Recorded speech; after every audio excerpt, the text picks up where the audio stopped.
A colossal, ethereal dragon emerges from the shadows, its scales shimmering with an otherworldly light. A power beyond human comprehension unfolds before our eyes. The priest stands alone, his back turned, facing a retinue of soldiers, a stark contrast between his solitary figure and the might of his army. A blur of motion, a flash of green energy, and then, a devastating blow.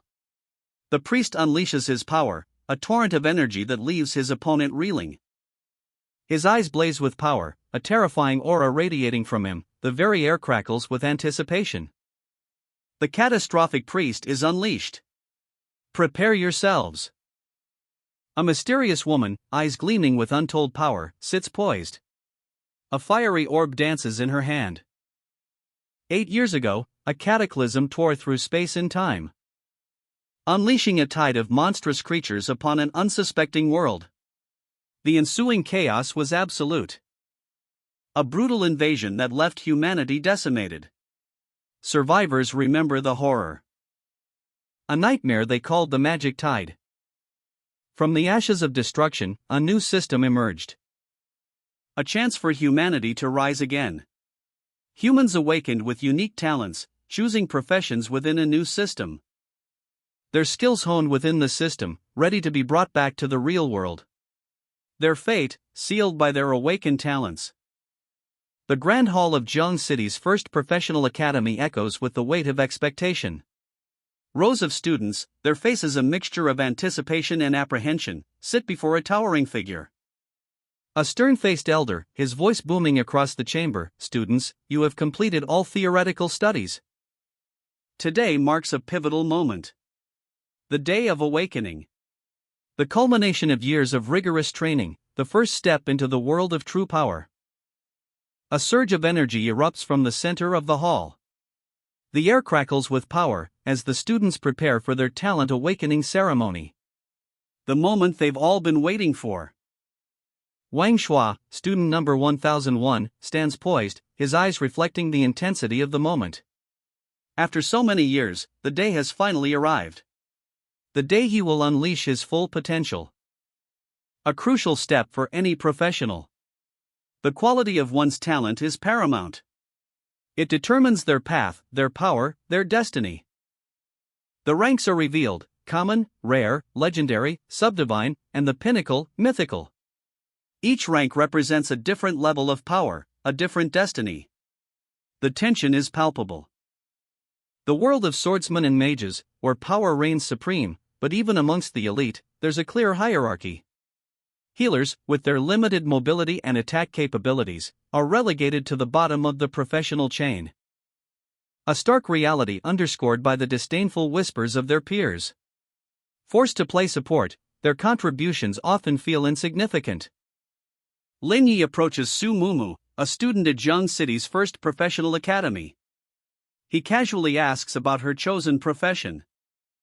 But Mumu's confident response reveals her unwavering resolve. She'll wait for her talent awakening to decide her path. She's not one to be rushed. Surrounded by adoring fans, Su Mumu, the academy's goddess, basks in the attention, but Lin Yi's touch on her head instantly shifts the mood. A sudden shift in atmosphere. The playful banter is gone, replaced by a tense silence. Mumu's playful demeanor vanishes as Lin Yi's hand remains on her head. Mumu demands he remove his hand, her voice laced with irritation. The crowd's adoration turns to anger as they witness this unexpected interaction. The scene explodes into chaos. Accusations fly, fueled by resentment and jealousy. Lin Yi, the target of their ire, is branded a freeloader, a good-for-nothing. The anticipation is palpable. Eyes are glued to Wang Shua, poised on the brink of his talent awakening. Always acting so high and mighty, one voice sneers, "I really want to see what kind of talent he awakens."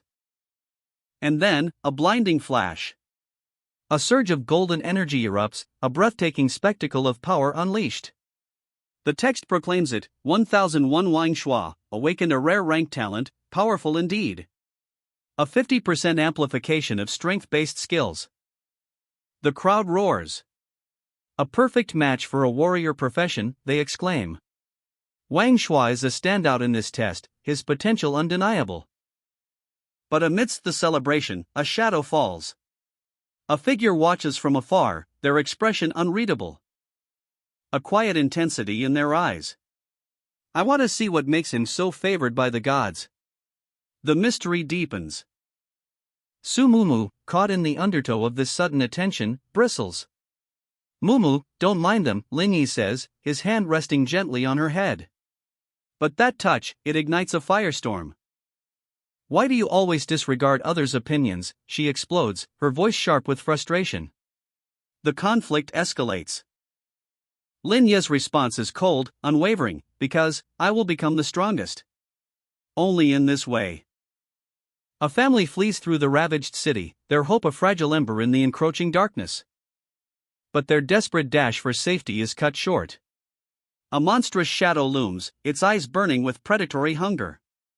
The father shields his family. A terrifying roar erupts as the beast attacks. Claws slash, teeth gnash. The father falls, his body crumpling to the ground. The impact sends a shockwave through the earth. The mother screams, "Get inside quickly," as she shoves her child into a nearby shelter. The shelter door slams shut, sealing them inside. The mother's desperate plea echoes in the silence, "Sweetheart, you must survive." Shelter number 76. A lone survivor lies injured, but alive. Hope flickers. A voice cuts through the despair, "There are still survivors, bring them in quickly." A family walks away, their silhouettes bathed in a golden light. Only in this way can they find peace. Linyi stands before a large banner, his number clearly displayed, 1128. "Just wait, I'm leaving," he says, a quiet determination in his voice. He turns to leave, but a familiar face appears, Mumu, her eyes filled with a mix of worry and admiration. A silent understanding passes between them. Suddenly, a blinding flash. Energy surges, a powerful force erupting from Linyi. A wave of raw power washes over the onlookers. The air crackles with energy as Linyi unleashes his full might. A golden aura surrounds him, his form radiating power. He's ready.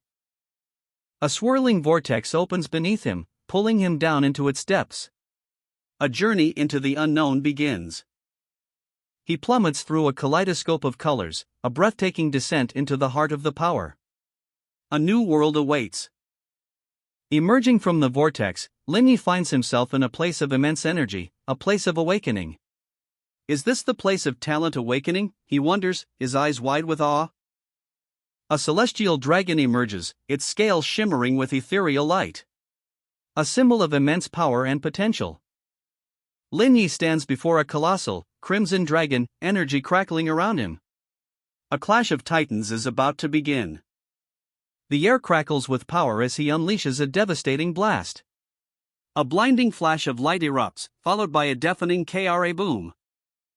The aftermath settles, revealing a system notification, mythical rank. A talent beyond imagination has been awakened. The system interface displays the details of his new talent, reversal of heaven and earth. It's so powerful, it's almost unbelievable.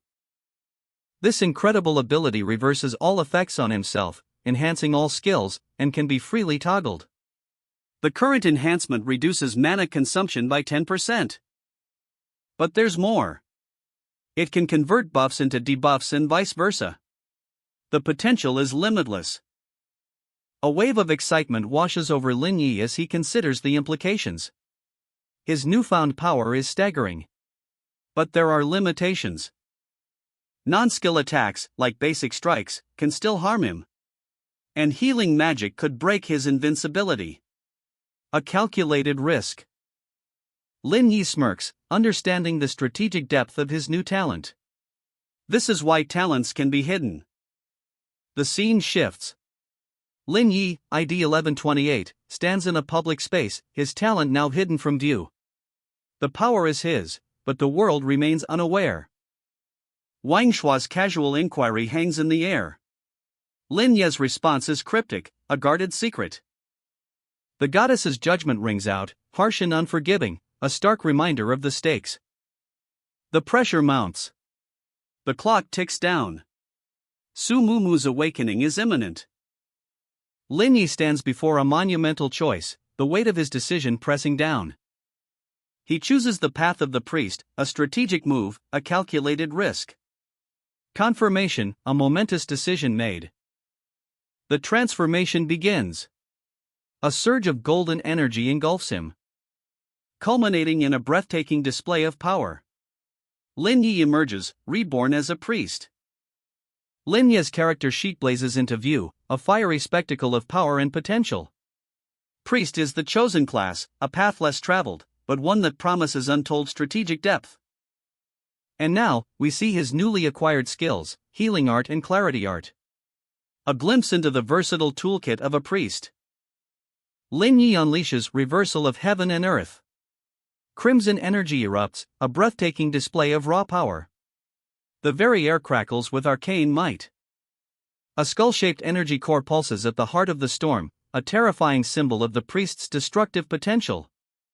The skill's true nature is revealed, not direct damage, but a life force drain, bypassing defensive armor. A chilling revelation. A strategic advantage against foes with high magic resistance. Lin Yi's intellect shines through, adapting to any challenge. Clarity art, reversed, is activated. A sinister twist on the original skill, draining the enemy's mana, leaving them vulnerable. Exposing their weaknesses at the most critical moments. A masterclass in strategic combat. A succubus appears, a striking visual, hinting at the complexity of the world and the challenges ahead. The air crackles with tension as Lin Yi, shrouded in mystery, chooses the priest profession, a path less traveled by the powerful. A ripple of disbelief spreads through the onlookers. Meanwhile, Su Mumu, a name whispered with awe, awakens a legendary talent, bionic tears. The power to summon spirits from another realm. Her peers react with a mixture of wonder and disbelief. A legendary ranked talent choosing a profession? The whispers intensify. Sumumu herself is intrigued by her own power, the mystery of the bionic tears captivating her. A divine figure appears, a silent sentinel guiding her destiny. The choice is hers, the path unfolds before her. A mage with legendary rank talent, a potential member of the professional alliance. But the old man's gaze lingers elsewhere. His attention is drawn to a young man, a rare sight indeed, a student who has chosen the priest profession, a path rarely taken. The scene shifts to a group of priests, their red robes a stark contrast to the young man's dark attire. A quiet intensity hangs in the air. Lin Yi, the enigmatic figure, is noticed. His choice, a bold statement in a world of mages and warriors. A vision of power, a priestess in shimmering white, her presence radiating an aura of untold strength. But Lin Yi remains unmoved, his gaze unwavering. No, thanks, he states, I have my own plans. Su Mumu's eyes widen, concern etched on her face. What do you mean? What are you planning? A system message blares across the screen, the beginner instance, Forest of Wolves, is now open. A surge of energy crackles as students who have completed their talent awakening and profession change prepare to form teams. And a confident voice cuts through the anticipation. Hey, Lin Yi, could you talk to Mumu for me? I want to invite her to join my team. The offer is laced with a condescending smirk. As a reward, I can take you along for the rewards, as long as you follow my commands. Shout out, if it weren't for Goddess Su, we wouldn't bother with a useless priest. Lin Yi's response is immediate and defiant, I refuse. The tension explodes. Lin Yi. Don't be ungrateful, shouts a fellow student, highlighting the inherent risks. Instances require teamwork, even with enough talent, it's hard to resist the hordes of demons. The principal appears, his gaze sweeping across the assembled students. Hello, principal. Lin Yi's gaze is steely, his decision etched onto his face, to conquer the beginner's trial alone. The risk is immense, but the potential reward, even greater. A surge of purple energy erupts around him. The air crackles with power, a raw, untamed force unleashed. A warning flashes across the screen, the beginner's trial is perilous, teamwork is recommended. But Lin Yi isn't one for suggestions. His eyes burn with an unwavering resolve. A single word, sharp and defiant, echoes in the digital void, yes. The novice instance, Wolf Forest. A moon hangs heavy in the inky sky. A lone figure enters, the path ahead shrouded in mystery. Beginner level, 1 to 3. Easy peasy, right? Cooperation is key, they say, but this lone adventurer seems unconcerned. He's already assessing the risks. A hidden spring offers respite, a sanctuary for the weary. But the path less traveled beckons. And suddenly, a pack of wolves emerges from the shadows. Growling. The adventurer is surrounded. His eyes flash with determination. This is no ordinary challenge. A god-level talent, indeed. He's not content with a simple beginner rating. The legendary Forbidden Land, he's going in. Prepare for the ultimate test. Deep within the wolf forest, a new threat emerges: wild wolves. Their stats are revealed, highlighting their pack tactics and bleeding attacks. And the adventurer prepares for battle. He stands defiant, his weapon gleaming under the eerie moonlight. The wolves circle, their eyes burning with predatory intent. The fight begins. A flurry of claws and fangs meets steel, a brutal clash of predator and prey. The adventurer unleashes a devastating attack, a crimson wave of energy erupting from his weapon. The force of the blow is immense, sending the wolf flying. But even in defeat, the creature's ferocity is undeniable. A desperate struggle ensues. As the adventurer uses a healing reversal technique, absorbing the wolf's energy and gaining experience points. The impact reverberates through the forest. The battle is over, but the journey continues. The adventurer presses onward, his resolve strengthened by his victory. The path ahead remains shrouded in mystery. The adventurer, wounded but unbowed, activates a new technique. The air crackles with arcane energy. Reversing the flow of battle, he channels the enemy's own power against them. Chains of pure energy erupt, binding the wild wolves. A bone-shattering impact. The force of the reversal slams into the lead wolf, leaving it stunned and vulnerable. The adventurer's strategy proves effective against these weak mana beings. Another wild wolf charges, fangs bared, but the adventurer is ready. With a blur of motion, he counters the attack, unleashing a devastating healing reversal. The wolf's own life force is turned against it. 50 points of reversal damage. The wild wolf explodes in a burst of crimson energy, leaving behind only experience points. The adventurer surveys the battlefield, his gaze sharp and calculating. Leveling up is within reach. A crimson wave of energy erupts. The wild wolves are engulfed, reduced to ash in an instant. The adventurer stands amidst the devastation, his eyes burning with a cold fire.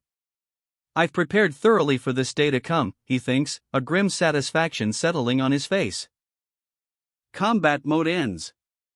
His power surges, a wave of exhaustion washing over him, but his resolve remains unshaken. After all, he muses, the enemy doesn't care about your level when they're about to kill you. Level up. All attributes increased. The adventurer's power soars to new heights. He receives 2 free attribute points, and without hesitation, he allocates them both to intelligence. His reasoning is clear: my ability is to heal without harm and continuously restore mana, so I want to allocate all points to intelligence. This way, after reversing the situation, I can maximize my magical damage insta-kill. A map reveals a forbidden zone. The old teacher's words echo: he wants to challenge the hidden boss, the level 5 Dark Descendant Wolf King? Impossible. But the old teacher's eyes widen in disbelief. Then his hidden talent is at legendary level. The council observes, a hushed tension in the air. Whispers of legendary potential. But the old man's concern is palpable. He's forced to consider other candidates. A young man scoffs, his confidence unwavering. He's certain of victory, a bet on a record-breaking feat. But doubts linger. Is this girl truly ready? She lacks something crucial. Ambitious plans, yet practical application proves lacking. A fierce wild wolf emerges from the shadows. Frost Nova.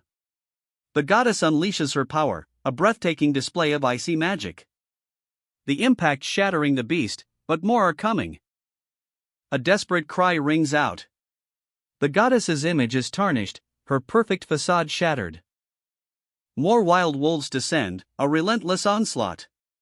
She's cornered, her back against the wall. But the goddess refuses to yield. A fierce determination ignites within her. Bionic tears. The goddess unleashes a wave of crimson energy, a torrent of raw power. Channeling it into her devastating frost nova. Ice shards explode outwards, a blizzard of destruction. The wild wolves, caught in the icy maelstrom, are thrown back, their howls echoing across the battlefield.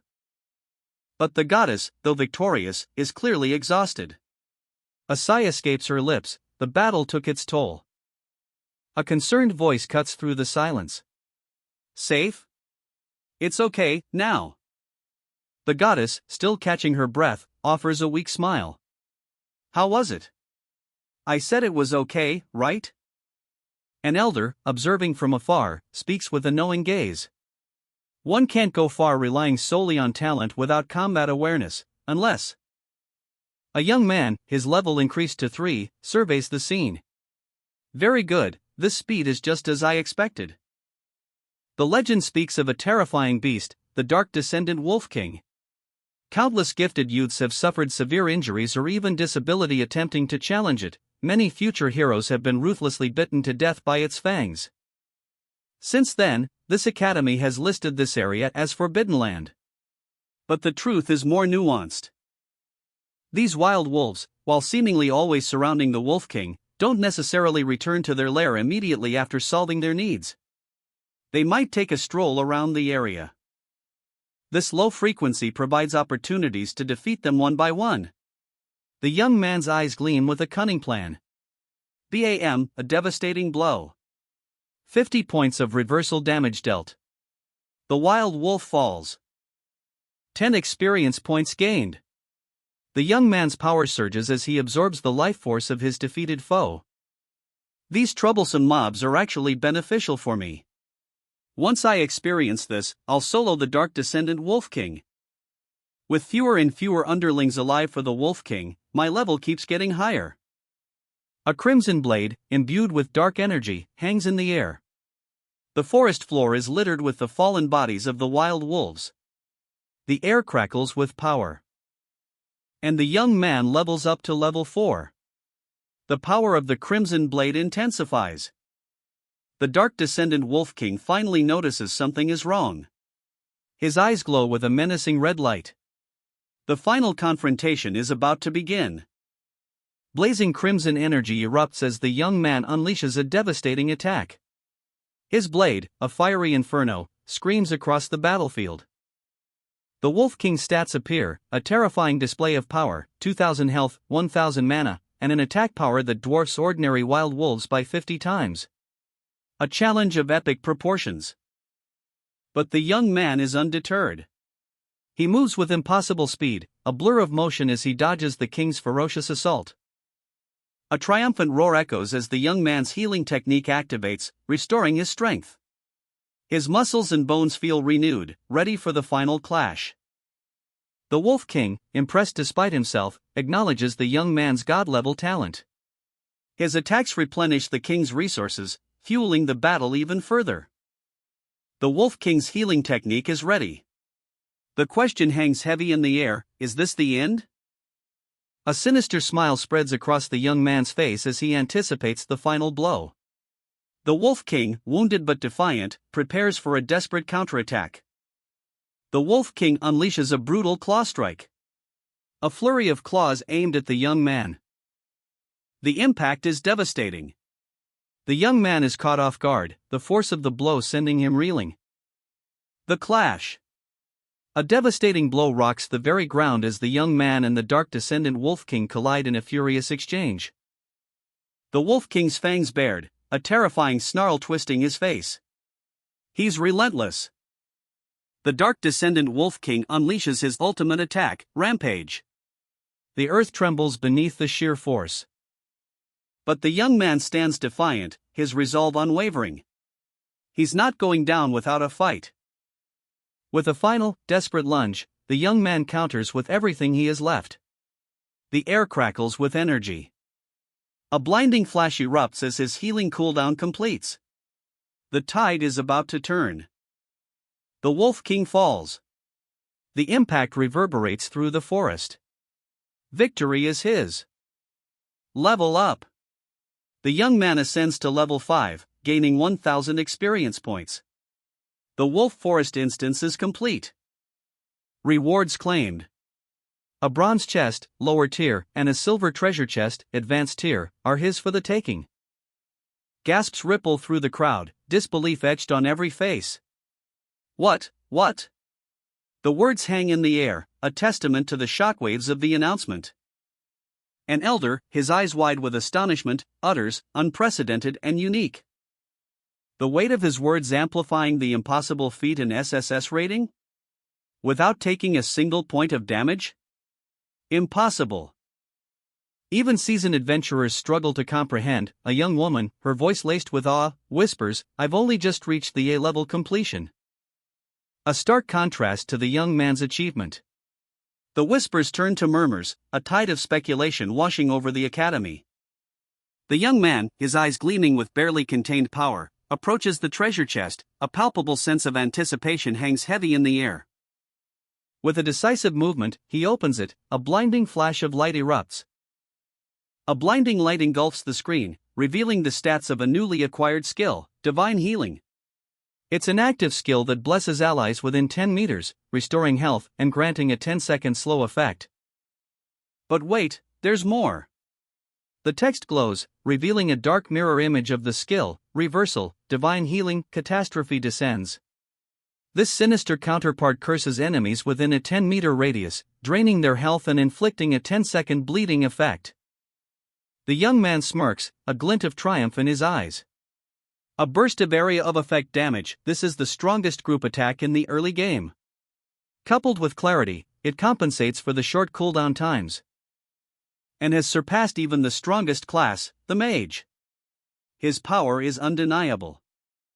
The young man's gaze hardens. He reflects on the daggers, their value, and his family's financial situation. I can't rely on my uncles and aunts' money anymore. They have already done enough for me. 5 free attribute points. The source of these points is incredibly rare. Hidden chests are the only way to obtain them. This is the real profit.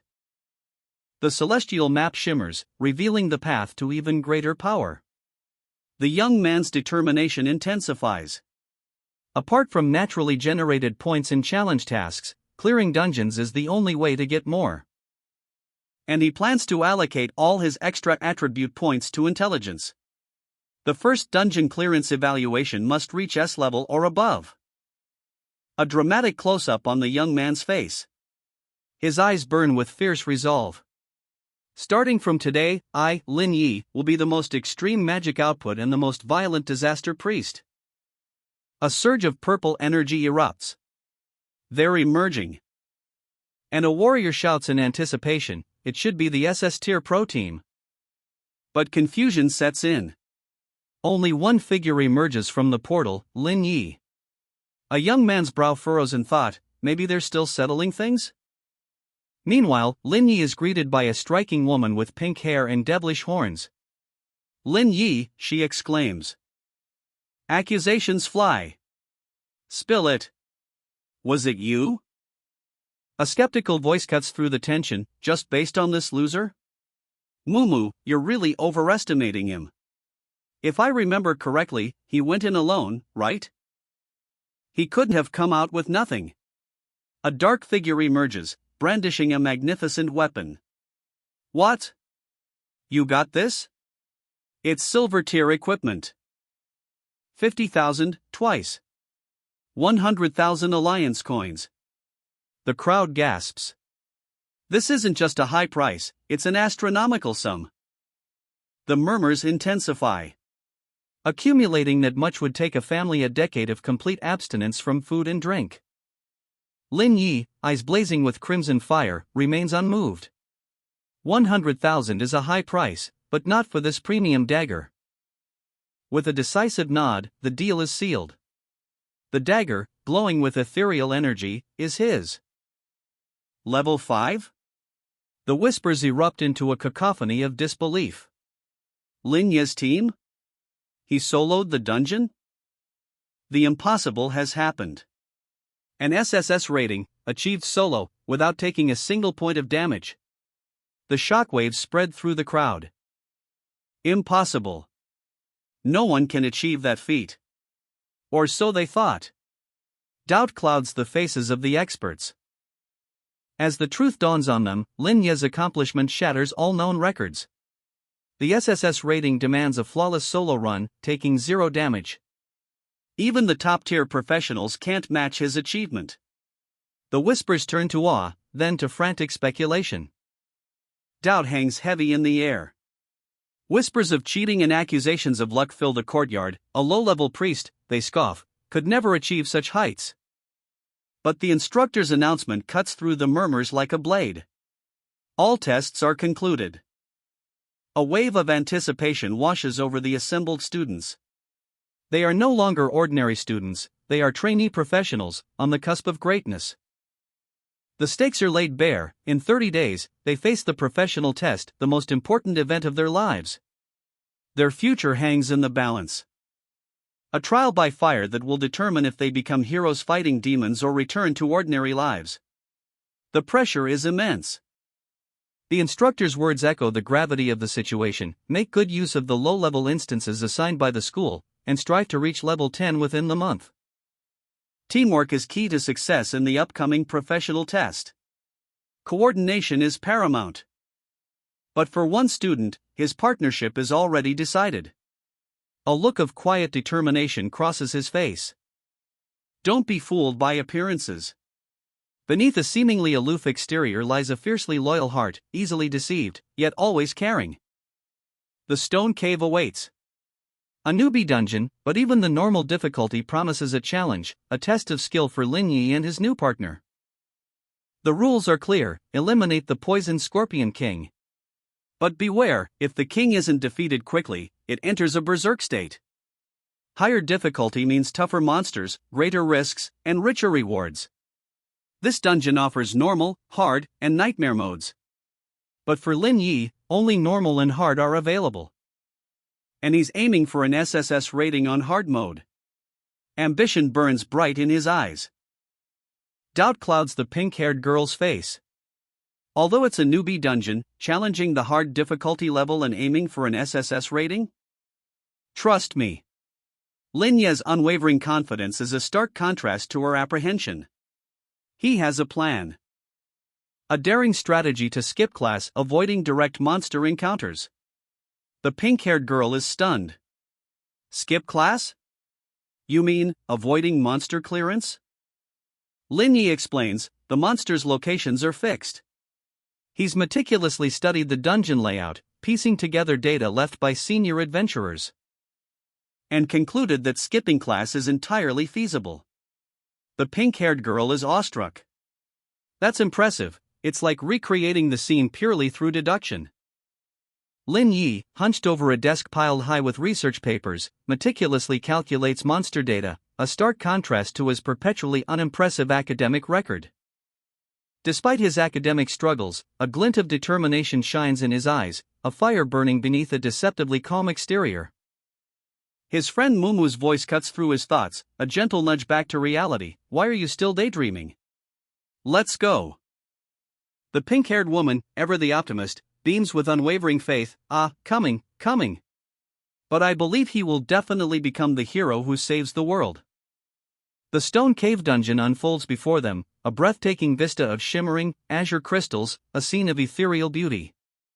Mumu's awe quickly turns to caution as Lin Yi explains the dungeon's unique rules. Mumu, this is a wilderness dungeon, more dangerous than the previous dungeons. Due to insufficient members in the instance team, it will forcibly match with other teams. Lin Yi's eyes narrow, a grim understanding dawning. this instance can actually forcibly match with other instance teams. So, we not only have to face monsters, but also competition. Be cautious. A sudden, violent explosion rocks the dungeon, a fiery blast that heralds the arrival of unexpected foes. A fierce battle erupts, a whirlwind of magic and steel. One of their opponents is sent flying by a powerful blow. The brutal reality of the dungeon sinks in as another team member falls, a victim of the unexpected ferocity of the dungeon's inhabitants. I didn't expect that just small mobs would wipe us out. The Stone Cave Dungeon, a place where the wilderness danger levels are off the charts.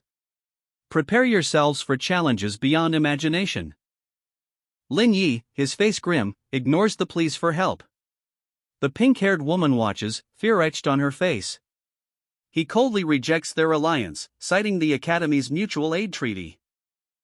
His eyes blaze with a chilling intensity as he utters a single, brutal command: fend for yourselves. The path forward is treacherous, a dark chasm yawning before them, but Lin Yi presses on, leading the way through the twisting tunnels. Poison scorpions, their venomous tails poised to strike, infest the passage. But Lin Yi has a plan. He reveals their weakness: these creatures are terrified of water and lack long-range attacks. His companions, understanding the strategy, nod in agreement. The pink-haired woman adds a crucial detail: the scorpions are highly sensitive to sound. A sudden, deafening roar erupts. The pink-haired woman unleashes a powerful sonic attack, creating a wave of disorienting sound that sweeps through the tunnel. The scorpions are thrown into disarray, their movements erratic and clumsy. Lin Yi seizes the opportunity, striking with deadly precision. The clash of steel against chitin echoes through the cavern. The map reveals a hidden waterhole, a beacon of hope in this desolate dungeon, a place where water-fearing creatures gather.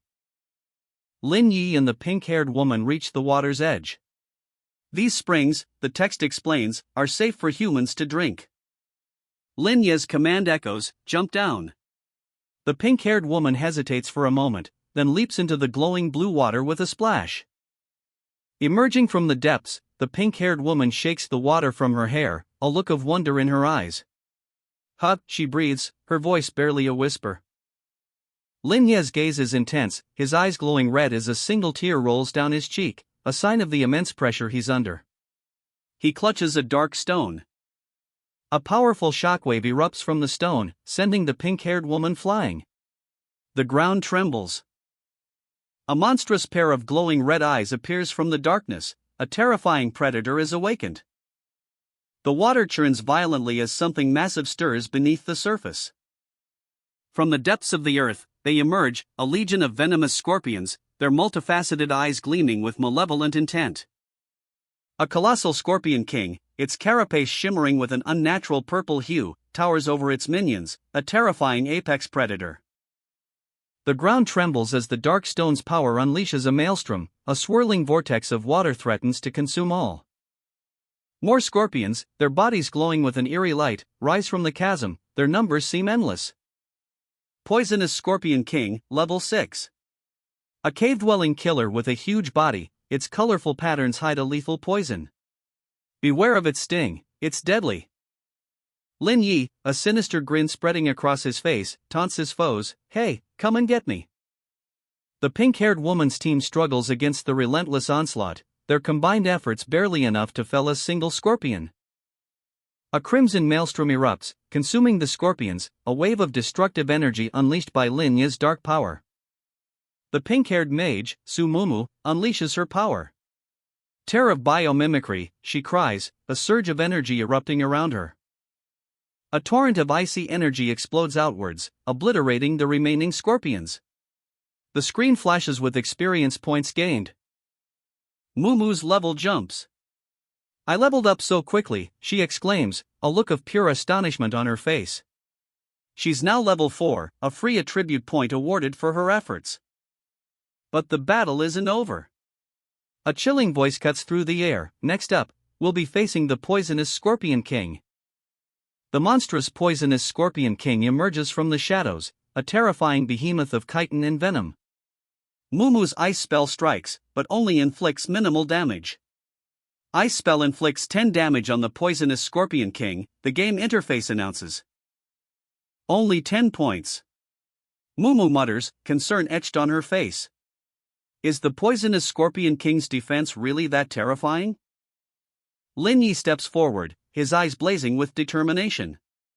Don't worry, its weak point is in the life core of the second segment of its abdomen. We can. A furious blue energy erupts from Lin Yi's spear. The very air crackles with power. The force of the blow sends shockwaves through the cavern. A devastating impact.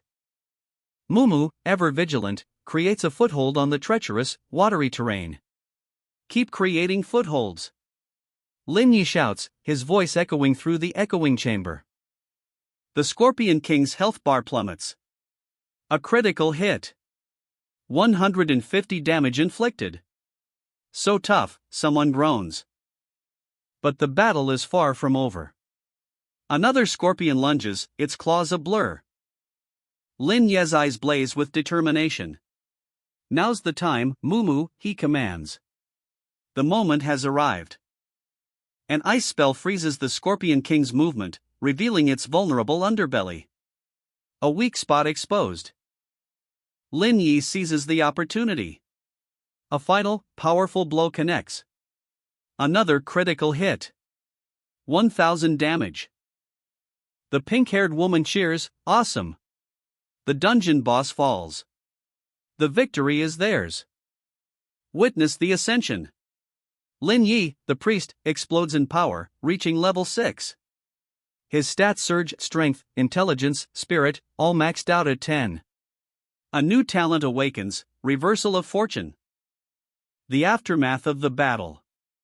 Lin Yi stands tall, a symbol of victory beside the jubilant pink-haired woman. Lin Yi, the boss. The defeated foes grovel, their pleas echoing in the wake of the battle's fury. Begging to be taken under the night god's wing. I'm willing to be your lackey. Their desperation is palpable. But Lin Yi remains unmoved, his gaze sharp and unwavering. Don't speak out. A chilling warning, a stark contrast to the chaos that has just subsided. The victorious duo stands defiant, a breathtaking display of power. Otherwise, face the consequences. The air crackles with unspoken threats. A hidden teleportation space, a treasure chest awaits. The chest opens, revealing a dazzling array of magical items. And a shower of rewards. Wind boots, an emerald ring, a hunting sword, and 5 free stat points. The sheer power is palpable. The hunting sword's stats are impressive: increased attack, strength, and the shield break passive effect. The wind boots enhance agility and movement speed, adding the ghost step passive for improved dodging. The emerald ring, a silver-ranked jewel, grants a 10% cooldown reduction for all skills. A truly remarkable find. Heavens, the loot from a gold-ranked treasure chest is astounding.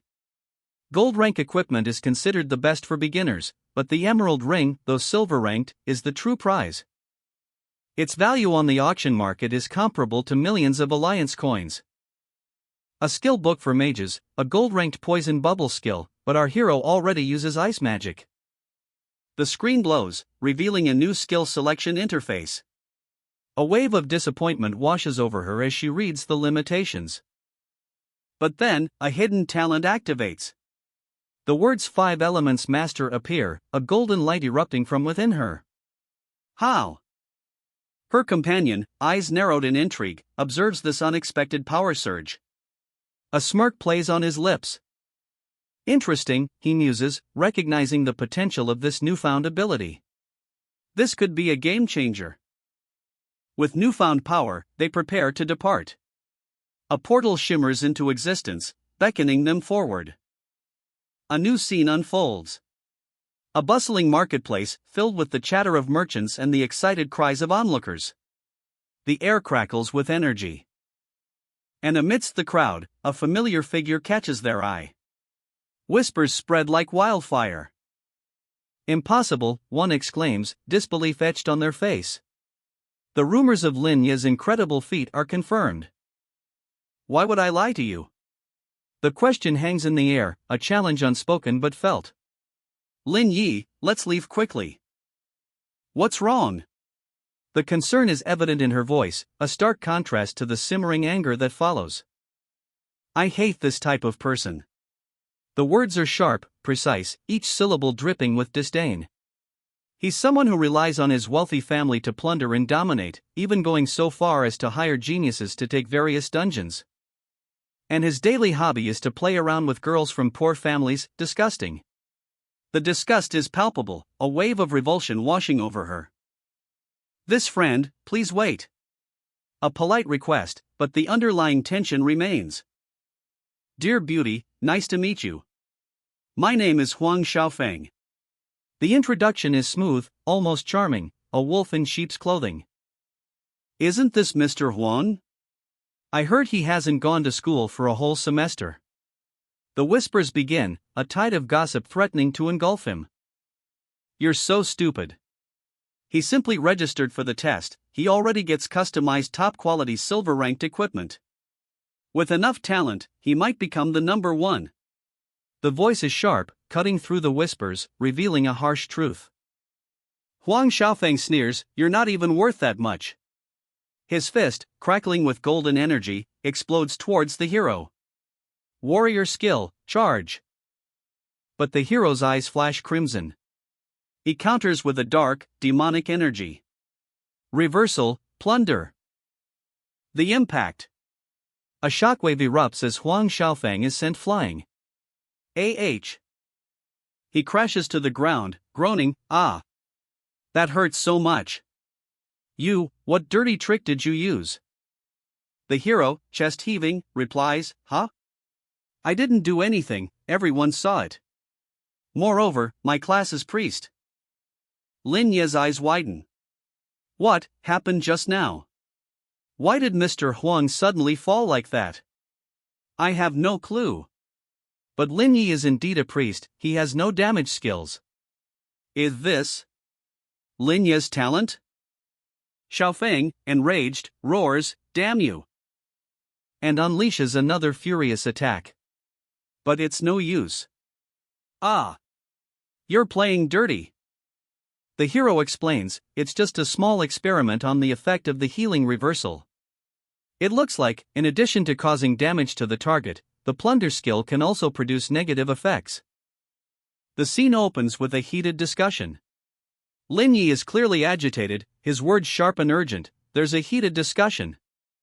I heard that the things got auctioned at the Black Gold auction house, and someone cleared the dungeon and gotten 5 levels already.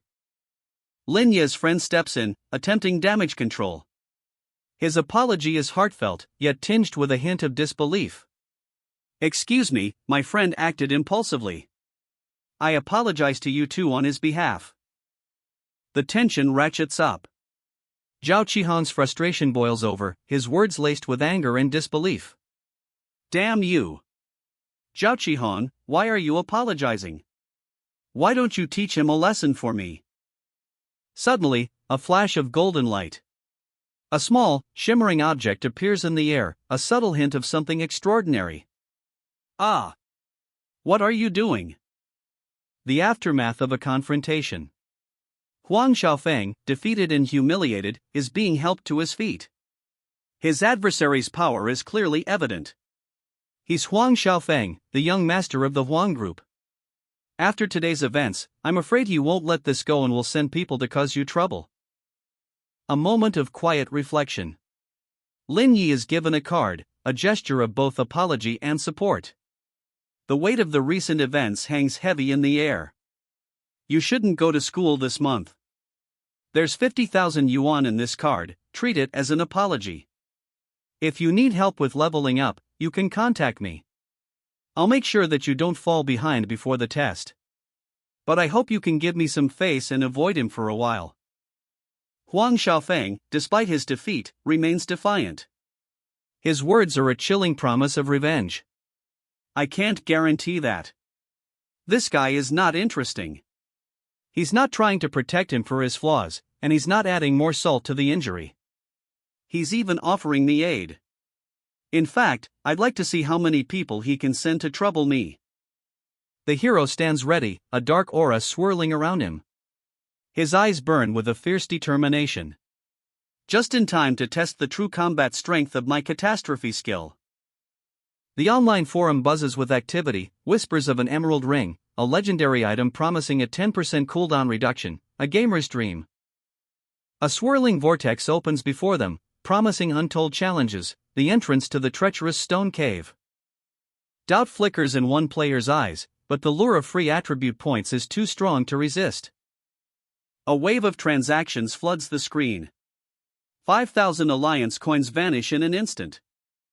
The mighty hammer falls, a deafening crash echoes through the cave. Success! An SSS grade clearance. The impossible has been achieved, but is it truly legitimate? More transactions light up the screen, the whispers of doubt grow louder. Was this a coordinated deception? The secret to skipping classes? A viral post reveals the truth, a mysterious Big Brother's SSS grade stone cave dungeon run. The post explodes in popularity, a wave of orders floods in, bringing in a fortune. Whispers of intrigue, investigators delve into the mystery behind the post, tracing it back to the prestigious Light City's academy. A lucrative deal unfolds, a hunting sword is up for grabs, its price surprisingly low. A shrewd buyer jumps at the chance. A swift transaction is arranged, a meeting set at the school's dungeon entrance. Lin Ye's earnings soar. With the sale of the hunting sword, his wealth explodes, exceeding expectations. Despite his success, Lin Ye remains focused. He knows that even top-tier equipment won't guarantee survival in the upcoming trials. The path to true strength requires more than just money. It demands unwavering dedication and the courage to face any challenge. A determined smile plays on his lips. After all this time, a profound truth dawns on him: they've been his protectors. A flashback reveals a poignant past, a life devoid of parental love and familial warmth. But then, 10 years ago, a cruel twist of fate, the magic tide turned. Disgusting relatives emerge from the shadows, their greed laid bare, treating him like a hot potato, wishing for the magic tide's end, just like his parents. Their sinister plan unfolds: divide and conquer, they'll seize his parents' inheritance.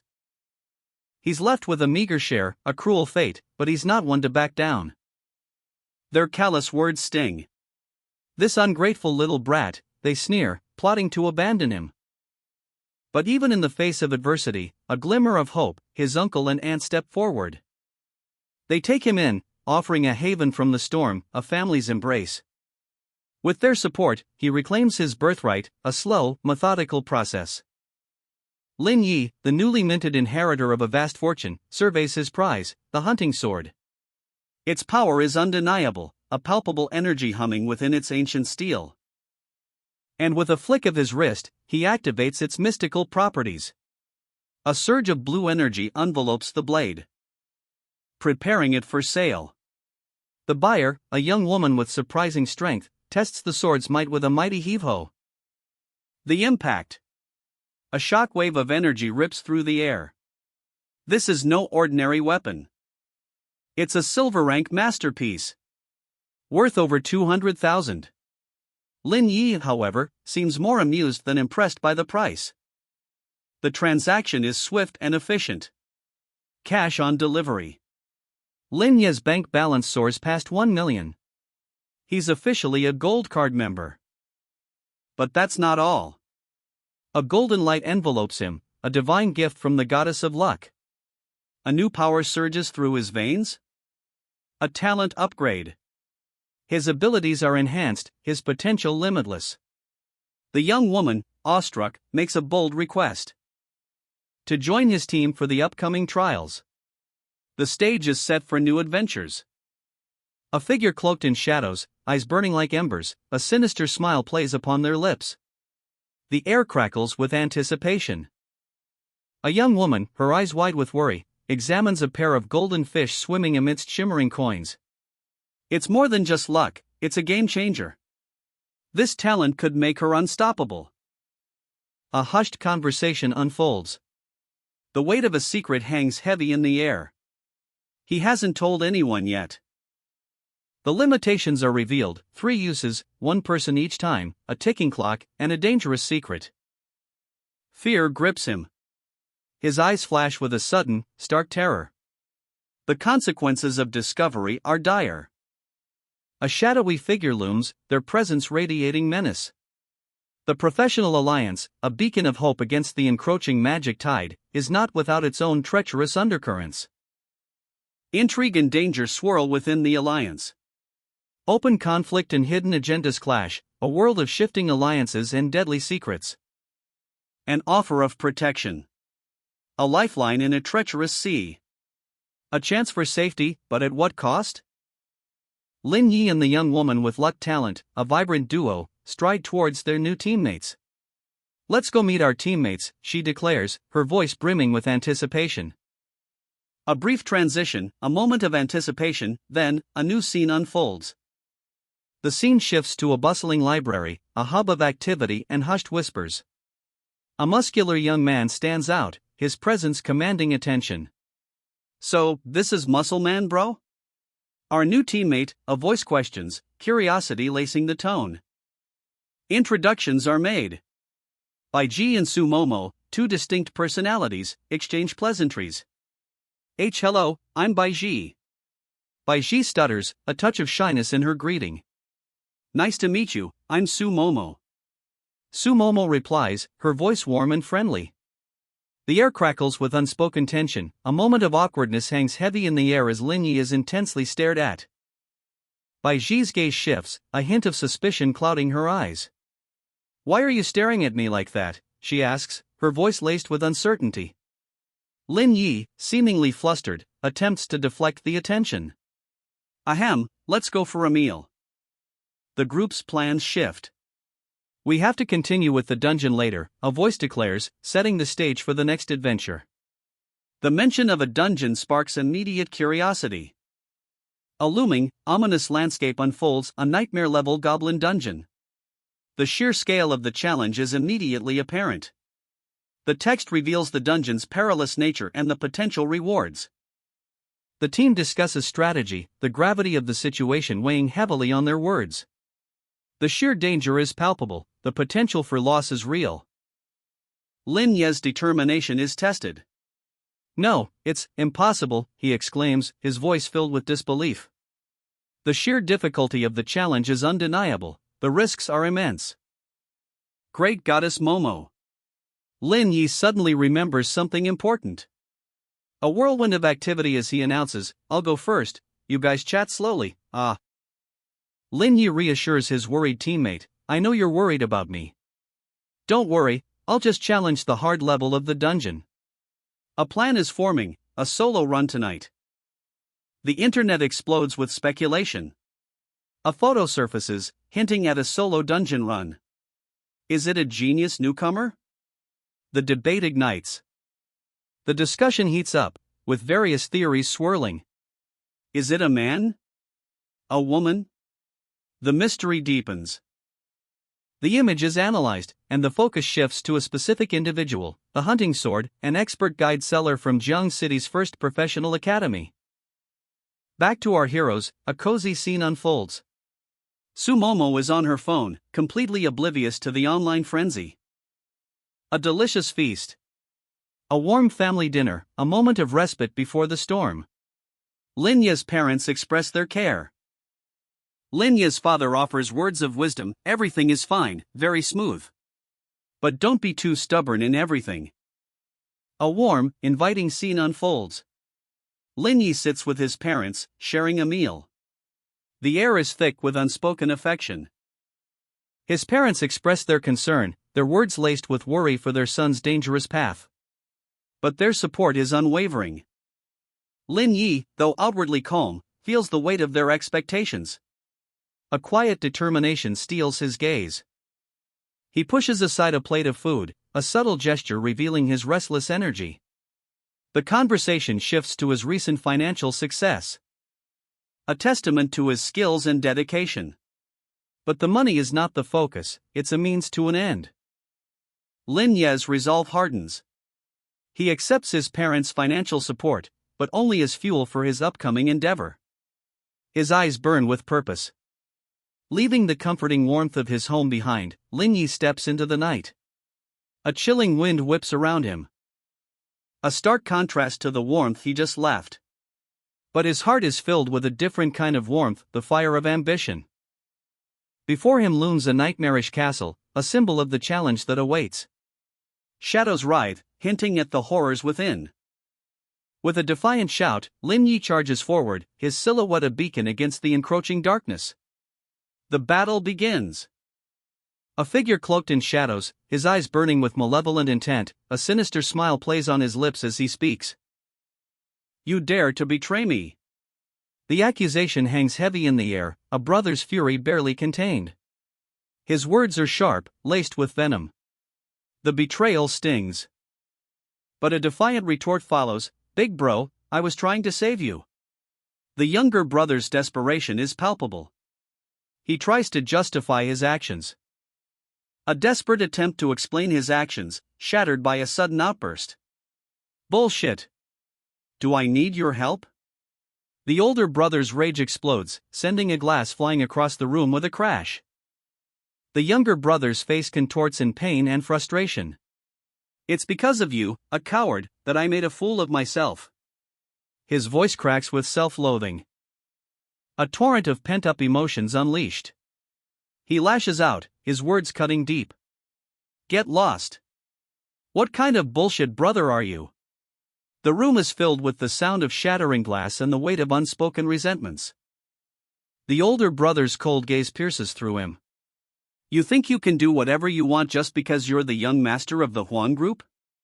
His voice drips with disdain. A cruel reminder of his privileged position.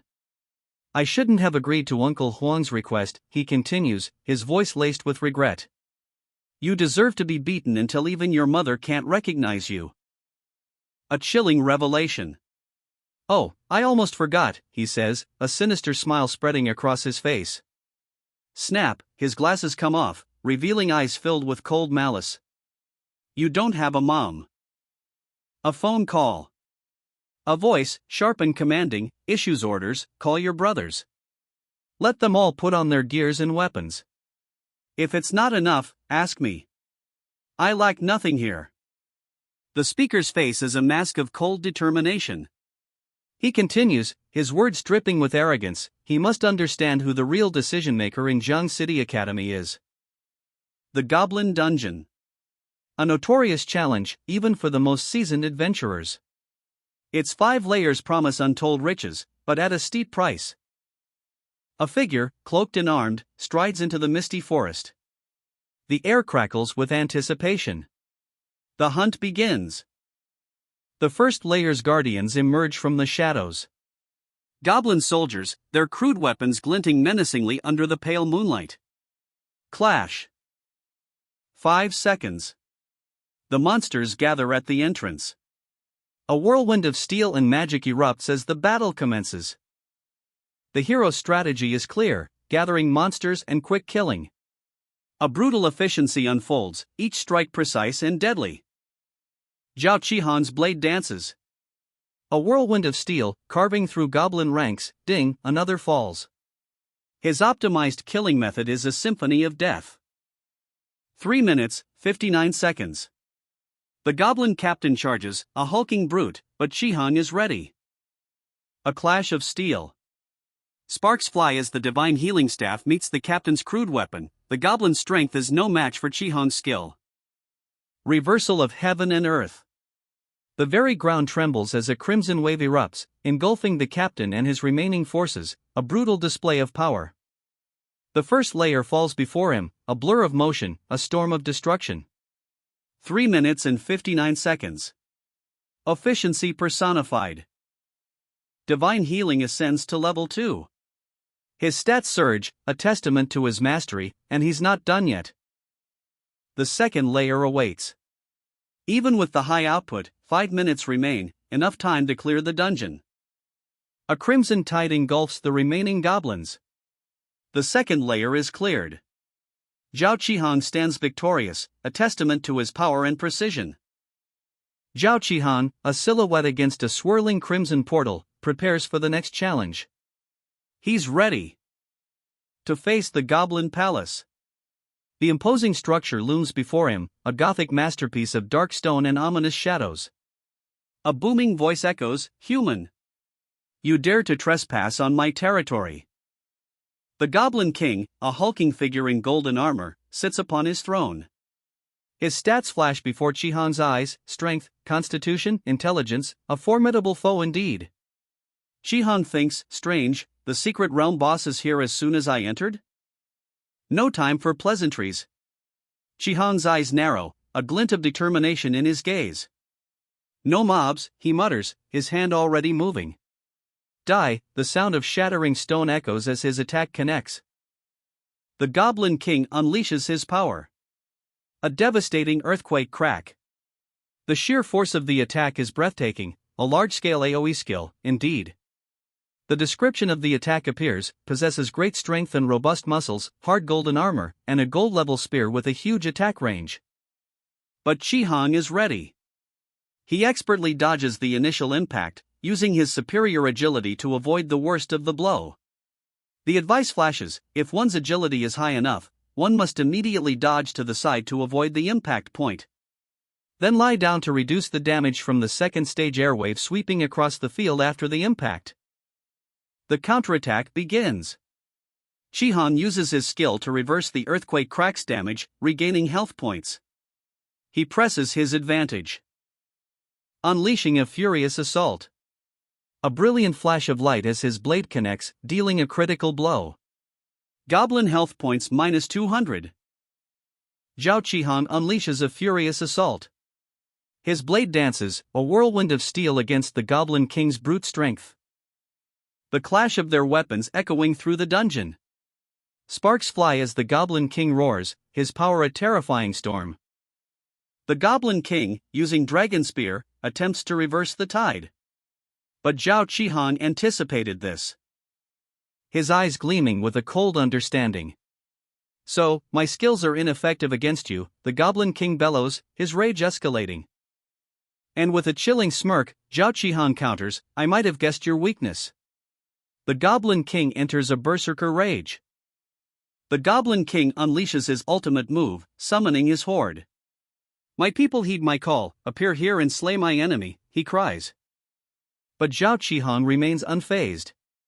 As expected of a nightmare-level secret realm boss, it's indeed hard to deal with, he muses, a glint of determination in his eyes.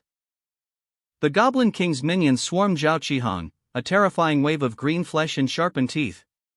"Let him die quickly," the king commands. The air crackles with residual energy, a silent testament to the epic battle just fought. Zhao Chihan stands amidst the wreckage, his dark robes stained crimson. The battle begins. A whirlwind of steel as our protagonist faces a legion of grotesque goblins. Their crude weapons clash against his blade. Each swing a blur of motion, a dance of death. Dodge! Dodge! He weaves through their attacks with impossible grace. But the arrows fly, piercing his defenses. Health points dash 200, the relentless assault continues. Yet, he stands defiant. "Even if you hit me, what of it?" he sneers, a chilling confidence in his eyes. Aura conversion. Health points plus 200. The goblins are baffled. "How can this be? I can't kill him," one roars in disbelief.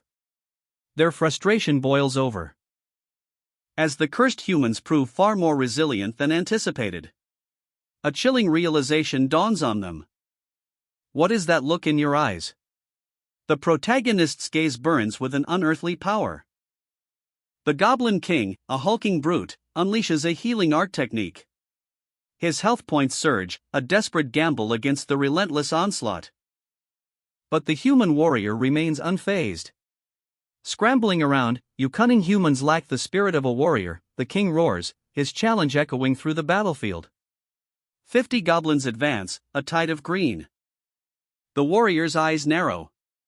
He senses a flaw in their chaotic advance, a weakness in their numbers. However, there really should be a direct confrontation. He mutters, his hand moving towards his weapon. With a blur of motion, the warrior's blade sings. A crimson wave erupts, a brutal dance of steel and death. The referral of heaven technique unleashes its full power. Goblins are sent flying, their bodies shattering like glass. Impossible, screams one, a testament to the sheer destructive force unleashed. The warrior stands amidst the carnage, a whirlwind of death. A beam of pure energy erupts from the warrior's blade, striking the heart of the goblin stronghold. Quick, he commands, his voice barely a whisper above the roar of destruction. The ancient structure crumbles, reduced to dust and debris. The earth trembles under the impact of the warrior's power. A cataclysmic end to the goblin threat. The Goblin King, his life force waning, lets out a final, desperate roar, grrrahgh. The final blow lands. The Goblin King is vanquished. A system message appears: you have annihilated the Goblin Legion. Earned 1,000 experience points. A surge of crimson energy erupts, crackling with raw power, the very air vibrates with the might of the reversal healing art technique. The Goblin King roars in defiance, but his bellow is cut short. Crash, the impact sends a shockwave through the battlefield. Victory is declared. The dungeon crumbles, revealing a treasure chest, its glow intensifies, upgrading from gold to platinum. A choice presents itself: open the chest? The decision is swift: open. The platinum skill Holy Light shines forth, along with the gold rank flame pot, and more. The Blinkstone, a platinum rank equipment, shimmers with potential, its power is undeniable. The Glory of the Stars, a platinum skill book, promises untold power, and the Sandstorm Bow, a gold rank weapon, completes the haul. 2 platinum rank skills, 1 platinum rank equipment, the spoils of war are impressive. Holy Light's attribute suppression, combined with Blinkstone's mobility and Glory of the Stars' area of effect damage, creates a devastating synergy. A wave of holy energy washes over the battlefield, demonic creatures fall before its might. The final upgrade is complete. All 15 free attribute points are added to intelligence, boosting the power of Glory of the Stars even further. Lin Yi stands amidst a vibrant, mystical energy, a testament to his recent triumph. His new equipment gleams, radiating power. This dungeon run, another leap in quality. A status screen appears, showcasing Lin Yi's enhanced stats and newly acquired skills and equipment: Holy Light, Glory of the Stars, Sandstorm Bow, Flame Pot, and Blinkstone. He's stronger than ever. Suddenly, a voice cuts through the air: I've caught you. Lin Yi turns, a smirk playing on his lips. He knows exactly who it is. It's a familiar face, a pink-haired girl, her expression a mix of surprise and playful annoyance. What a coincidence, she says. Are you here to run the dungeon too? Lin Yi confirms, yes. The girl sighs, already knowing the answer. The nightmare-level goblin underground city, conquered. The scene shifts to a breathtaking vista, a massive, glowing blue portal, pulsating with raw energy. This is no ordinary dungeon exit. A teleportation network. Lin Yi's pursuer explains, after running through several teleport points, I finally caught you. The perspective changes. We see 2 figures observing Lin Yi from a distance, one pointing and saying, see that? That guy from head to toe screams, asking for a beating. The other, a stern-looking man, orders, go on, give him a good thrashing. The scene cuts back to the 2 observers, their expressions shifting to panic. One exclaims, hey, I'm talking to you. Have you gone dumb? A figure cloaked in shadows, their power barely contained, a chilling aura emanates from the ornate, crimson-hued emblem on their chest. A forum post details the requirements to unlock a powerful item. The comments below buzz with excitement and disbelief. The discussion centers around a mysterious figure, a big shot who conquered the nightmare level. His skills are legendary, his efficiency unmatched. A poster reveals a shocking truth: this big shot is none other than Lin Yi, a seemingly ordinary student. His true identity is a master of deception. The mystery deepens as the discussion unfolds, revealing Lin Yi's mastery of strategy and precision. His calculated moves are breathtaking. Lin Yi receives a notification: 8,000 alliance coins. He's close to acquiring the Holy Light and the Sandstorm Bow. More coins arrive, a substantial sum. But Lin Yi's expression remains unreadable. He contemplates his next move, the Goblin King's no damage clearance still a challenge. The koi effect timer ticks down. Lin Yi, muscles tense, prepares for the next challenge. He focuses, the words borrow exercise to rest, which is beneficial to enhance physical fitness echoing in his mind. A cool night air washes over him as he steps out into the city. The moon hangs high above the water, casting an ethereal glow on the cityscape. A sleek, black vehicle speeds through the night, its headlights cutting through the darkness. The engine roars, a symphony of power. A sudden encounter. Huang Xiaofang? Lin Ye's eyes narrow. Yo, what a coincidence. Lin Yi, get in the car. I will take you to a place. The tension ratchets up. Didn't Zhao Qihan make it clear to you, don't provoke me? Lin Ye's voice is hard, his resolve unwavering. I don't want to cause trouble, but it doesn't mean I'm afraid of trouble. A threat hangs heavy in the air. ND, don't mention that traitor's name to me. Less nonsense, Huang Xiao wants to duel with you, if you don't agree, hee, a chilling laugh echoes. Don't even think your family will have peace. Lin Ye's eyes flash. Found my home address yet, he asks, a hint of a smirk playing on his lips. Sure, the reply is curt, laced with menace. The challenge is accepted. But I hope you can be a man, don't cry and ask for help if you can't win. Huang Xiao and his allies sneer, their words dripping with contempt. Just wait, one of them sneers, you'll regret this in a moment. Lin Ye's eyes blaze with defiance. His response is a chilling promise, I'll make your life worse than death. A high-speed chase unfolds under a moonlit sky. The roar of engines fills the night. As Huang Xiao's forces speed towards their destination. They arrive at a clearing, where a massive army awaits. Young Master Huang, shouts a soldier, highlighting the scale of the ambush. Lin Yi observes the scene, his expression unreadable. So many people. The question hangs in the air, hurry up, one-on-one or a brawl? Lin Ye's answer is swift and decisive, one-on-one. Huang Xiao grins, revealing his trump card, our group will take you on one by one. Diamond level wind shadow sword. The duel begins. Lin Yi faces Huang Xiao and his army, a whirlwind of steel and fury. But his movements are lightning fast, a blur of motion as he dodges a barrage of attacks. Such agility. A powerful strike aimed at Lin Yi. Assault slash. The force of the blow is immense. But Lin Yi barely flinches, his eyes burning with determination. Overwhelmed by numbers, huh? It's time to unleash heaven and earth. The ground trembles as a devastating wave of energy erupts. TSK. Huang Xiao's underling is sent flying.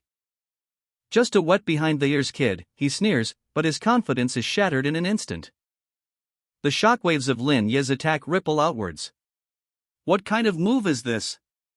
The onlookers are stunned. Clearly no attack was made. But the damage speaks for itself.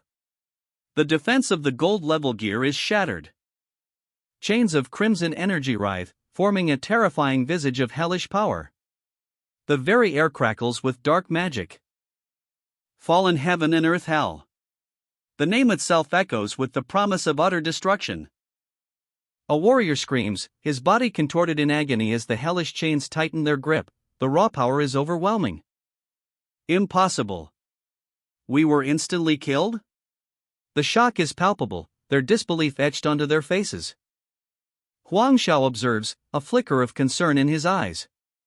His reliance on others has proven to be a fatal flaw. Lin Ye's opponent brandishes a magnificent suit, purchased at the esteemed Sufubi auction. A diamond-level rankless suit, worth millions. Its attributes activated, boosting all stats by 100. This is no ordinary equipment, this is a legendary treasure. The sheer financial power behind this single item is staggering, a testament to the might of the Huang Corporation. The battlefield is a chaotic mess. Soldiers clash, steel meets steel, a desperate struggle for survival. One warrior stands defiant, a cruel smirk playing on his lips. It's not too late to beg for mercy, he sneers, his voice dripping with contempt. All that glitters is not gold, and no armor can shield the frailty within your heart. He raises a skull-adorned blade, a dark energy crackling around it. You cannot win. Then you shall perish. Shadow Wind Sword. A blinding flash of blue energy erupts. The impact sends a shockwave through the battlefield. And the soldiers clad in golden armor crumple, defeated. What? No, that's not right, he just used some bizarre technique, and all the brothers clad in golden armor were downed. How can his damage be so high? How did he achieve this? Even more bizarre, at that moment, no one felt this lad was no longer human. He resembled those beings that emerged from the magic tide. The protagonist, a blur of motion, unleashes a devastating attack. His blade sings a deadly song, a whirlwind of blue energy. The opponent, clad in shimmering armor, barely manages to parry the blow. Impossible. Did you invest all your points in agility? He gasps, his voice laced with disbelief. He boasts, I have a high bonus from my armor set. But his confidence is short-lived. For the protagonist's next move is a brutal display of power. Shadow Wind Slash, he cries, and the very air crackles with energy. The attack is swift, precise, unstoppable. If I hit you once, you're finished, the protagonist declares, his eyes burning with intensity. The impact. A shockwave of blue energy rips through the air, the opponent is sent flying, his armor shattered. His base attributes are too poor to even land a hit, the protagonist observes, a hint of a smirk playing on his lips. The protagonist's eyes gleam with a predatory light. My turn now. First to find the weak spot in the weak armor. He activates the plundering technique, a dark power. A desperate plea echoes across the battlefield. Stand your ground for me. The commander's voice cracks with urgency, his face etched with fear as the tide turns against him. The young warrior grits his teeth, his resolve unwavering, a surge of power courses through his veins. Ouch! That hurts. The impact of the blow sends him sprawling, the numbers -500, -500, -500 flashing across his vision. His opponent, stunned by the unexpected counterattack, stammers, What strange technique have you used again? Indeed. A chillingly calm response as the warrior rises, his eyes blazing with newfound power. For someone devoid of combat skills like you, my basic attack can breach your defense.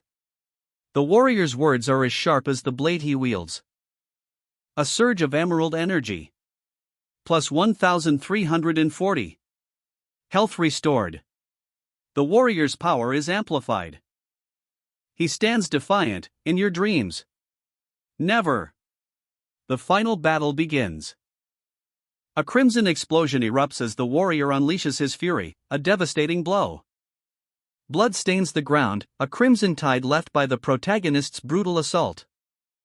But even amidst the carnage, he finds the strength to heal. Healing art, he whispers, a green glow emanating from his hands. Bones realign with a sickening crack, the power of healing is his weapon now. His opponent, a sneer twisting his lips, dares to threaten him. What I despise the most is being threatened, he growls, eyes blazing. The plundering technique unleashes a torrent of crimson energy. A brutal counterattack that leaves his foe screaming in agony. Don't rush, your health has just been replenished, let's continue the drain, he says, a chilling smile playing on his lips. A devastating blast of energy erupts, a red maelstrom consuming his enemy, leaving only scattered remains. Another foe falls, groaning in pain. Catastrophe descends. The very air crackles with raw power, a maelstrom of crimson energy erupting from the heart of the conflict. A blinding flash of light engulfs the battlefield, leaving only the echoes of devastation in its wake. The moon hangs heavy in the night sky, a hush falls over the city as whispers of scandal begin to spread. A shocking revelation unfolds. Huang Xiaofeng, the infamous rich second generation, is seen consorting with gangsters, plotting something sinister. The whispers turn to gasps as his unbelievable power is revealed, a mage of immense strength, his ranking soaring. His arrogance knows no bounds. Jealous? You poor dog, he sneers, his words dripping with contempt. The public is outraged, the sheer cost of his equipment is staggering, fueling the flames of resentment. A battle erupts. A devastating display of power, the priest's abilities are unlike anything seen before. The onlookers are stunned, a priest with such power? The rumors spread like wildfire. A connection is made, a classmate recognizes Huang Xiaofeng's associate, recalling a past conflict. The pieces fall into place, the mystery deepens as the truth about Huang Xiaofeng's sudden rise is revealed. The whispers spread like wildfire, accusations fly, painting Huang Xiaofeng as a spoiled brat leveraging his father's influence. The Huang Corporation's reputation plummets, its stock value crashes as the scandal unfolds. Lin Ye's family watches the news, their faces a mixture of concern and anger, a storm brews in their home. A heated discussion ensues. Mumu, you can't, her father cautions, but Lin Ye's resolve is unwavering. Her mother's words cut deep, but if you encounter difficulties and want to always suppress yours to suppress others, you will never become an excellent professional. The scene shifts to a high-tech control room, a mysterious figure observes Lin Ye's actions on multiple screens. A single word hangs in the air, Lin Yi. A shadowy figure looms, his sinister grin a stark contrast to the cool blue light illuminating his face. The question hangs heavy in the air, about admitting Lin Yi into the alliance early? The response is swift, decisive, agreed. For global stability, Lin Yi must be admitted to the alliance as soon as possible. Old Huan, his face etched with worry, is confronted. Old Huan, why are you still here? Have you given up on your son? A chilling laugh echoes. Ha, actually this isn't a problem for Minister Huang. It's also an opportunity, why not seize it? Minister Huang, burdened by the scandal, explains, I'm still dealing with matters at the company, the compensations and gems for Lin Yi have already been planned. His words are heavy with regret. He continues, his voice laced with sorrow, as an unqualified father, I deeply apologize for my son's misdeeds. A swift, brutal clash. Blades meet in a shower of sparks, the ground cracks under the force of the impact. A desperate plea rings out, please wait. Above, a helicopter looms, a silent observer to the unfolding drama. Lin Yi is urged, Lin Yi, show mercy. But she remains unmoved, a single word escaping her lips, HM? Moments later. Huang Tianqi, Xiaofeng's father, stands before Lin Yi. His expression is one of deep remorse. He begins his apology, his words heavy with regret, I deeply apologize for the trouble he caused you all. Lin Ye's response is brief, but her acceptance is clear. Tianqi continues, outlining the compensation he intends to offer, a full apology, equipment, and a substantial sum of alliance coins. Lin Ye's counterproposal is unexpected. She doesn't just accept, she specifies exactly what she needs, 3 sets of equipment tailored to different classes and a hefty sum of alliance coins. The request is audacious. And Tianqi's reaction is one of stunned disbelief. His jaw drops, his eyes wide with shock. The weight of the unexpected demand hangs heavy in the air. A shadowy figure observes the scene from afar, a smirk playing on their lips. The implications of this encounter are far from over. Level-free diamond sets for different classes, a rare find indeed. It's nearly impossible to find a complete set in the country, but there's a way. A few days wait, that's all. Don't worry, we'll have someone farm them in special dungeons. The Alliance will also provide extra support. Electronic device detected. A silent alarm triggers. And the surveillance net tightens around our protagonist. Alliance? It seems they've noticed me. Have they discovered my unusual talent already? The suspense is palpable. The Alliance's representative leans forward, a glint in his eye. Over 50 dungeons cleared in a month, he exclaims, his voice laced with disbelief. Doubt hangs heavy in the air. Can even a seasoned professional achieve such a feat? The question hangs unspoken, yet palpable. A knowing smile spreads across the Alliance member's face. It's settled then, he declares, his tone brimming with confidence. The video call ends, leaving the protagonist with a new mission and a dinner invitation. He accepts the invitation with a nod, his expression serious. "Understood," he replies, his voice firm. The next day dawns, bringing with it the promise of a lavish feast and perhaps more revelations. The restaurant is opulent, a testament to luxury. Every detail speaks of refinement and impeccable service. The air crackles with unspoken tension, a formal apology, delivered with a pointed purpose. A grand banquet hall, opulent and imposing, the very air hums with power and expectation. Lin Yi, a figure of authority, waits patiently, his eyes, sharp and observant, take in every detail. The protagonist and his companions are seated, the weight of the occasion settling upon them. A sincere apology, offered with a heavy heart, the weight of past actions hangs heavy in the air.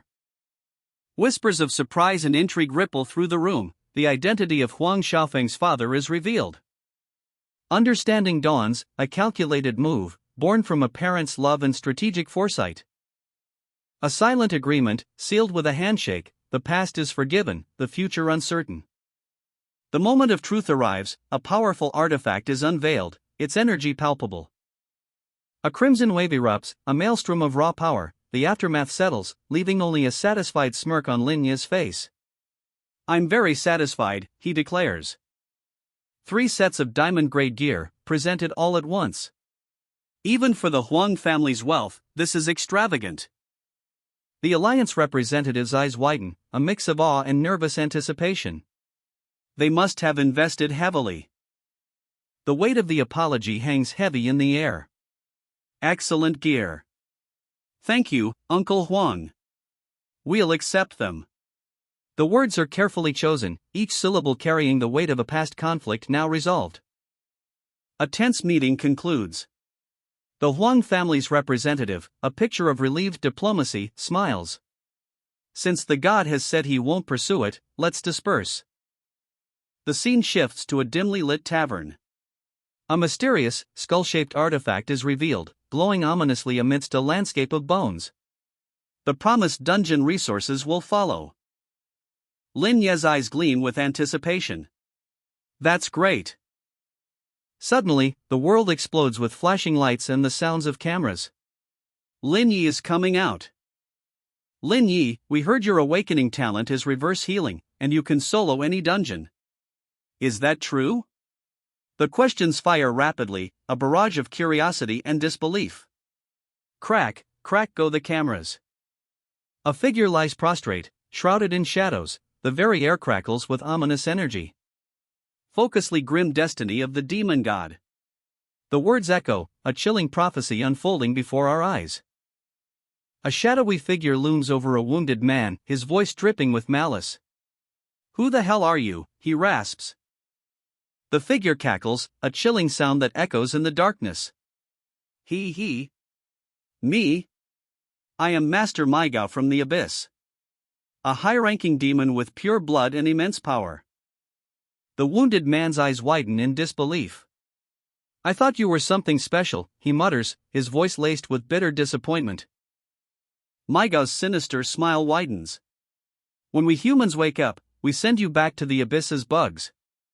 What are you proud of, being the last remnant of the city after getting smashed by a priest? That's called a strategic retreat, okay?" Maigao leans closer, his voice a venomous whisper. "Huang Xiaofeng, are you really content? The ignorant and foolish humans laugh at you. Your friends and family don't help you, but instead, they suck up to those who humiliate you like bootlickers." A monstrous figure erupts behind Maigao, its power palpable. "I can give you unparalleled power right now. Crush those who humiliate you, make your father realize that you are the one who truly deserves respect." With a burst of energy, Huang Xiaofeng rejects the offer. "Get lost." Master Maigao's offer echoes, a chilling promise of unimaginable power. The abyss beckons, a tempting path to unimaginable strength. A desolate landscape unfolds, a graveyard of colossal bones under a bruised, twilight sky, the land of bones, a dungeon of nightmares. The party stands before the entrance to the land of bones, a nightmare-level dungeon. The challenge is clear, the stakes are high. A forsaken place, shrouded in death, an army of dormant skeletons awaits awakening. A conversation unfolds, a strategic discussion about resource management. The team plans their approach to the dungeon. The Huang family's support is secured, promising better resources for this week's dungeon run, a crucial advantage in their quest. Their strategy is set: 3 attribute points, a powerful weapon, and a flawless execution. This nightmare-level dungeon will be conquered. Confidence radiates from the team, their determination unwavering. The final preparations are made before entering the dungeon. The dungeon's ominous reputation is revealed: bone soup, a deadly challenge for even seasoned adventurers. The team is ready to face the ultimate test. The rules for an SSS rating in the Land of Bones dungeon are etched into a stone tablet. A gleaming sword rests before it, hinting at the challenges ahead. A chilling image of the undead knight and his skeletal army, a grim preview of the horrors to come. A young woman's worried expression: the Land of Bones difficulty is no joke, even for veterans. Her concerns are echoed by her companion, who points out the 300% damage restraint. Even with cheats, nightmare difficulty is a beast.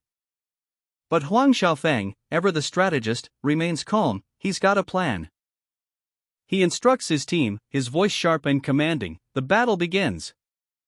A bloody scene unfolds, the ground cracks under the force of the battle. Xiaofeng uses a cunning tactic, luring the skeletons with blood, exploiting their weaknesses. All attributes decreased. The ground trembles as a horde of undead skeletons rises, their bony claws reaching for the heroes. A desperate retreat is ordered. Lin Yi, agile and quick-witted, grabs a teammate and leaps back, narrowly avoiding a crushing blow. A warrior clutches his side, pain etched on his face. He swallows a pain relief herb pill, a desperate measure to keep fighting. The relentless assault continues.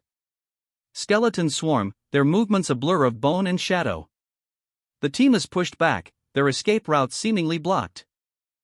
Health and vitality plummet. A warrior's grim determination is clear, even as his strength fails. His judgment was correct: these undead skeletons display a peculiar aversion to holy light. Doubt creeps in. Do they really need to leave their comrade behind? Trusting Huang Xiaofeng completely, is that wise? A desperate strike.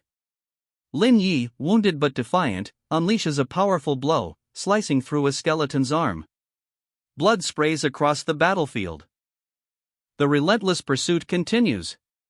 The team is battered, but they fight on, inching closer to the edge of the dungeon. Approaching the edge of the Land of Bones dungeon. A glimmer of hope appears on the horizon as they near the exit. And a miracle arrives. A powerful healing spell washes over the wounded warriors, restoring their health. The tide may yet turn. The dungeon floor is littered with the remains of a gruesome battle, a testament to the team's desperate struggle for survival.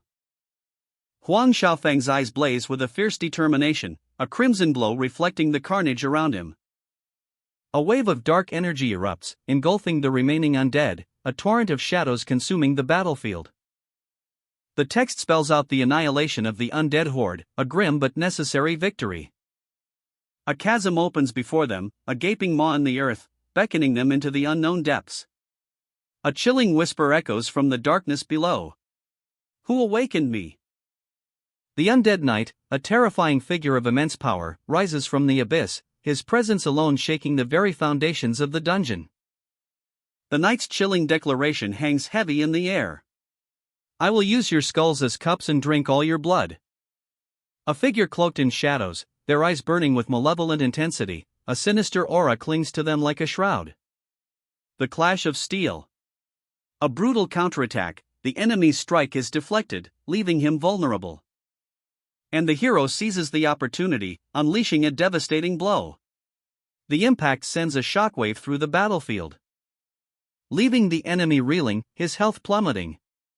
A desperate struggle ensues. But the hero's resolve is unshaken. He presses his advantage, unleashing a torrent of crimson energy. The reversal healing art is activated, amplifying his power. And with a final, earth-shattering blow, the enemy is vanquished. The ground trembles. As the undead knight falls, his health reduced to 0. But even in defeat, a passive skill activates. From the shadows, a terrifying visage emerges. Glowing eyes pierce the darkness, a chilling laugh echoes across the battlefield. A command rings out, a promise of unholy resurrection. All undead creatures rise, their health surging at an alarming rate.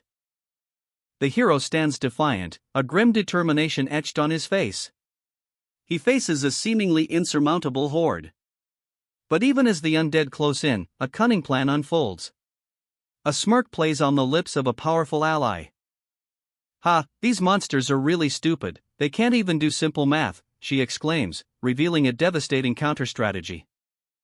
A blinding flash of light. The tide turns as the hero unleashes a devastating attack. The numbers flash across the screen: health plus 100, health minus 500, undead is dead. Another blow, another victory. The undead fall before the hero's might.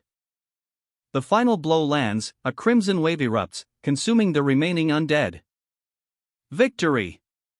The undead knight falls. Lin Yi, the hero, stands triumphant, his power surging after his incredible display of the reversal healing art. A detailed status screen appears, showcasing Lin Yi's stats and newly acquired skills. His level has skyrocketed, and his arsenal has expanded. The final task is complete. A gleaming key, the Holy Sword Stone Sword Key, is revealed, the key to a hidden, one-time-only dungeon. Lin Yi and his allies discuss the implications of this discovery. A hidden dungeon, what treasures await within? The allure of the unknown, and the potential rewards. Lin Yi's eyes gleam with anticipation. He's ready to face whatever challenges lie ahead. The rewards of this unique dungeon are far superior to those found in regular dungeons. A wave of excitement washes over the group. With chests secured, Lin Yi and his allies prepare to open their hard-earned loot. What wonders await within? The platinum chest bursts open. 10 free attribute points and some powerful new equipment, the Hound's Fong and Meteor Staff. But the priest looks unconvinced. Ally's excitement is palpable, a wide grin spreads across her face. Yeah. More good news. 10 more free attribute points, boosting intelligence to a staggering 101. The Meteor Staff is equipped, perfectly complementing the hero's mastery of the 5 elements. The triumphant trio stands before a swirling green portal, a new adventure beckoning. Where do we go next? A grim warning: the land of bones awaits, a dangerous challenge. To reach level 10, they must repeat the dungeon experience. The land of bones looms before them, a skull-shaped mountain. Can the two allies handle it alone? Ally's confident response: I have no problem. Suddenly, a warning. Danger approaches. The chase intensifies. Hero and ally sprint through a blizzard-swept mountain pass, the wind howling around them. Their pursuer, a hulking figure named Baiji, bellows from behind. A young priest and mage stand poised, ready for action, tension hangs heavy in the air. A burly assassin grabs the mage, a wicked glint in his eyes. Or else, your teammate. The mage's eyes blaze with defiance. Why? With a burst of speed, she unleashes a devastating kick. The sound of bone cracking echoes. Why should I give it to you? A fiery blast engulfs the scene, the assassin is sent flying. The impact sends a shockwave, a desperate struggle for survival. A fiery orb glows in the mage's hand, a desperate last stand against overwhelming odds. It's tough. The assassin attacks with a flurry of crimson blades, a deadly dance of steel and shadow, whoosh. The mage barely evades, a desperate cry escaping his lips. What? A thunderous impact. The ground cracks beneath the force of the blow. Damn it! The assassin's attack connects. A cloaked figure appears, their voice echoing with chilling authority. Hey! What the hell are you doing? Weren't you supposed to stop? The assassin recoils, fear flickering in their eyes. You, a kid not even at level 10, how can you? A painful convulsion racks the assassin's body. Bionic tears stream down the face of the defeated assassin, a testament to their agonizing defeat. The cloaked figure's power is undeniable. The cloaked figure's second in command arrives, issuing a brutal order: "Get lost, who gave you the guts to rob us?" Reversal, divine healing. Catastrophe descends. The ground cracks open, a crimson wave erupting from the mage's staff. A fiery maelstrom engulfs the assassin and the second in command. The air crackles with raw power. Ha ha ha. A useless guy who can't even cast a skill. The second in command laughs, his confidence unwavering despite the chaos. Second brother, their equipment looks good. Take it all. The cloaked figure's orders are chillingly calm amidst the carnage. Unscathed. The assassin, miraculously unharmed, stands amidst the devastation. A chilling display of power. What? The second in command's shock is palpable as he witnesses the impossible. You idiot! Heal quickly. Be big brother, no. Panic grips the second in command as he watches his allies perish. They all died in an instant. The sheer scale of the mage's power leaves the second in command speechless. How is this possible? A priest not even at level 10, where did he get such attack power? Unless he also made a deal with an abyss demon. The second in command's mind races, trying to comprehend the impossible. No, a priest, attack. It's that Lin Yi. This guy isn't an ordinary professional. The truth dawns on the second in command. The clash of steel echoes across the battlefield. A desperate cry rings out. No! No! As a wave of crimson energy erupts, obliterating everything in its path. The very ground trembles under the force of the impact. Dust and debris fill the air, a scene of utter devastation. The assassin surveys the carnage, his eyes narrowed in grim determination. They are doomed, he states, his voice cold and unwavering. His companions discuss the aftermath, the practicalities of dealing with the fallen, and the potential threat of discovery. The second in command, however, is focused on a different task: gathering the fallen equipment. Platinum and gold, a mix of powerful items, but their attributes are locked. A glint of dark magic in his eyes, he discovers something extraordinary. Only fallen ones can use it, he muses, a hint of excitement in his voice. A key, pulsating with dark energy, a pass to the giant demise forest, a calamity-level dungeon. A sinister smile spreads across his face. Good stuff, he whispers, his eyes gleaming with anticipation. The second in command, eyes gleaming with avarice, clutches a key to the calamity-level dungeon, the Forgotten Nest. This is no ordinary dungeon, it demands the utmost skill and strength to conquer. The giant's demise forest, a place of immense peril, yet brimming with untold riches and power. A young woman's eyes widen, her excitement palpable, she's eager to explore this dangerous realm. Their leader, a figure shrouded in mystery, speaks: "Once Baijian's talent cooldown is over, we'll enter the dungeon." A chilling determination hangs in the air. The Forgotten Nest, a vortex of shadows and countless eyes, each pulsating with malevolent energy. To conquer this dungeon, they must not only be strong, but also possess the cunning to obtain the pass, a key to its deepest secrets. So, what do we do with these fallen catastrophic priests? Even burning or chopping them up will leave traces. Bury them? One of us suggests, a thoughtful frown creasing their brow. Hey, you too. A sigh escapes as another considers the grim task ahead. Why not throw them into the dungeon? A suggestion sparks, a glimmer of hope in the darkness. Let them disappear with the dungeon cooldown. The idea is met with immediate approval. Good idea. A bright smile lights up the scene, a wave of relief washing over the group. Alright, let's head back to the academy to resume work and relaxation. A plan is set, a sense of calm returning. Once Baiji's Koi Academy is over, we'll head straight to the giant's demise forest. The next step is revealed, anticipation building. The aroma of delicious food fills the air, a stark contrast to the recent battles. The bill arrives, but before anyone can reach for their wallets, a mysterious figure pays the tab, leaving everyone stunned. Who is this stranger? Shang Guanyan, a high-ranking official, introduces himself, extending an unexpected invitation. His offer: early entry into the prestigious Professionals Alliance. The team is speechless. But our protagonist hesitates. The weight of his decision hangs heavy in the air. He politely declines, citing concerns about prematurely revealing his full strength and the potential for suspicion.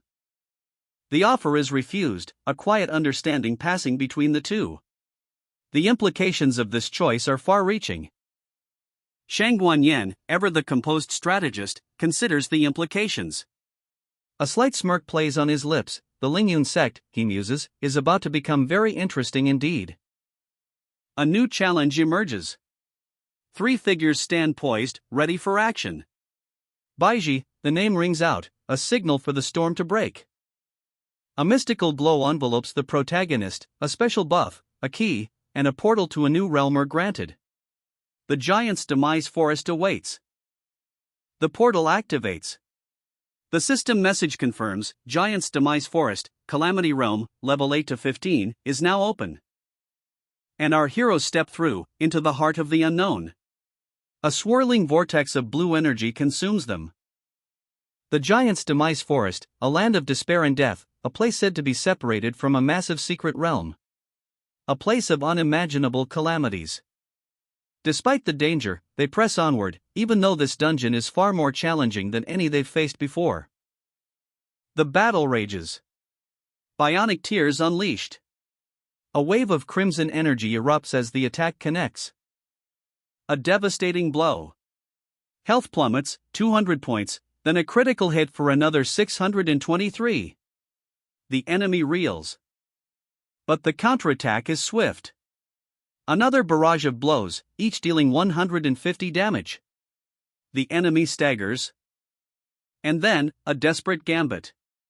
The blonde warrior unleashes a powerful healing art, doubling her output. The tide turns. A new strategy emerges: watch out for the clash and charge combos. The enemy's new equipment is revealed. Its power far surpasses that of a standard student. A desperate dodge. Crouch and roll. The warrior narrowly avoids a fatal blow. And retaliates with a fiery fury. Flame slash. The attack explodes. A chilling wave of dark energy sweeps through Giant's Demise Forest. The ground trembles beneath the warrior's feet. Panic erupts. What is this? One cries out, as the ominous presence closes in. Ah, everyone be careful, another shouts, bracing for impact. The ground cracks open, revealing the White Spirit Knight. The first boss is here, a voice booms, echoing through the forest. His stats flash before our eyes: strength, constitution, intelligence, spirit, agility, a formidable foe. The catastrophic priest unleashes fallen hell. A wave of crimson energy erupts, tearing through the battlefield. Did it work? One warrior's eyes widen in disbelief. No, not yet. A chilling warning echoes: watch your positions. Chip away its health bar and stack bleed debuffs. A swift counterattack. A blade flashes, a desperate parry. Followed by a searing blast of purple energy. Bionic tears poison bubble. Another warrior cries out, flame slash. The fiery attack cuts through the air, engulfing their foe in a torrent of flames. The catastrophic priest unleashes fallen hell. A wave of dark energy washes over the battlefield. Warriors 2 and 3 counterattack, their skills exploding in a flurry of light and fire. Warrior 2's bionic tears poison bubble connects, inflicting a debilitating poison, while Warrior 3's flame slash adds to the inferno. The priest staggers, health plummeting. Minus 800 points of damage. The fight is far from over, but the tide is turning. The White Spirit Knight takes a beating. Minus 50, then minus 450. Poison and bleeding, the knight is in dire straits. But wait, what's this? As the knight's health drops to 1/4, a blinding light erupts. Holy light! A surge of power revitalizes the knight, boosting all attributes and defenses. Warrior one's eyes widen in disbelief. Is this the White Spirit Knight's fixed skill? When its health drops to 1/4, it becomes invincible? The battle rages on. The first boss is proving to be a formidable challenge. A new strategy is needed. The catastrophic priest, observing the knight's newfound invincibility, whispers a plan to his allies. "I'll kite it, you guys make sure not to pull its aggro." The priest chooses his position carefully. This spot is hard to hit from a distance, perfect for a ranged attack. A cataclysmic explosion rocks the earth. The very ground trembles beneath the force of the blast, leaving behind a crater of smoking devastation. Crimson stains the ravaged landscape. And from the heart of the chaos, a figure emerges, cloaked in shadow, eyes burning with dark power. Reversal of heaven and earth. Health plus 1500, attack power greatly increased, defense greatly increased, movement speed greatly increased. His opponent, a towering figure of blazing light and fury, staggers back, a look of disbelief etched on his face. Reversal healing art technique. The battle rages on. Long-range attacks don't work, what's next? He'll use a charge skill, retrieve his weapon, and switch to melee combat. Spiritual power gathering. Knight skill, charge attack. With a blur of motion, he closes the distance, a devastating blow. The flickering stone's power explodes. A crimson wave of energy erupts, radiating outwards with devastating force. The shadow-cloaked figure, a blur of motion, dodges the blast with impossible speed. He's already closing in on his opponent. A flurry of blows. Blades clash, sparks fly, the air crackles with energy. "Heh, too bad, you're already in my trap." The shadow-cloaked figure's voice is cold, devoid of emotion. His opponent, battered and bruised, is trapped. The numbers flash across the screen, health plummeting. A desperate gamble. The White Spirit Knight unleashes his holy light skill, a blinding flash of radiant energy. But the shadow-cloaked figure anticipates the move. He counters with brutal efficiency, shattering the attack. The final blow. A crimson energy surges, and the battle ends with a resounding crash. Perfect timing. The cooldown is over. The shadow-cloaked figure activates Reversal, Divine Healing. A cataclysmic eruption of energy. The very air crackles with raw power as the shadow-cloaked figure unleashes a devastating attack. Witness the might of Reversal, Starlight Radiance. Fallen Hell. The screen explodes with light and power, a testament to the figure's overwhelming strength. Victory is his. Lin Yi levels up to 9. Su Mumu reaches level 7, and Baiji, level 6. The numbers speak for themselves, this was no easy feat. Even with their enhanced gear, the team acknowledges the difficulty of this dungeon. Without the shadow-cloaked figure's intervention, clearing this boss would have been a monumental challenge. Following the guide, the team prepares to advance to the next area. The path forward is clear, or so it seems. But Lin Yi notices something amiss. Where are the signposts? A sense of unease washes over him. The scene shifts to a dark, foreboding mountain pass. A chilling wind whips through the jagged peaks.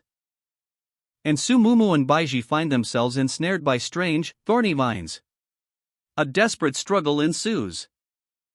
It's a Calamity-level dungeon's unique teleportation method. The girls are caught in its grasp. A warning rings out, remember to hold your pose before landing, or you'll be injured by the dungeon. Crimson energy erupts. A wave of raw power, unleashed by the shadow-cloaked figure, washes over the battlefield. A bone-chilling gust of wind precedes the shadowy figure's attack. Lin Yi and Su Mumu brace themselves. Lin Ye's eyes widen in alarm. "Boss!" screams Su Mumu, her voice filled with terror as the ground trembles beneath their feet. A red band constricts, a symbol of their desperate struggle against the dungeon's relentless power. The Dark Curse Knight, a terrifying figure shrouded in shadow and power, his stats scream of overwhelming might. A seasoned warrior confronts the knight, his words laced with a mixture of caution and grudging respect. "I've heard a lot about you, Curse Teacher. The reputation precedes him, clearly. But the warrior's confidence wavers. If it wasn't for my reversal of heaven and earth, this would be a disaster with no way to dodge its attacks. The sheer power of the Dark Curse Knight is undeniable. The battle begins.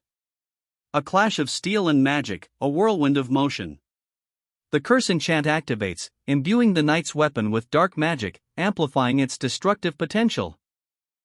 A wave of pure magical energy explodes outwards. BWAM, the force of the blow is staggering.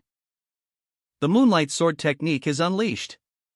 A blinding flash of light, an inescapable homing attack. So fast. It slices through the air, targeting the enemy's weak points. A desperate cry rings out. Mew mo. Baze. Don't dodge, block it directly. The situation is critical, demanding immediate, decisive action. Clash. A furious exchange of blows erupts as the warriors' attacks collide, a maelstrom of energy tearing through the air. The impact reverberates through their bodies. So strong, feels like my tendons are gonna snap, one warrior cries out, the strain evident on their face. Moonlight Sword Chi. Even the Dark Curse Knight's most powerful attack is met with a valiant counter. The display of skill is breathtaking, but the warrior's movement stiffens. Damage is partially neutralized. Good thing we stocked up on potions, one warrior breathes, relief washing over them as they tend to their wounds. But the respite is short-lived. Starlight Radiance. The Dark Curse Knight unleashes a devastating counterattack, a crimson wave of power engulfing the battlefield. A whirlwind of destruction. The ground cracks under the sheer force, and the warriors brace for the inevitable. Divine healing, catastrophe descends. A blinding flash of light erupts, a surge of healing energy pushing back the darkness. A desperate gamble for survival. Healing art plundering technique. The sheer power of the healing magic is almost overwhelming. Even with Lin Ye's badass triple combo, he only knocked off a third of the curse teacher's health, but the warriors stand defiant, their resolve unwavering. And our gear is the latest upgrades, one exclaims, a spark of hope in their eyes. Poison Bubble. Ice Spike. The clash of elemental magic explodes across the battlefield. A flurry of ice shards erupts, a blizzard of destruction unleashed. The Dark Curse Knight takes a direct hit. Health minus 157. The impact sends tremors through the very air. But he stands defiant, his armor gleaming with dark energy. A chilling warning, it's coming. From the shadows, a figure emerges, a whirlwind of crimson energy. A brutal assault. A crimson slash tears through the air. Rising slash. The unnamed warrior counters with a desperate attack, a desperate gamble. A brilliant arc of energy cleaves through the darkness. Health plus 789. The impact reverberates. A second strike. Triple slash. Health plus 501. The warrior's relentless assault pushes back the darkness. The Dark Curse Knight's neck, a critical hit point, glows ominously purple. A targeting reticule locks on. And a devastating blow lands. A critical hit. The force of the impact sends shockwaves rippling across the battlefield. Lin Yi watches in horror, her eyes wide with alarm as the attack connects. Her companion's face is a mask of concern. The unnamed warrior grits his teeth, his resolve unwavering. Curse Teacher's strength is no joke, he mutters, focusing his energy. Gotta stay focused. The Dark Curse Knight's attention is fully on Lin Yi. Stick to the plan, the warrior urges, launching a swift attack. With precision and speed, the warrior unleashes the plundering technique, a double strike that sends the knight reeling. I'll hold all the aggro, keep Curse Teacher from attacking Mumu and Baiji. Even if it's a tank, we can whittle down its health. The final, desperate counterattack begins. After all, reversal of heaven and earth is a perfect counter for skill-heavy bosses like this. Lin Ye's eyes burn with grim determination. Even against a calamity-level boss, he knows they can prevail, they just need a little more time. The unnamed warrior executes the plundering technique. A wave of dark energy washes over the dark curse knight, the aggro transfers. Lin Yi observes from the shadows, his moment to strike drawing ever closer. The beast is distracted, vulnerable. The earth trembles. Lin Yi unleashes reversal of heaven and earth, divine healing catastrophe. A crimson wave of energy erupts, impacting the dark curse knight with devastating force. Minus 937 health. The dark curse knight roars in defiance, "Curse teacher, remember, your opponent is me." Lin Yi's response is immediate and unwavering, "I'll always stand in front of my teammates, making your attacks useless." With a defiant cry, Lin Yi unleashes the second phase of his attack, reversal, starlight radiance fallen hell. A blinding red beam of energy lances forth. The impact obliterates a section of the battlefield. The dark curse knight is reeling. The dark curse knight staggers, wounded and weakened, but still standing. His power is waning. Is this? The final blow lands, echoing through the giant's demise forest. Victory! The dark curse knight surrenders, its dark power dissipating. 9,300 experience points and a unique reward are ours. The unnamed warrior's eyes widen, a mixture of awe and disbelief. "Boss, you completely wiped out the curse teacher?" Lin Yi smiles, a quiet confidence radiating from him. "Yep, this is our team's achievement. And the best part?" He reveals the incredible truth: we can still summon the dark curse knight to conquer dungeons, even with the difficulty lowered. The system messages haven't finished flooding in yet. Could there be something even more awesome waiting for us? A radiant light explodes, revealing an entry pass. The catastrophe-level dungeon awaits. And the path is clear. The original Sin Observer, guardian of the Forgotten Nest, opens the gate. A new challenge begins. Remember? Beating the cursed teacher means securing the entry pass to the Forgotten Nest. A smirk plays on his lips. A hidden task complete. The dungeon setup changes. He ponders the impact on others.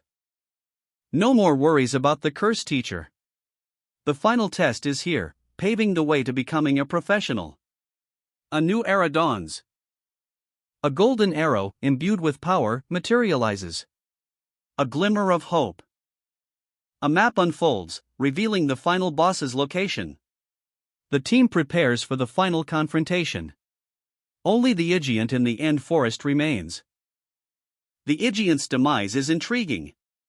The second boss, the Dark Curse Knight, is the dungeon's toughest challenge. The final showdown looms. A colossal foe, Godzilla-esque in its scale, prepares to unleash its fury. But the team isn't phased. A battle plan is whispered, a sly grin spreading across the protagonist's face. "Stick to its left foot," the blonde advises, "it can only try to stomp you." The beast rises, a monstrous silhouette against the twilight forest. Its attack is slow, ponderous, a weakness to exploit. And the battle begins. The pink-haired girl pulls the boss's attention, creating an opening. A moment seized by the protagonist. "How about we have the cursed teacher do the dirty work for us," he suggests, a glint in his eye. With a dramatic flourish, a powerful entity is summoned. The Dark Curse Knight, as formidable as ever, descends upon the battlefield. Crash!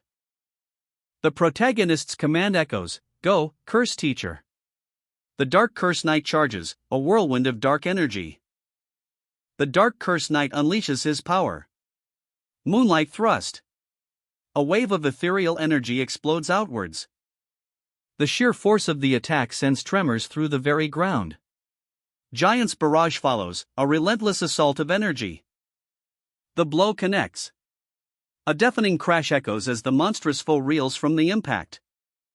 But even as it staggers, a fiery trail of destruction marks the boss's weakness.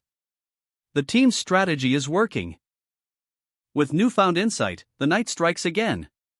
Rising Slash. Moonlight Sword Chi. A flurry of blinding attacks, culminating in a devastating triple strike. The ground trembles under the force of the combined assault. Mumu, use your ultimate. Baiji, just buff us with your enhancement skills. The team coordinates their efforts, a symphony of destruction. Greatsword Fighters Inspiration. Team Attack up. Team Crit Rate up. Baiji's support empowers the team's offensive capabilities. The pink-haired girl unleashes her ultimate attack. Flame Sword Chi. Bionic Tears. Poison Bubble. A torrent of fiery destruction and toxic fumes engulfs their foe. A blinding flash of azure energy erupts. The very air crackles with raw power. Twin beams of searing light slice through the darkness, leaving trails of shimmering destruction in their wake. The protagonist, eyes blazing with righteous fury, unleashes his ultimate attack, Fallen Hell. Let's finish this. Crimson energy explodes outwards in a devastating wave, obliterating everything in its path. The screen displays the results. The dungeon boss, Giant in the end, is defeated. Lin Yi levels up to 10, Sumumu to 8, and Baiji to 7. 8,000 experience points gained. Lin Yi, you're level 10 now. Judging by the results, all challengers completed all hidden conditions. Dungeon rating upgraded to SSS rank. Double experience points received. Lin Yi levels up to 11, Sumumu to 9, and Baiji to 8. Level up, twice in a row? I've never heard of this happening before. Due to the special ability, Gaze of the Goddess of Luck, the cleared dungeon chest has been upgraded to diamond level. Completed all hidden conditions, rating upgraded to SSS rank, and due to the special ability, Gaze of the Goddess of Luck, received an additional platinum chest. The diamond chest explodes open. A shower of gold coins rains down, revealing powerful new equipment and skills. Platinum chest. More riches await, each member scores platinum level gear and attribute points. The heart of the giant pulses with raw power, a portable item boosting strength and providing a temporary shield. Marrow Ash enhances weapons, adding a shield-breaking effect, while lightning paper electrifies attacks. The White Spirit Knight's breastplate and spear gleam, granting increased strength, constitution, and a devastating new skill, Radiant Javelin. Rising Tide, a priest-exclusive skill, washes over the team, healing allies and dispelling debuffs. He examines his new skill, a thoughtful expression on his face. Not bad, he murmurs. A vortex of crimson energy erupts, a terrifying power unleashed. Reversal Rising Tide. Dead Sea unleashes a devastating wave, dealing massive damage and applying debuffs, a perfect counter to the boss's attacks. A surge of crimson energy erupts. The protagonist's form is wreathed in power as he unleashes a devastating skill. The Rising Tide.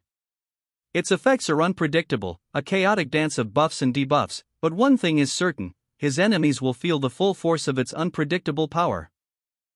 The protagonist grins, a triumphant gleam in his eyes. He's mastered a new skill, a powerful tool in his arsenal. His gaze falls to the glowing orb in his hands, a symbol of his newfound mastery. A strategic thought crosses his mind. A plan begins to form. He'll focus on control skills, building a playstyle that will leave his opponents utterly helpless. The pink-haired girl's power is revealed in all its glory. A torrent of fiery energy explodes outwards, a testament to her mastery of reversal of heaven and earth. Her eyes blaze with confidence. She can reverse anything, it seems, bending the very essence of skills to her will. The aftermath.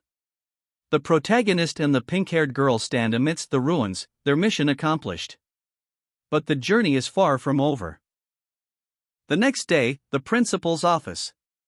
A hushed silence hangs heavy in the air. What? The principal's voice cracks with disbelief, eyes wide with shock. Lin Yi, he defeated the Dark Curse Knight? The gravity of the situation sinks in. If I heard you right, you're talking about the Calamity-level Giant's Demise Forest? He achieved SSG rank in the Calamity-level dungeon, completed the final task, and the difficulty of Giant's Demise Forest dropped a level. That's right. Lin Yi contacted the principal after leaving the dungeon, and the Alliance confirmed it. The entry pass for the Forgotten Nest. He got it. Only 73 human professionals have ever entered the Forgotten Nest, and of those, only 24 survived. None cleared it completely. A chilling image flashes across the screen. Skeletal remains hanging from twisted trees, a grim testament to the dungeon's unforgiving nature. They can't attempt it a second time. Lin Yi, the victor, stands amidst the ruins of the giant's demise forest, his triumph bittersweet. The dungeon's challenge was immense, but the reward and entry pass to the Forgotten Nest is within his grasp. News of his incredible feat reaches the academy. The principal and his associates react with a mixture of awe and disbelief. Such a feat is unprecedented. The principal beams, his pride evident. The weight of Lin Yi's accomplishments settles upon them. But even amidst the celebration, a shadow of concern lingers. The principal's words hint at the challenges ahead. A debate erupts regarding the academy's standards. The principal's words, quality over quantity, ring with a steely resolve. The legendary Dark Curse Knight legend is mentioned, a chilling reminder of the dangers that await Lin Yi in the Forgotten Nest. Yet, amidst the gravity of the situation, a hint of intrigue surfaces. The complexities of the Forgotten Nest are far from simple. Suddenly, an interruption, a messenger bursts in with urgent news. Trouble has struck Lin Yi's team, the tension ratchets up, foreshadowing a new challenge. The news explodes across the professionals' forum. Lin Yi's incredible feat in the giant's demise forest dungeon is the talk of the town, but not everyone is celebrating. Accusations fly. Some claim his power is unnatural, a deal with demons. Frame-by-frame analyses of his battle footage fuel the controversy. But Su Mumu, a fellow student, stands firm in her belief in Lin Yi's integrity. Her voice rings out, defending her friend against the tide of doubt. Pleading for someone to intervene. The principal, a figure of authority and wisdom, listens intently. He's not one to be swayed by baseless accusations. With a decisive gesture, he begins his investigation. The digital world erupts in a firestorm of debate. Level 35 Alliance members weigh in, some supporting Lin Yi, others convinced he's a fallen one. The evidence is presented, analyzed, and dissected. The accusations intensify, fueled by speculation and conjecture. The pressure mounts on Lin Yi. He must prove his innocence. But the principal remains cautious. He recognizes the potential for injustice. Lin Yi is still a student, and a presumption of guilt is a dangerous path. He decides to act, promising Su Mumu that he will personally investigate the matter. Justice will prevail. The principal's words hang heavy in the air, a chilling assessment of the situation. Meanwhile, a mysterious figure offers a solution, their expression unreadable. A joint statement might not be enough to quell the storm. Lin Yi, the center of the controversy, steps forward. His gaze is unwavering, his demeanor resolute. Everyone, he declares, I request a demon or a test. The Alliance's carefully crafted denial crumbles. The source of the rumors is exposed, admitting their guilt. The truth begins to emerge. The official stamp seals Lin Yi's fate, or does it? The accusations of a demonic pact remain. At the Alliance base, questions swirl. The imposing structure looms large, a symbol of power and mystery. Lin Yi's request for a test is met with suspicion and intrigue. The crowd roars its support for Lin Yi, their faith unwavering despite the uncertainty. A wave of hope washes over the scene. A hush falls over the crowd, anticipation hangs heavy in the air. The weight of the accusations, the uncertainty of the future, all hangs in the balance. The flashbulbs pop, a sea of nervous faces surrounds him. Lin Yi, unfazed, meets their gaze with a smirk. If you're so scared, he sneers, don't be a reporter. A reporter, microphone in hand, demands answers. Her voice rises, sharp and accusatory, speak up. Why so quiet now? Another reporter jumps in, his words cutting through the rising tension, you were just questioning the Alliance. Think the world revolves around you. Suddenly, a sleek device descends from above, its metallic gleam reflecting the harsh lights. Oh, live testing. Watch, don't waste time talking. The holy judgment array awaits.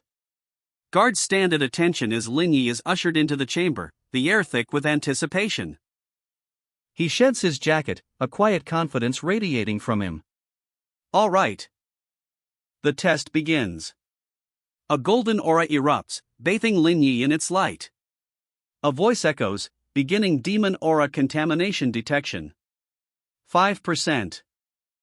A guard watches, concern etched on his face. Hey. Actually, you don't have to do this. Some people just can't stand others being good. Lin Yi, a picture of calm defiance, faces the test. A faint golden aura flickers around him, a mere 15%. He doesn't care what others think. Only those who trust him need worry. The principal watches, his expression unreadable, the golden flames intensify. The aura test continues, the percentage climbing. 50%. The principal's grip tightens. A stark warning hangs in the air, a bad result means immediate arrest. Lin Yi stands firm, the golden light engulfing him. The intensity builds, the pressure palpable. 85%. The principal's eyes widen, a mixture of disbelief and dawning comprehension. The climax approaches. 100%. The results are in. The tension is a tangible thing, heavy in the air. The test concludes. The results are displayed: demon aura contamination, 0%. No demonic contract detected. Relief washes over the principal's face. A collective sigh of relief. The report is printed. The principal's relief is evident. The tension breaks, replaced by a wave of stunned surprise. The news spreads like wildfire. The public is shocked. The impossible has happened. No trace of demonic aura? How is this possible? The internet explodes with speculation. Where are the doubters now? The mystery deepens. A priest with such power, untouched by demons, what is his secret? Lin Yi stands defiantly, a glint in his eyes. Now I'll reveal my attribute points and level. The challenge hangs in the air, unspoken but palpable. A ripple of disbelief spreads through the onlookers. What the hell? They all believe it, one whispers, his jaw slack. Lin Yi, it seems, has played his cards perfectly. Panic. A student leaps from his bed, a frantic energy radiating from him. Lin Yi is so shady. He definitely tricked his way through with some demonic influence, he shouts, already racing to warn others. Chains of fire, a crimson inferno swirling around him. He stands defiant, a figure shrouded in darkness, eyes burning with an unholy light. A bustling city street, the aroma of street food hanging heavy in the air. He walks, seemingly ordinary, 2 bags of groceries swinging from his hands. Milk, tea, and snacks. A simple desire, a moment of normalcy before the storm. Lin's sharp words cut through the mundane. The weight of his past actions, a heavy burden he carries. A sudden impact. A figure bursts from an alleyway. The chase is on. A desperate question hangs in the air. The tension ratchets up. A swift, silent strike. The attacker's skill is evident.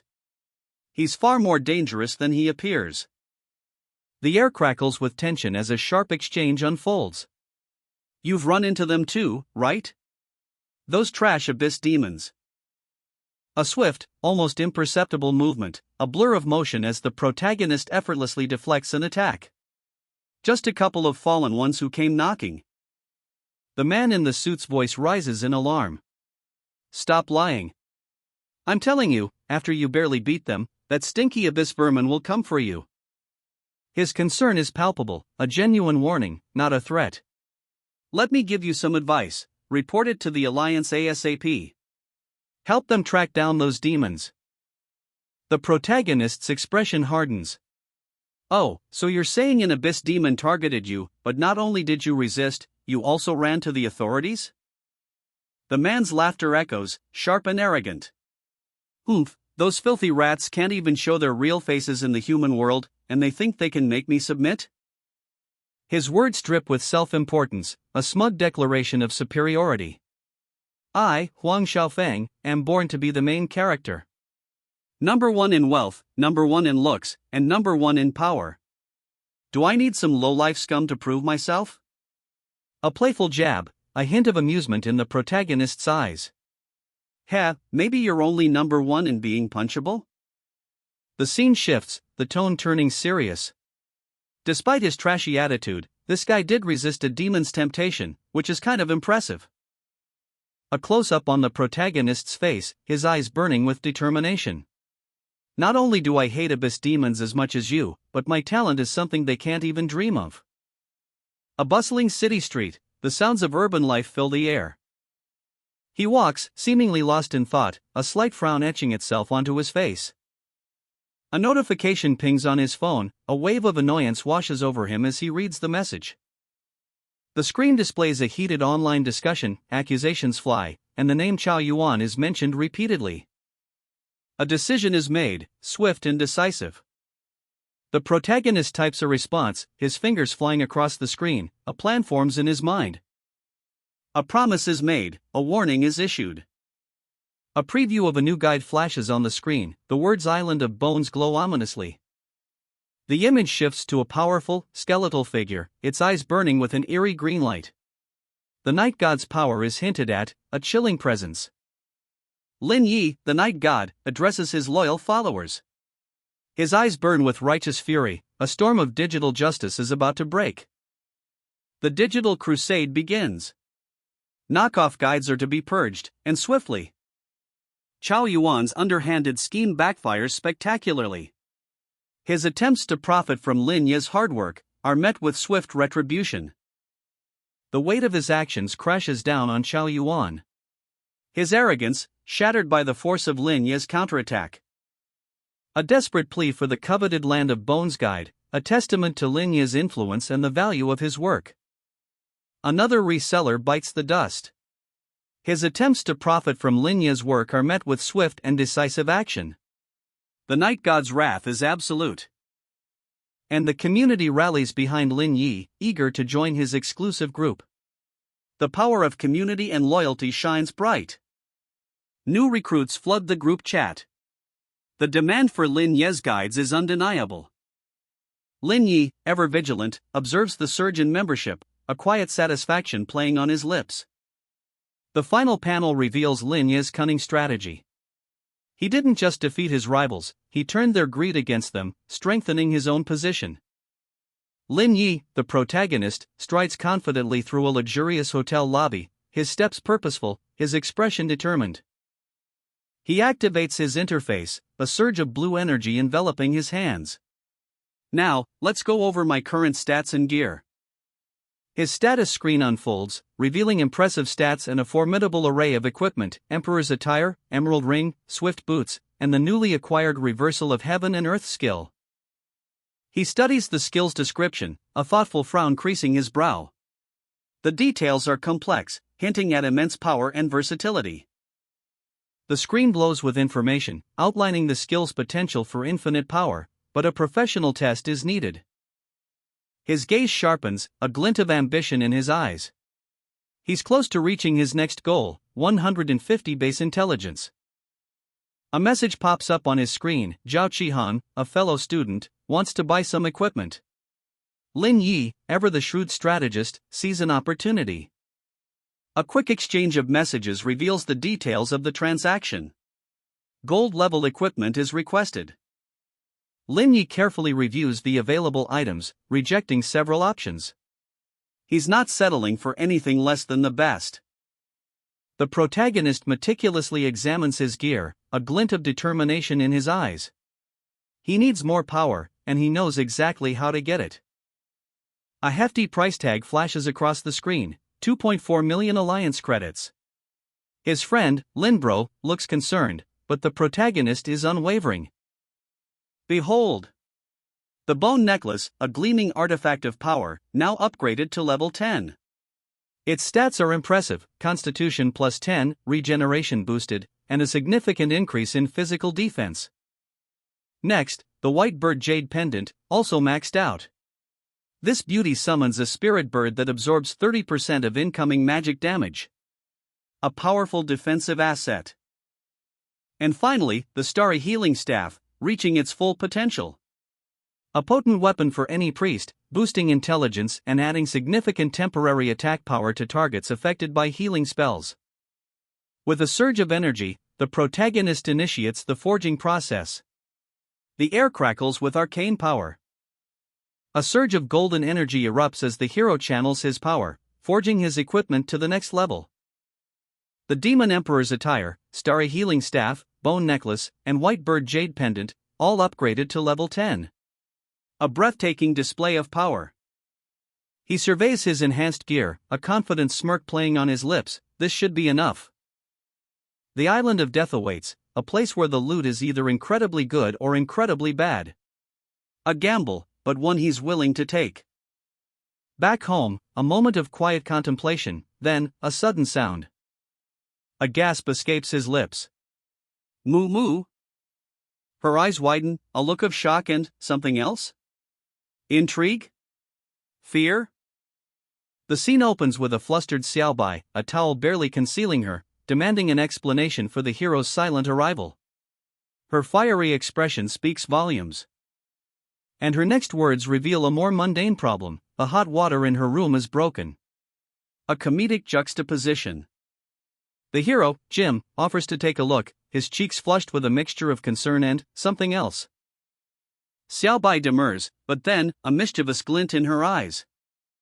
She has something important to discuss.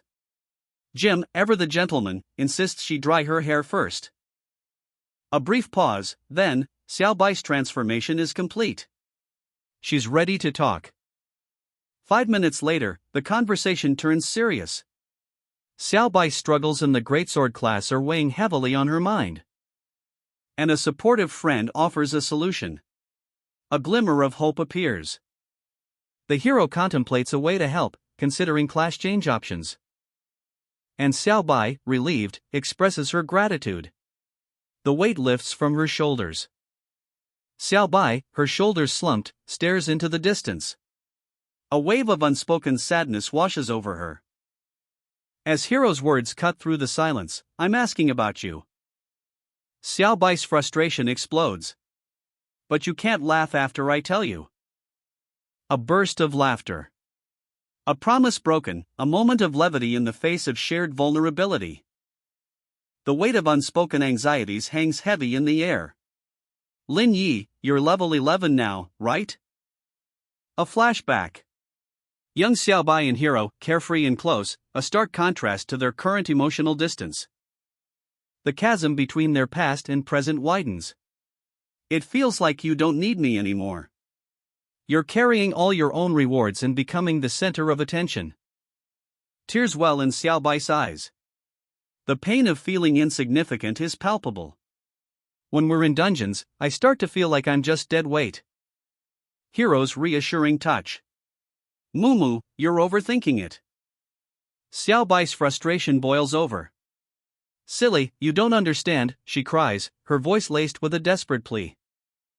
Tears well in her eyes as she confesses, you don't know what it feels like to try and keep up with someone, only to feel more and more helpless. A defiant declaration bursts from her lips, I don't want to keep depending on you. The hero's plan is revealed.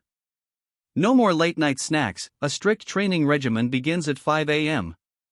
If that's the case, then you'll need to be more disciplined starting today. Xiaobai's eyes widen in disbelief. But isn't agility just about stacking points? The hero's response is firm, do you think you have enough points? A glimmer of hope appears. Alright, take this. A glowing blue orb, the giant's heart, is offered. Is this the giant's heart? For me?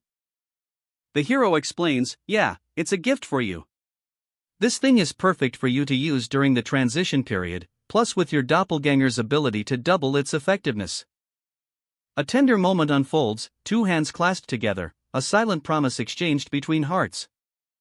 Professor Lin, a figure of mystery, lies before us, a request hangs in the air, heavy with anticipation.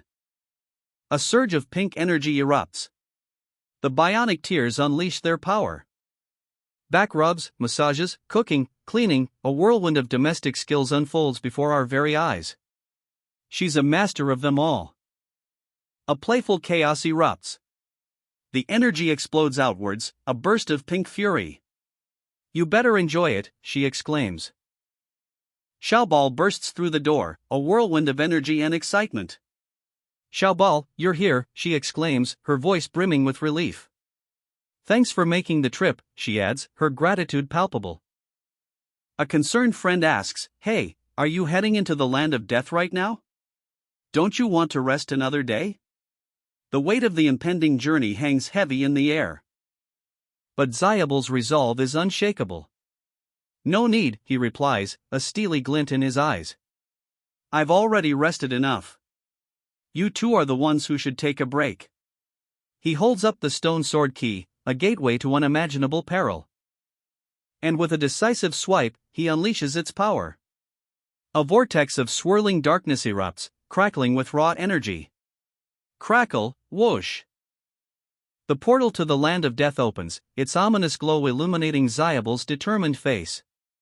He selects the highest difficulty, catastrophe descends. I'm off, he declares, his voice echoing with unwavering confidence. He steps into the abyss, his form engulfed by shadows and crimson flames. A new power surges within him, transforming his very being. The land of death awaits. And he is ready. Lin Yi stares, wide-eyed, at the sheer scale of the challenge ahead. Catastrophe difficulty? This is insane. The land of death. A forbidden zone shrouded in death, where any living creature that enters becomes food for the undead army. The dungeon's description chills Lin Yi to the bone. But he presses on, his resolve unwavering. A wave of dark energy crackles around him as he steps into the abyss. Phew, at least there's no instant death trap here.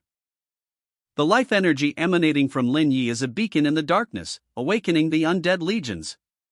The Deathwing Dragon, the Skeleton King, the Undying Lich, the Giant Zombie Butcher, and the Death Maiden, they all stir. A massive undead army rises from the depths, their skeletal forms illuminated by hellish flames. Fresh meat, delicious. The coronet of red flames, a holy sword of immense power, materializes before Lin Yi. Its power is undeniable, capable of dealing 500% more damage against undead creatures, granting 50% damage reduction, and inflicting widespread holy flame damage. But Lin Yi hesitates. Definitely not going to use it. The rules of the land of death are laid bare: survive for 2 hours under the relentless undead assault until the holy knights arrive, and kill at least one dungeon boss. A grim challenge, indeed. The challenge is laid out before Xiaobao: conquer the land of death on catastrophe difficulty. His mission? Slay all dungeon bosses, eliminate the death altar that spawns endless undead, and clear the land of every last unholy creature. Oh, and he has to do it all within 2 hours. A colossal axe, glowing with an ominous red light, materializes before him. Inscribed upon its surface, reversal of the stars. This is no ordinary weapon. Xiaobao leaps into action, wielding the axe with terrifying skill. A crimson energy erupts from the weapon, obliterating the undead horde with each swing. The ground trembles under the force of his attacks. A wave of fiery destruction washes over the battlefield, leaving only ash and bone in its wake. The screams of the undead are deafening. One particularly resilient undead creature lunges at Xiaobao, but he's too fast. You're not human, the creature bellows in terror as it's consumed by hellish flames. The undead are stunned. How can a human summon the flames of hell? They cry out in agony as Xiaobel's fiery assault continues unabated. The heat is intense. With a surge of power, Xiaobao unleashes reversal of divine healing catastrophe. A blinding vortex of crimson energy erupts, healing him and amplifying his power to unimaginable levels. The final assault. A devastating wave of crimson energy obliterates the remaining undead. The land is silent, save for the crackling embers. 1304 points of damage in a single second. The undead legion vanishes. Just as planned. With the upgraded gear and stats, the celestial robes now provide a 90% healing boost. This batch of level 15 gold grade undead soldiers was cleared in an instant. I didn't even need the ultimate eye blue sea tide. But a new wave of the undead army appears. Break through the blockade, quickly defeat the army, and destroy the death altar. The hero charges forward, a blur of motion, leaving a trail of destruction in his wake. Eyes blazing with crimson fury, he unleashes the reversal of eye blue sea tide. The crimson tide engulfs the remaining undead, a devastating torrent of power, eradicating them completely. A gruesome spectacle unfolds. Undead creatures, their bodies contorted in agony, explode in a crimson geyser. The screen displays a devastating status update: all enemies are weakened, poisoned, silenced, and stunned. Their health plummets to 0. An entire undead army, annihilated. The black water recedes, revealing Xiaobao, the victor, standing amidst the carnage. His dark eyes scan the battlefield. A monstrous new foe emerges from the shadows, the Death Altar building. Its stats are terrifying: 10,000 HP, impenetrable defense. This is no ordinary undead. A closer look reveals the Death Altar building's horrifying nature, a bizarre structure that continuously summons undead creatures from the underworld. 5 at a time, each guarded by a dungeon boss. Even after defeating the boss, the already summoned undead remain. But Xiaobao is ready. He faces a new challenge, a giant zombie butcher, a grotesque amalgamation of corpses. Its stats are impressive, but Xiaobao is not intimidated. With a burst of power, Xiaobao unleashes the reversal of clarity art, confinement technique. Chains of pure energy bind the butcher, imprisoning and controlling the beast. 30 seconds of respite. A new wave of enemies attacks. Xiaobao, despite his victory, is far from finished. The battle rages on.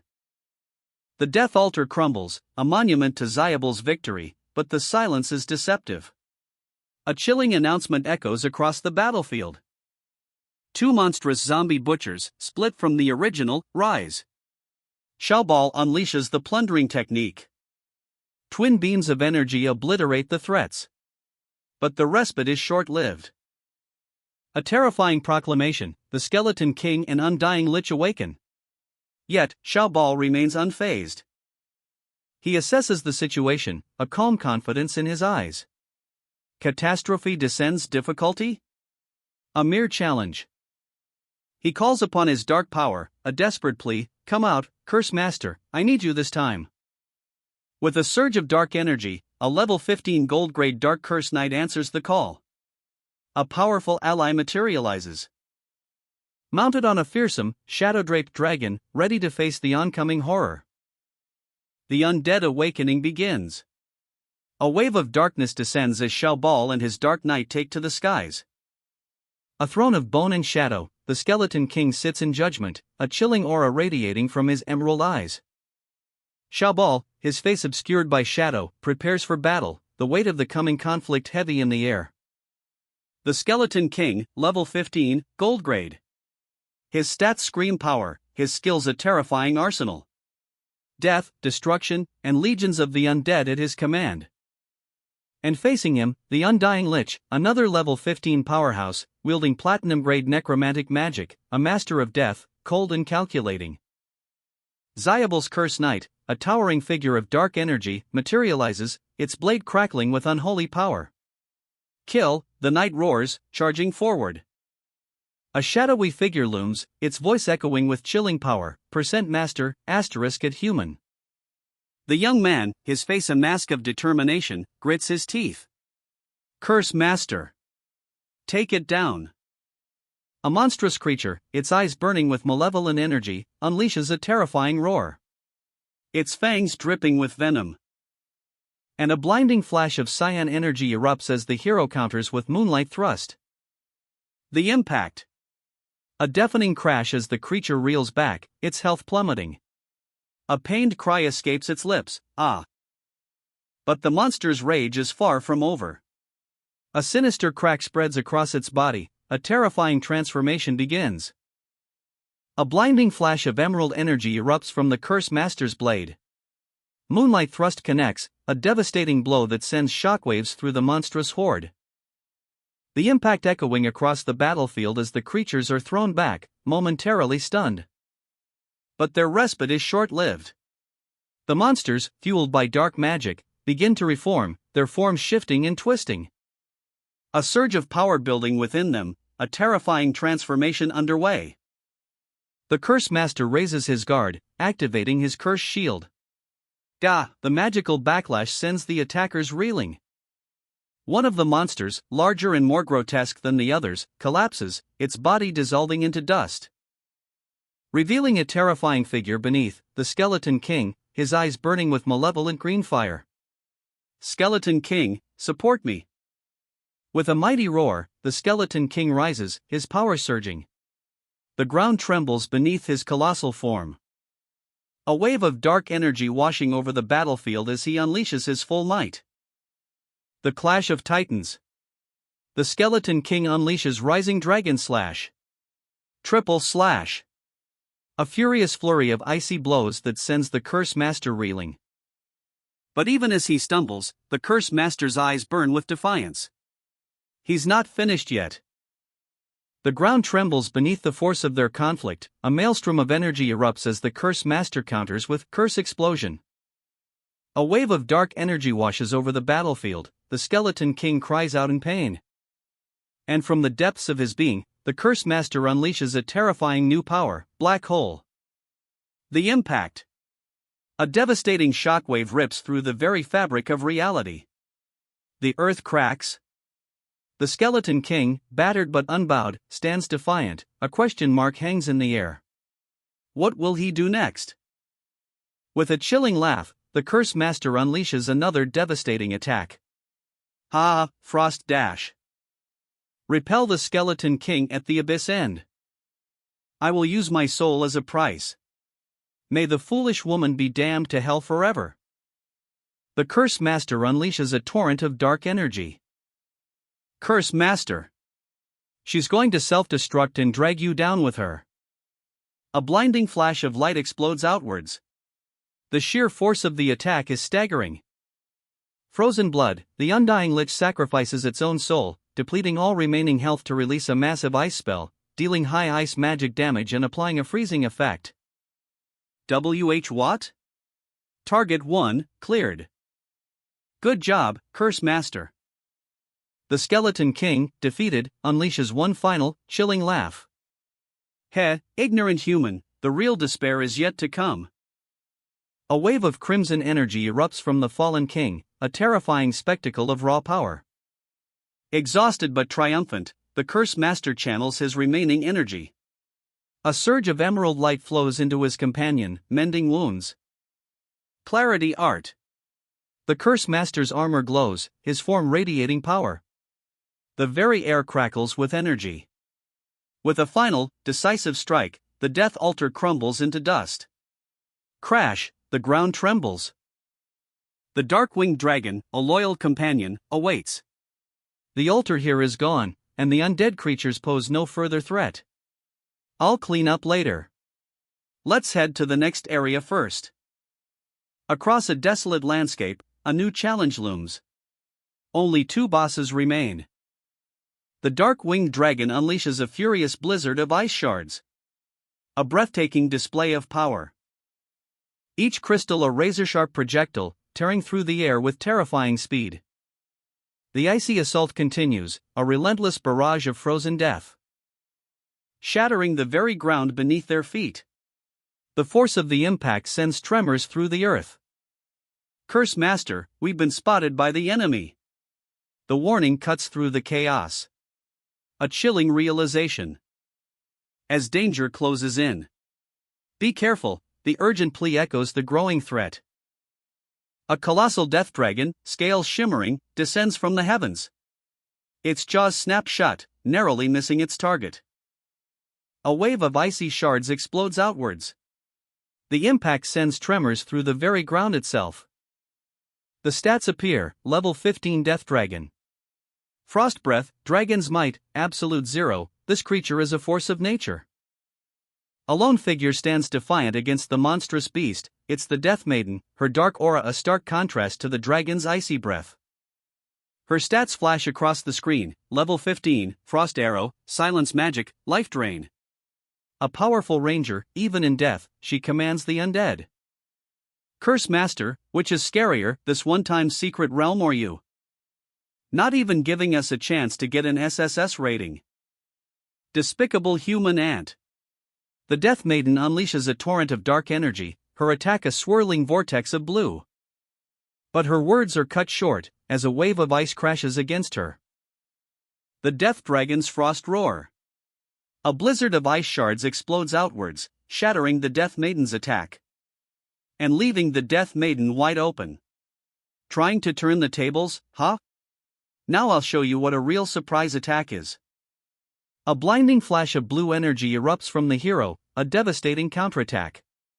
The impact sends a shockwave, leaving the Death Maiden reeling. That's it? The hero takes damage, but his resolve only hardens. Hit by Frost Breath. Health plus 845. Hit by Frost Arrow. Health plus 148. His movement speed explodes, dispelling the frozen effect. His attack power and movement speed surge. Impossible. My arrow clearly hit his heart. The skill failed? Invincible body? The Death Maiden is thrown back, her eyes wide with disbelief. Wait, something's off. You go first. The Death Dragon unleashes its Frost Roar. A blizzard of ice shards explodes across the battlefield. And the hero, battered but unbowed, absorbs the healing power of the dragon's breath. Health plus 512. The frozen effects begin to shatter. More blasts of icy energy. Health plus 539. Another frozen effect is dispelled. The hero's resilience is truly remarkable. The Death Maiden, her eyes narrowed in fury, prepares a devastating counterattack. Her bow blows with dark energy. A bolt of shadow energy streaks across the battlefield. The speed is incredible. But the hero anticipates the strike, deflecting the arrow with impossible speed. So fast, she gasps, stunned by his reflexes. The Death Maiden is thrown off balance, her attack fails. Desperation etched on her face, she cries out, "No, I can't let this guy get close." She desperately calls for reinforcements. Summoning a legion of the undead. All undead, heed my command. Block the enemy. The ground trembles beneath the hero's might, a whirlwind of motion as he closes the distance. Undead legions rise to meet him, a clash of steel against bone, a symphony of destruction. A blur of motion, a flash of light, the hero's blade dances through the air, leaving a trail of severed limbs. The Death Maiden reels from a devastating blow, her health plummeting. 985 points of damage inflicted. But she's not finished yet. With a guttural cry, she activates Mute, a silence magic, preparing a counterattack. Life Drain. The Death Maiden feeds on the hero's life force, regaining strength with each drop of blood. She unleashes a furious barrage of attacks, a desperate gamble to turn the tide of battle. The hero deflects each blow with impossible speed and precision, but the Death Maiden's rage is relentless. The Death Maiden unleashes a chilling command, her voice laced with cruel amusement, "Then go ahead and commit suicide." A purple enchantment engulfs the Black Curse Knight, its power draining his life force. The text box reveals the enchantment's mechanics: control over a creature, lasting from 1 to 60 seconds, inflicting 300 damage per second until dispelled or the maiden's death. The command takes effect. The knight, now under the maiden's thrall, is forced to attack himself. Each blow deals 200 damage, a grim spectacle of self-destruction. The Death Maiden, eyes gleaming with wicked satisfaction, fires another arrow. Even if it's just for 1 second, that's enough. The Black Curse Knight's movement and attack speed plummet, his power slightly diminished. The icy blast from the Death Maiden's arrow leaves its mark. The hero, witnessing the knight's plight, shouts, "Curse Master!" His expression is one of grim determination. Reacting instantly, the hero switches to defense mode, raising his shield as a wave of icy shards hurtles towards him. Clang! The Black Curse Knight summons a massive shield, its weight significantly slowing his movements but reducing incoming damage by 70%. The Death Maiden's voice cuts through the chaos. "You've eaten so many of my skills, as long as I bypass your shield, your head is mine." A fierce clash ensues. The Death Maiden's attack connects, a powerful blow that sends the Black Curse Knight reeling. The Death Maiden's attack connects. A wave of icy destruction explodes outwards, shattering the Black Curse Knight's defenses. The force of the blow is immense. The Death Maiden smirks, her eyes gleaming with cold triumph. "Hee, you're out of health, aren't you?" She raises her bow, aiming for the next target. "You're done for. Once I deal with you, your companions are next." But the Black Curse Knight isn't finished. Rage flares in his eyes as he activates a powerful counter technique. Reversal of Clarity Art, Confinement Technique. A surge of dark energy erupts. The hero seizes the opportunity. He dispels negative buffs, his health surging as he prepares for the next phase of the battle. Who's going to deal with whom, he wonders, a grim determination settling on his face. A terrifying darkness erupts, ensnaring the queen in its grasp. What is this thing?" she screams, her eyes wide with terror. Meanwhile, a figure emerges from the chaos, seemingly unscathed. "How are you still not dead?" A colossal wave of energy explodes outwards, a breathtaking spectacle of power. The warrior stands defiant, a beacon of resilience against the overwhelming force. The warrior's shield shatters, but he counters with a devastating blow. Charging shield interrupt. Knock up. Rising dragon slash. A blinding flash of light. The tide begins to turn. With a crimson beam of energy, the warrior unleashes a counterattack, reversal of the stars. The clash of titans. A cataclysmic explosion rocks the very foundations of reality. The death dragon roars, a furious tempest of purple energy erupting from its maw.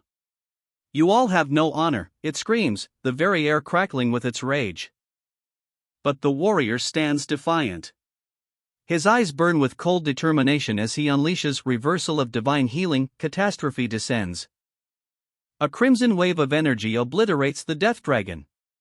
The impact reverberates across the desolate landscape, boom, leaving only silence in its wake.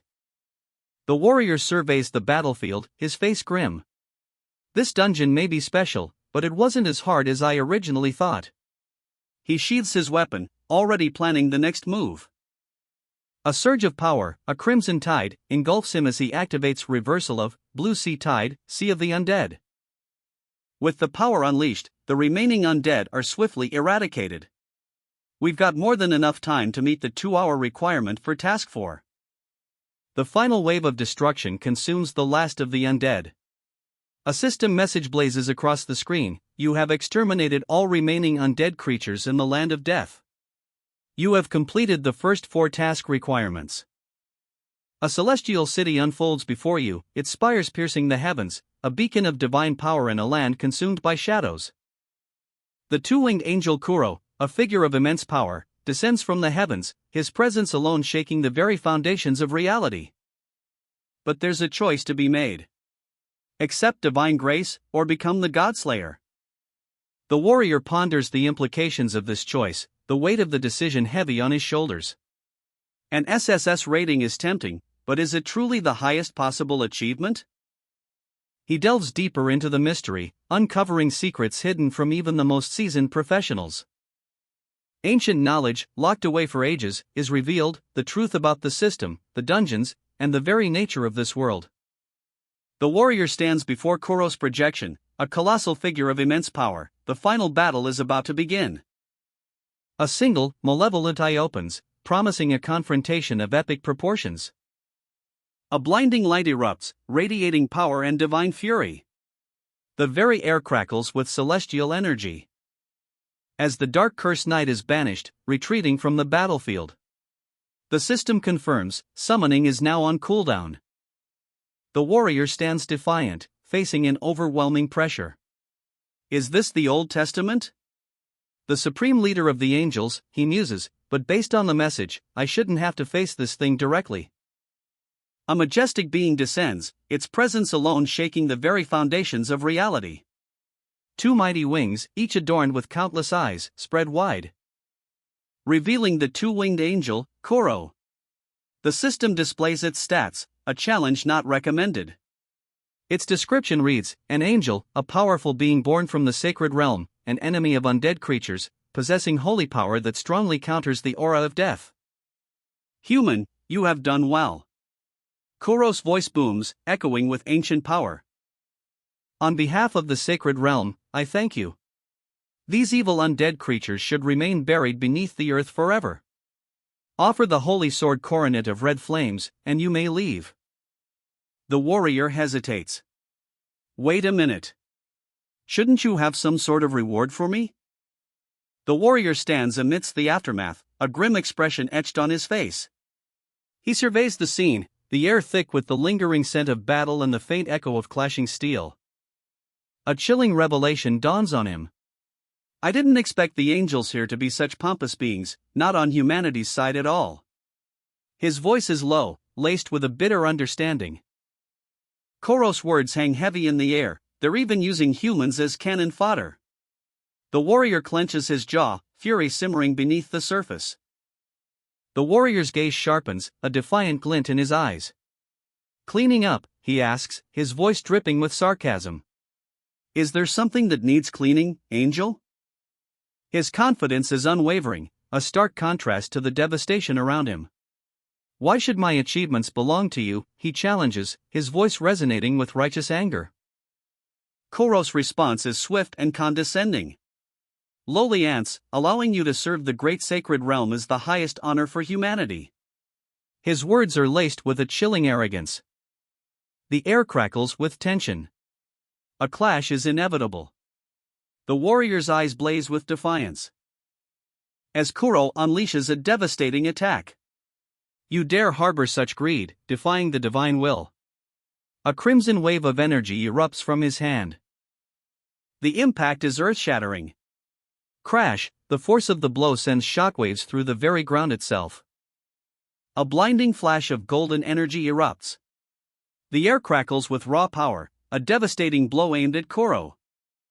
Koro staggers, his wings momentarily disrupted by the force of the attack. His eyes blaze with fury, a primal scream rips through the battlefield. A blinding flash of golden light erupts as a winged warrior plummets from the sky, the ground trembles beneath the force of the impact. A furious clash of power. Energy blasts tear through the air, leaving a trail of destruction in their wake. His dark cloak billows as he dodges a devastating blow, narrowly avoiding a fatal strike. The winged warrior, eyes blazing with power, unleashes a furious attack. Exposed weaknesses. A searing blast of energy explodes outwards, sending shockwaves across the battlefield. With a roar, the dark-cloaked figure counters with a desperate maneuver. Coronet of red flames, direct thrust.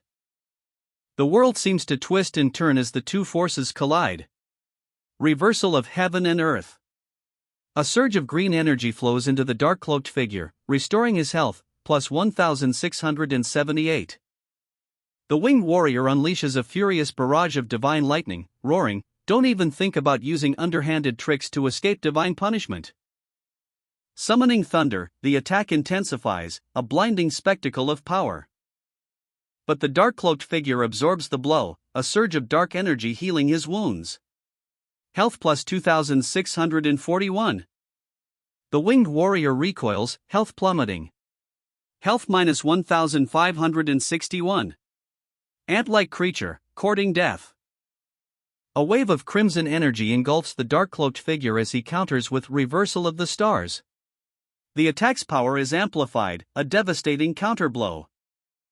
The winged warrior cries out in pain, "See what happens when you defy a holy angel." Judgment. Judgment. Even as the flames engulf him, a flicker of doubt crosses the dark-cloaked figure's face. At first it seemed intimidating, but now it feels like this angel isn't very smart. Could this merely be a projection, not the real body? The winged warrior is stunned, questioning the nature of the dark-cloaked figure's power. How is this possible?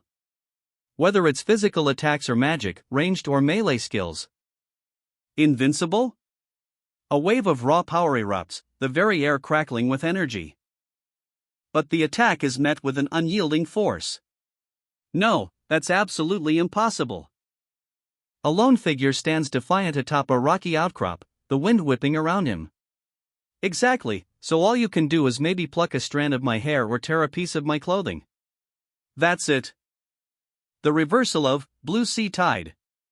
Crimson energy surges, a terrifying power unleashed. The Sea of the Undead. Health minus 2352.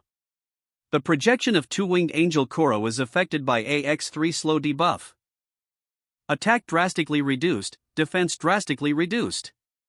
The projection of two-winged angel Kuro is in a stalled state.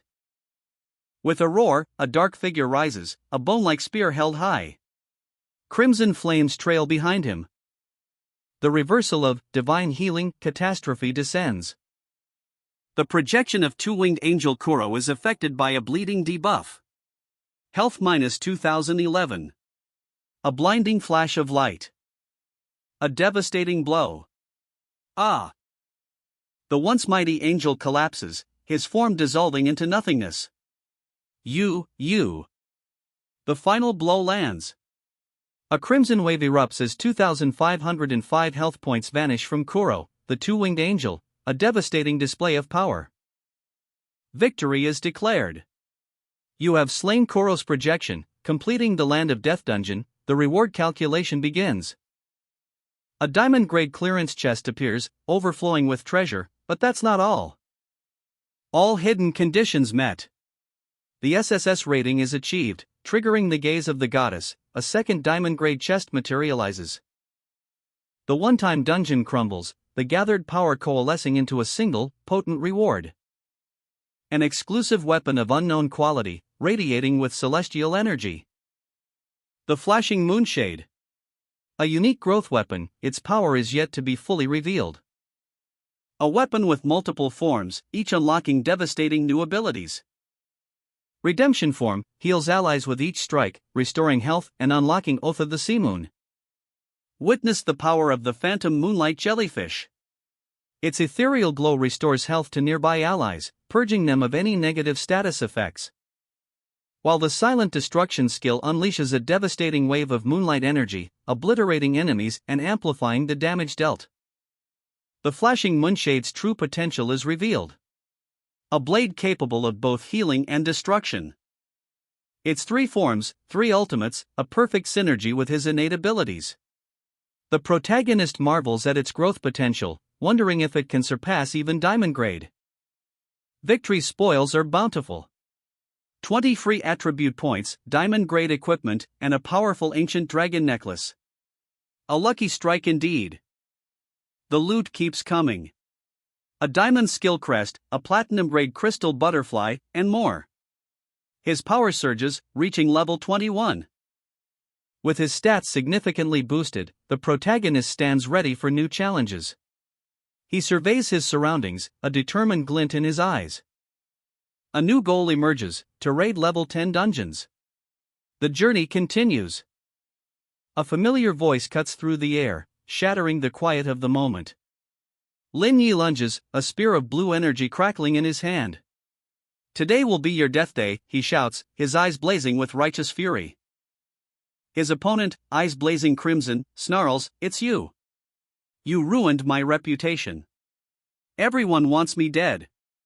They want me to disappear, just because I took your guide." The weight of betrayal crushes him. My family and friends all abandoned me. They told me to give up the exams. Give up my degree. All thanks to you. Lin Yi deflects a flurry of blows. I warned those students not to waste time out of spite, and they promised they wouldn't get involved. But the situation escalated quickly. I originally wanted to just teach him a lesson and stop him from getting attribute points, but where is the stopping point? Even if the Alliance and the school got involved, the worst is expulsion and confinement, right? Selling guides illegally and then resorting to defying this is what you mean by taking my guide? The impact of the spear sends a shockwave. A crimson spray painting the ground. The fight is far from over.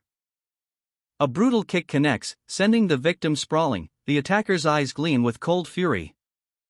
His face contorted in rage, a guttural scream rips through the air. I told you long ago, you're not even worthy to be his opponent. The shadowy figure looms, its voice dripping with scorn. Not only are you a pitiful side character, but you're also despised by others. No one likes you. The scene shifts to a chaotic brawl, bodies colliding. No one cares about you. A sneering voice cuts through the din. You're just a pile of dog shit that makes geniuses look better. And if you don't accept being dog shit, even more people will hate you. Despair etched onto his face, a desperate plea escapes his lips. I'm going to kill him. A sinister chuckle echoes. Yes, very good. Do you want to gain power beyond the heavens and change all of this? If you want to become a strong figure who controls the fate of others, then embrace the abyss. The only one you can rely on is Lord Megao. A desperate plea echoes through the void. Save you. Chao Yuan collapses, consumed by darkness, a desperate bargain made. The transformation begins. Muscles bulge, eyes blaze with unholy power, he no longer wants to be human. Gu Yuan arrives, his face a mask of grim determination.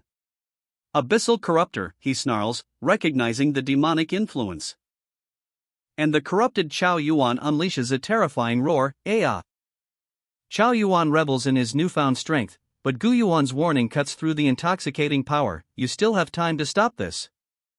A stark reminder of the Professional Alliance Code: kill the corrupted, prevent further harm. Chao Yuan laughs, defiant. Kill me? Can you really do it? He brandishes his abyssal blade. Lin Ye's retribution is swift and brutal. This is your retribution. The abyss's tendrils seize Chao Yuan. His body screams in agony as dark energy courses through his veins. A searing pain that weakens him, leaving him vulnerable. But even wounded, a chilling blue aura begins to emanate from him. Gu Yuan watches, his eyes narrowed. The air crackles with anticipation as Chao Yuan unleashes the flashing moonshade technique. The blade appears in a flash of blue light. A breathtaking display of power and speed. He moves with impossible grace, a blur of motion. The clash. A blinding flash of light and energy as Gu Yuan meets the attack head-on. The impact sends a shockwave rippling outwards, leaving a trail of destruction in its wake. Gu Yuan staggers back, wounded but defiant. His adversary's power is immense, but he will not yield. Chao Yuan's eyes gleam with a cold, calculating light. He's aware of the abyssal demons watching nearby, but he's too focused on the fight to care. He needs to end this quickly. A desperate gamble against overwhelming odds. The attack connects, a brutal blow that leaves Gu Yuan reeling. And the sheer force of the strike leaves Gu Yuan speechless. He can barely comprehend the raw power unleashed by his corrupted friend. Gu Yuan's desperate question hangs in the air: how could Chao Yuan inflict such devastating damage with a single strike? A chibi-style Gu Yuan grins, a mischievous glint in his eye. Well, I held back a bit, he admits, casually displaying his blade. His expression sharpens, his eyes blazing with determination. The words echo his resolve: you've got neither the theoretical knowledge nor the observational skills, my knockoff friend. You didn't even notice the magical second stage damage after the physical hit. Better hurry and use him to lure out the demons. A blur of motion. Gu Yuan lunges forward, his blade flashing. Clang, the impact sends a shockwave through the air as he clashes with a hulking foe. A guttural ugh escapes the larger opponent's lips. Gu Yuan's eyes glow with an inner fire, his focus unwavering. His commands ring out: spare Chao Yuan's life. Lure the demons into the trap. He unleashes a wave of energy, a swirling vortex of blue light. Below, the scene shifts to a city street where a shadowy figure awaits, a sinister smile playing on his lips. The villain's sneering voice cuts through the air. As expected, using some random pawn doesn't work, huh? Even after being transformed by combat power, this pathetic swordsman with drastically boosted stats still can't defeat a priest? Whatever. A pawn is still a pawn. The villain's monologue continues, his words laced with chilling calculation, but as for Lin Yi, I've got him. If Lin Yi dies, Huang Xiaofeng will lose his fate, which is fixated on Lin Yi. His entire organization will collapse, and won't that make things easier for me to invade? If Lin Yi is willing to work for me, meaning Huang Xiaofeng will probably join my Lord Mega's army directly. A close-up on a character's face, eyes blazing with malevolent intent. A sinister chuckle escapes his lips, but I still prefer the second option. The battle explodes. A furious clash of power, raw energy erupts as Gu Yuan unleashes a devastating attack. And the impact sends a shockwave through the air. Health plus 634. The numbers flash, a testament to his overwhelming strength. His opponent, the Abyss Demon, roars in defiance, eyes blazing with furious energy. He's not going down without a fight. Gu Yuan presses his advantage, his movements a blur. You're not really Chao Yuan, are you? He sneers, his voice sharp as a blade. The Abyss Demon lunges, twin blades flashing. Unfortunately, the reinforcements from the Alliance are already on their way, so I don't have time to waste on you. You'd better hurry up and die. Gu Yuan deflects the attack with effortless grace, his counterstrike swift and precise. He sheathes his sword, the fight seemingly over. But from the shadows, a chilling presence emerges. The mastermind's sinister laughter echoes in the silence. The unnamed villain reveals himself, a chilling smile playing on his lips. Or, you could choose to join us. Gu Yuan, his eyes narrowed, remains defiant. Oh? Join you? So, what benefits can you Abyss Demons offer me? Let's hear it. The Abyss Demon, his back turned, seems to sense a shift in the power dynamic. Isn't this? The Abyss Demon unleashes a furious final assault. Its shadowy claws lash out, a whirlwind of darkness aimed at Gu Yuan. But Gu Yuan stands firm. The impact of the attack sends shockwaves through the very ground itself. See that power? The Abyss's might is unleashed, so strong, huh? Interesting. Speaking of the Abyss Demon, you know Huang Xiaofeng, right? He rejected your companion's invitation before, and even cursed you all out, didn't he? I was the one who invited him, but that yellow-haired brat didn't know what was good for him. He even dared to insult the power of the Abyss. If it weren't for his extraordinarily high compatibility with the Abyss, I would've. Oh? So you gave this fool a chance, but he was useless. Huang Xiaofeng. A genius. The impact sends a shockwave. His face contorts in agony. A scream of pure terror rips through the air. What a joke. Does he think he has any idea of his own worth? From the looks of it, Huang Xiaofeng didn't lie or hide anything. This demon's intelligence seems about on par with his. Even if he got the power of the Abyss, he'd just expose himself and get hunted by the Alliance. Instead of giving it to him, you should give it to me. With my strength, I can quickly rise to the core leadership of the Alliance. Then I can stir up chaos in human society from the inside and destroy this wretched world. You want to destroy the world? Why? Aren't you one of the most popular and successful people? Humans? They're all just a bunch of hypocrites. Really? Professionals have protected the weak? If that's the case, then why did my parents die? Those powerful people ignored us. The Abyss Demon lunges, its shadowy claws extended, a terrifying presence fills the air. Its chilling laughter echoes as it offers a twisted invitation: join our Abyss family, and you will be granted the supreme power of the Abyss. Together, we will destroy this filthy world. A blast of dark energy erupts. The ground trembles.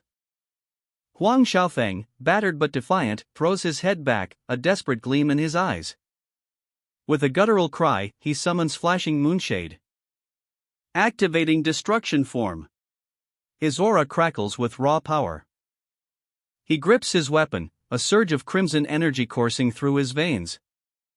The Abyss Demon recoils, fear flickering in its eyes. You're playing dirty with me? A brutal clash. The impact sends a shockwave. Silent destruction activated.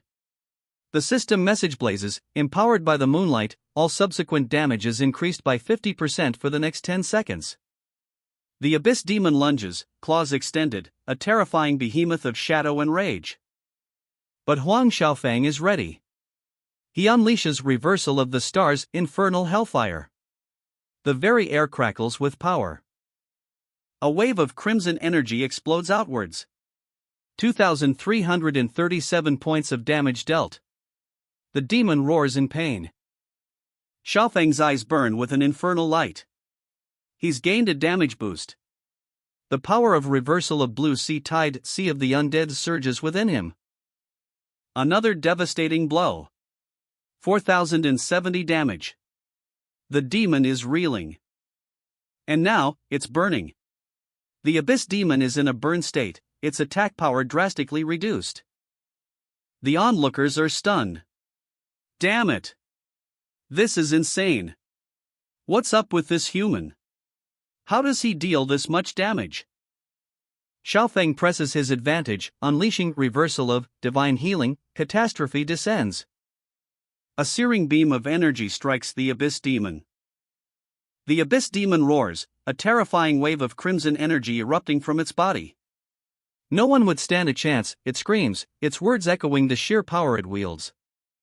But even as the demon unleashes its fury, a figure emerges from the carnage, eyes blazing with defiance. The demon's voice drips with cruel amusement. You've revealed your true form and entered combat. You can't rely on your projection anymore, can you? A chilling revelation. You knew my abilities from the start, didn't you? The demon's words hang heavy in the air, a trap meticulously laid. The Abyss Demon unleashes its abyssal hand, a monstrous claw tearing through the air. You sneaky human! I'll fight you to the death. A blur of motion. Blink, the attack misses its mark, damage avoided. The battle rages on. Our hero counters with a swift strike, but the demon is relentless, its abyssal claw a whirlwind of deadly intent. Good, you've used up your blink. The demon laughs, a chilling sound that echoes through the battlefield. Let's see how you dodge this one. A blinding flash of green energy. Huang Xiaofeng uses Reversal of Healing Art. Catastrophe descends, a powerful counterattack that sends a shockwave through the demon's body.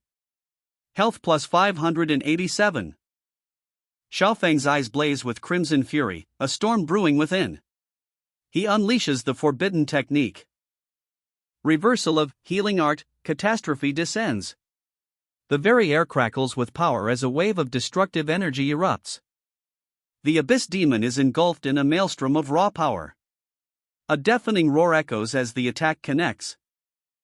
System message: you have killed the Abyss Demon. The victory is swift, brutal, and complete. From the vanquished demon's remains, a spectral blade materializes, a weapon of immense power, pulsating with ethereal energy.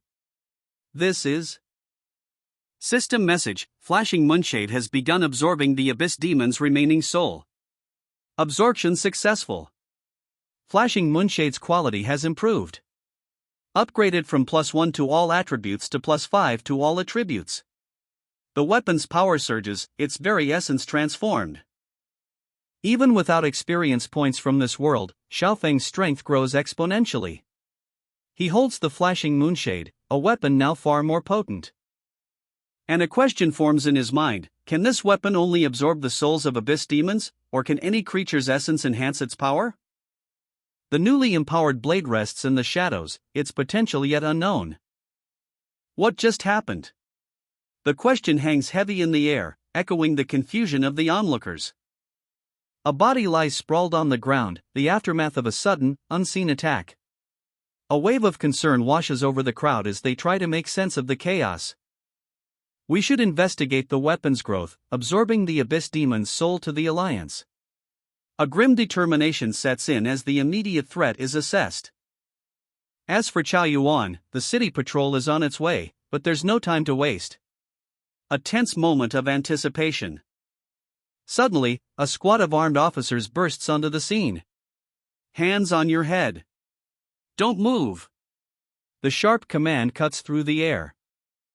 He complies, his expression a mixture of resignation and defiance. The tension ratchets up. As the hero sheathes his glowing blue blade, the hum of its power fading into the city soundscape. A moment of quiet before the storm. The impact of the green energy blast sends a shockwave through the officer, his body seizing. Mild paralysis. The skill activates. Sorry, just standard procedure, you won't feel any pain. The words hang in the air, a chilling promise before the action begins. A surge of energy, a shimmering blue light, binds Chow Yuan. These are the professionals responsible for maintaining city security. To prevent suspects from suddenly attacking, they use paralysis-type skills to restrain them. Fairly humane, they say. Meanwhile, others check the scene, providing medical assistance and calming down the residents while asking for information.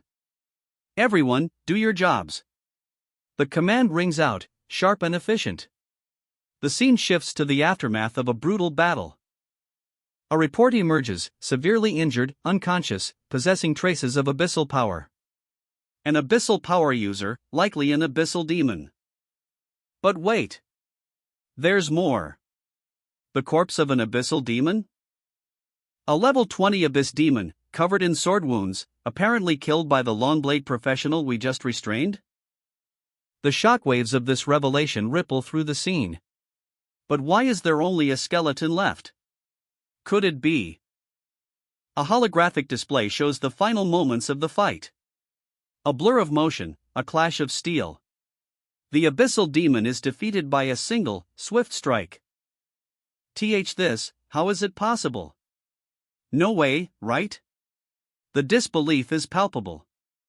The mystery deepens. Lin Yi, a third-year student at Zheng City's first professional academy. Level 11. The name alone sends shivers down the spines of seasoned professionals.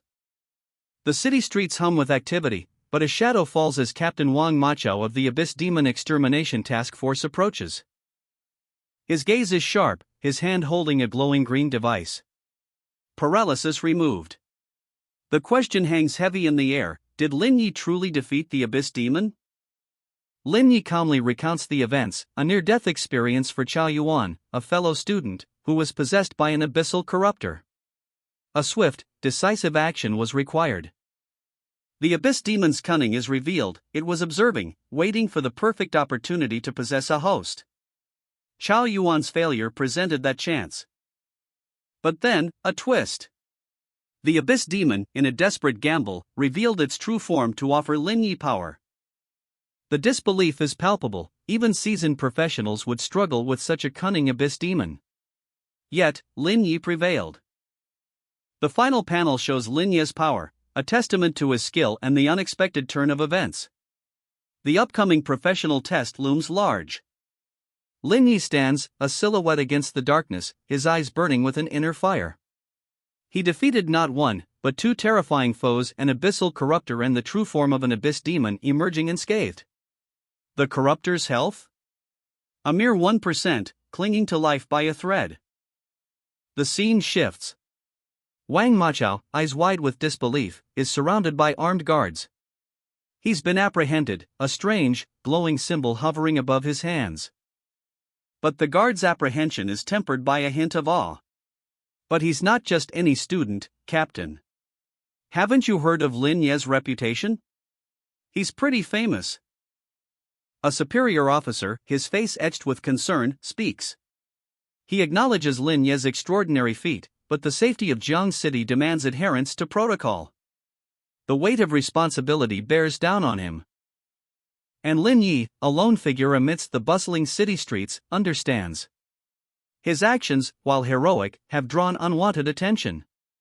The red glow emanating from him is a stark reminder of the power he wields. A close-up on Lin Yi's eyes, reflecting a grim determination. Looks like the goddess of luck's buff is going to be wasted. Despite the setback, Lin Yi remains resolute. The damage he inflicted earlier significantly boosted his upcoming professional test score, even exceeding expectations. He accepts the situation, his focus unwavering. I understand, I fully support your work in fighting the Abyss demons. Wang Machao's superior gives orders. Lin Yi will not be taken in for questioning or surveillance. The Abyss demon case will be put on hold until after his professional test. The weight of the world rests on his shoulders, a single, agonizing decision. But the pressure isn't just his. The president and all other department heads are in agreement. The whispers turn to gasps.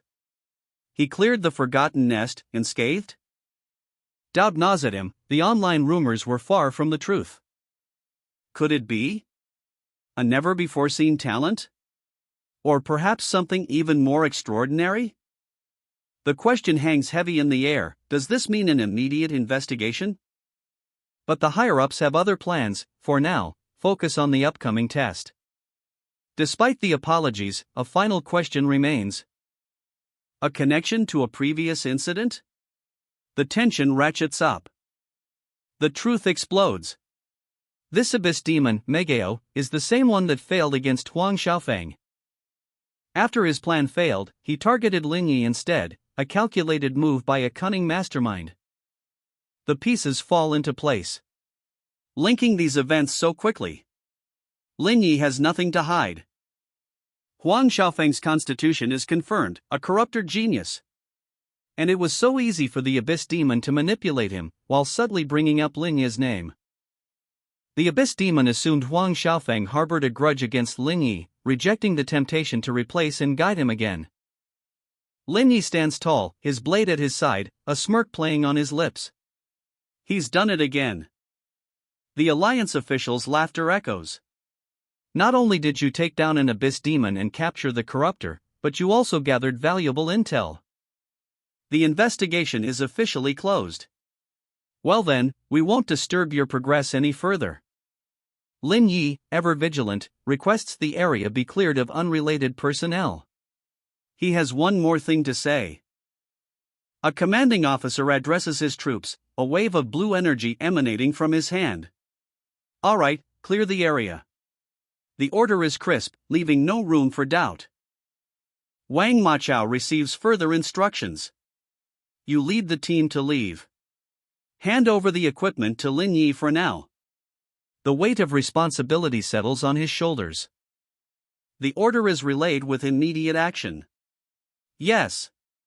The first action squad springs into motion, a blur of coordinated movements as they begin their retreat. The scene shifts to two soldiers, their faces grim as they receive their orders. Got it. The urgency in their voices is palpable, the weight of the situation pressing down. The city skyline looms large as the soldiers clear the area, a sense of controlled chaos hangs in the air. Wang Machao approaches Lin Yi, a sincere apology forming on his lips. Lin Yi, please forgive my earlier recklessness. He offers a small, glowing device. Confidential mode activated. The air crackles with anticipation. Lin Yi, his expression unreadable, waits for instructions. Wang Machao's voice cuts through the silence. Alright, the area is cleared now. Lin Yi, please speak. He unveils a weapon of breathtaking power, the flashing moon's hidden light, a growth-type weapon obtained after clearing the perilous island of death. Its blue energy hums with the power of a slain Abyss demon. The weapon absorbed the demon's essence, a chilling revelation that leaves Wang Machao speechless. Lin Yi seeks answers in the hushed halls of a vast library.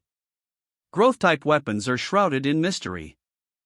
His question hangs heavy in the air. Can all growth-type weapons level up by killing Abyss demons in the real world? Wang Machao's face is grim. This involves classified information. The rarity of such a weapon is almost unbelievable. He reveals a crucial detail: growth-type weapons gain experience by defeating monsters in regular dungeons, but killing demons from other worlds? Unprecedented. Lin Yi, the young warrior, holds a glowing blade, a weapon unlike any seen before. His question hangs in the air, so, I really am the first? Wang Machao, his face etched with concern and wisdom, confirms, yes, Lin Yi. Thank you so much for trusting me and sharing this crucial information with the Alliance. Lin Ye's gaze hardens with determination. His new weapon, the flashing moon's hidden light, is more than just a sword, it's a key to a greater power. A weapon forged in the fires of the abyss, a weapon that hints at a larger war against the demons. The potential is terrifying, yet exhilarating. Wang Machao's words cut through the tension. This is good news, but it's best not to make this secret public for now. A chilling image flashes across the screen, countless eyes, red and malevolent, watching, waiting. The threat is palpable. Lin Yi stands defiant, his silhouette stark against the monstrous eyes, the flashing moon's hidden light held high. He is ready. Within the Alliance's hidden chamber, elders shrouded in shadow discuss the implications, the weight of their responsibility heavy upon them. Wang Machao's voice, calm yet firm, guides Lin Yi. What you need to focus on now is preparing for the professional test. After this test, which is currently the most important for you, is finished, the Alliance will contact you. Lin Yi stands defiant, a spectral blade materializing in his hand, the air crackles with barely contained power. A blinding flash. The energy signature is unlike anything seen before. And then, silence. Lin Yi walks away, leaving Wang Machao in his wake. Here you go, Wang Machao says, handing Lin Yi an object. A subtle nod of respect passes between them. Lin Yi's gratitude is unspoken, but clear. He accepts the item and departs. A high-stakes meeting unfolds. The air is thick with anticipation. As Wang Machao reveals Lin Yi's capabilities to the council. His words carry weight, each syllable precise and impactful. A knowing smile plays on Wang Machao's lips. He's pleased with the outcome. A council member speaks, his words carrying the weight of expectation. To be honest, I used to think that Shang Wanyan was the leader of this generation. Another council member, a seasoned veteran, calmly sips his drink. His response is measured, laced with a hint of amusement. Well, it's hard to say. Young people have their own ways. But then, a pivotal point is raised, shifting the conversation's trajectory, but just the fact that Lin Yi was able to obtain a growth-type weapon targeting demons in a dungeon. The image explodes with vibrant color, showcasing Lin Yi's incredible potential. A voiceover booms, emphasizing his destiny, a child of fortune. His future is limitless. A shadowy figure, cloaked in darkness, slips away unnoticed. The caption reads, sneaks away quietly. The figure's escape leaves a trail of dark energy, ripping through the cityscape. The sheer power is palpable. The dark energy plummets downwards, a vortex of shadows consuming everything in its path. The ominous kanji reads, death. The dark energy continues its descent, leaving a trail of destruction. A chilling whisper echoes, faintly touched. Shadows writhe, a monstrous wing unfolds, the very air crackles with unseen power. A chilling aura of dark energy, a palpable sense of dread. A door clicks shut. A figure, cloaked in shadow, slips into the night. Leaving behind an empty apartment, a silence heavy with unspoken secrets. A pink-haired woman, Sumumu, sneaks around, a mischievous glint in her eyes. Observing the unsuspecting Lin Yi from the shadows. Lin Yi, oblivious, stretches, a sigh escaping his lips. Sumumu, I see you behind the sofa. Sumumu, a mischievous grin playing on her lips, reveals a shocking truth: she's already reached level 10. The digital display confirms it, glowing with an otherworldly light. A testament to her dedication, or perhaps, a sly secret? The implication hangs heavy in the air. Lin Ye's eyes widen, a mixture of surprise and disbelief etched across his face. So fast, he exclaims, his voice a mixture of awe and incredulity. A casual afternoon, a playful suggestion hangs in the air. So, can't we play together tomorrow? But a serious tone shifts the mood, concern etched on her face. All-nighters? The implications are clear. A quick denial, but the truth is revealed. It wasn't her, but Xiao Mumu who pulled an all-nighter. Xiao Mumu? The name hangs heavy, a mystery unfolds. The pieces fall into place, a triumphant grin spreads across her face. The biomimetic tears. The solution is found. A new skill emerges, a power revealed, but the path to mastery is arduous. The dungeon must be cleared alone. A comfortable scene unfolds. A young woman lounges on a couch, casually scrolling through her phone. A serious question hangs in the air. Are you saying that the tears of the biomimetic have no distance or time limits? The answer is a revelation. And can allow her to clear the dungeon alone without any control? The implications are staggering. A monstrous, serpentine creature emerges from the depths, a terrifying vision of power unleashed. Yes, she's currently in the nightmare of Loch Ness. But there's hope. According to the system prompt, the final secret realm boss has entered a heavily injured state, so it should be ending soon. A technological marvel unfolds before our eyes. So your talent can help you level up by playing anytime and can also monitor progress in real time? A triumphant declaration. Yes, yes. Xiao Mumu can help me with anything. Aren't you envious? The sheer power is palpable. A shared understanding. Yes, I'd also like to have such a versatile assistant. More questions arise. Another question, is there no fatigue limit for the tears of the biomimetic when clearing dungeons? Can she clear secret realms without restriction? The unnamed female character casually explains her new skill, Tears of the Biomimetic, to the unnamed male character. It's just useful, she states, her tone betraying nothing of its true power. His eyes widen. Wait, what did you say? My point allocation strategy? The unnamed male character, ever the strategist, explains the need for precise point allocation based on her talents, skills, and equipment. He's meticulously adjusting her build for optimal performance. She gives a confident thumbs up. Oh, sure, I'll send it to you right away. He receives the data, and then his jaw drops. Ha! The unnamed male character is taken aback by the request for her height, weight, and measurements. What do you want that for? He's clearly bewildered by the implications. Where is her mind going? This involves a higher stage of attribute correction rates. The unnamed male character explains the crucial link between attribute points and the tiers of the biomimetic skill. Besides, your points will directly affect the properties of the tiers of the biomimetic, allowing for greater advantages. The strategist speaks, his words echoing the gravity of the situation. In lower-tier battles, a small mistake might be insignificant, but at the higher levels, every detail counts.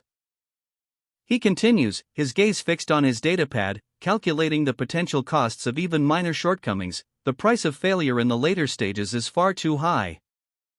A fiery-haired woman bursts onto the scene, her frustration palpable. Who knows what my measurements have to do with this? The man calmly addresses her concerns, his voice a soothing counterpoint to her outburst. He brings up the matter of Baiji, a name that carries weight in their current context. A blonde woman ponders, a mirror reflecting her thoughtful expression. Privacy is a concern, but the potential benefits are undeniable. The fiery-haired woman's skepticism is evident. You want to know other people's data? A door bursts open with a loud bang, the force of the impact echoing the urgency of the situation. The man explains, his tone apologetic yet firm. He's not invading privacy, he's trying to give his teammates an edge. The fiery-haired woman sighs, her initial anger giving way to a grudging acceptance. She takes a deep breath, preparing to cooperate. Is there anything more important than getting stronger? The question hangs in the air, a silent challenge. A flashback to simpler times. Childhood innocence, a shared bath, a bond forged in carefree days. But those days are gone. Now, a steely gaze reflects a determination to succeed, no matter the cost. A frustrated sigh escapes her lips. Humph.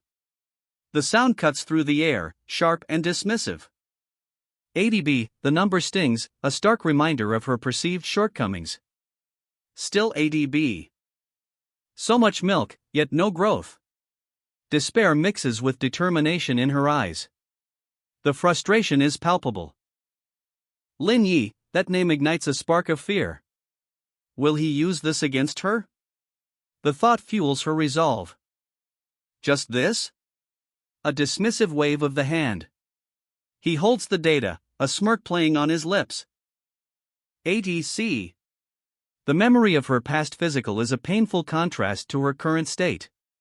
The shame is evident. A desperate plan forms in her mind. A cunning glint appears in her eyes. Wait. And Xiaomumu. A sly smirk spreads across her face. She's got a plan, and it involves her teammates' hard-earned data. A surge of crimson energy erupts from her, swirling around her like a fiery shroud. The transformation is complete, but she looks different. Confused, even. A chilling laugh echoes through the room. This isn't just a power-up, it's something far more sinister.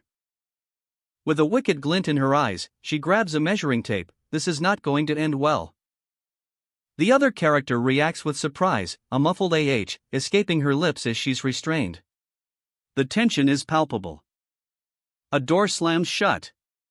The sound echoes the sudden shift in the atmosphere, leaving the male character alone with his thoughts. A sigh escapes his lips. What exactly is she doing? 10 minutes later. Ahem. I've finished the test. You look at it yourself, no sharing it with others. This data of yours? Is there a problem? Are you sure? That doesn't seem quite right. No, that's the data I had during my last physical exam. If the data isn't accurate, the strategy we create won't be useful. The air crackles with tension. A frustrated sigh escapes her lips. Snap, she grabs the pen. And with a determined glint in her eyes, she starts to correct the numbers. Alright, this time it's real. The female protagonist's eyes widen, a gasp escaping her lips. Oh.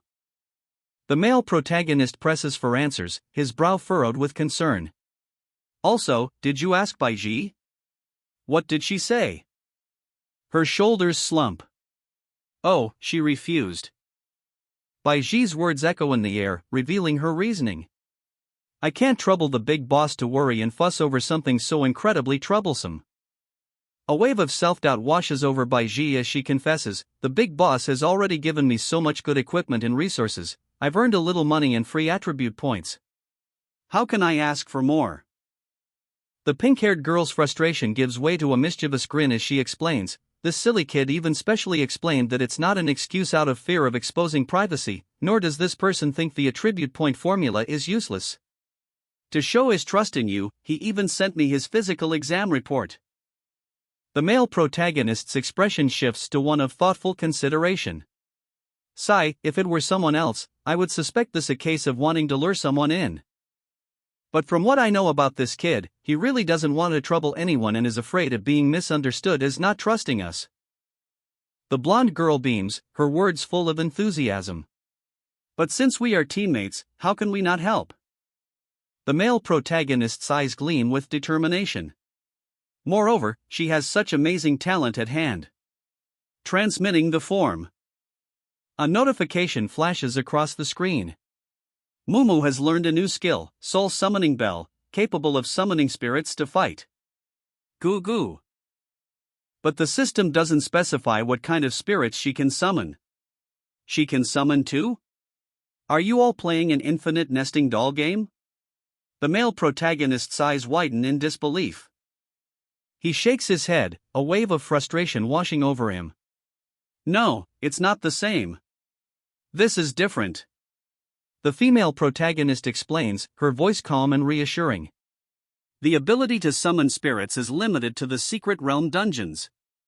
Unlike Mumu, these summoned spirits cannot be brought into reality.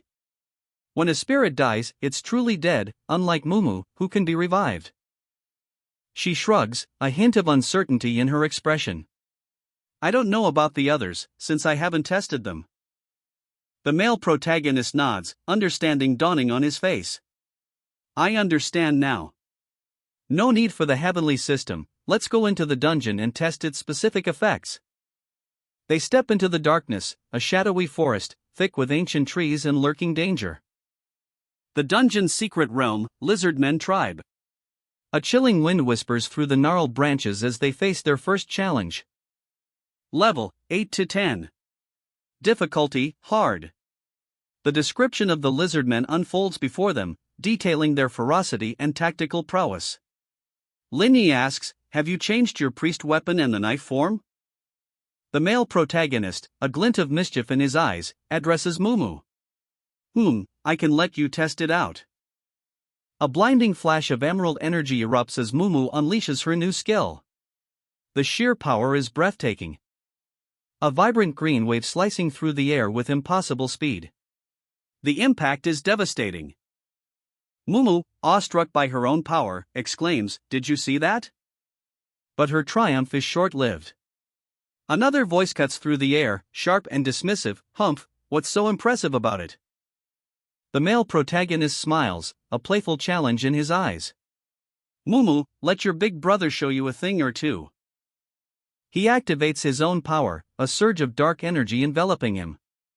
The air crackles with anticipation. With a flourish, he reveals the bionic tear, a golden bell shimmering with an ethereal glow.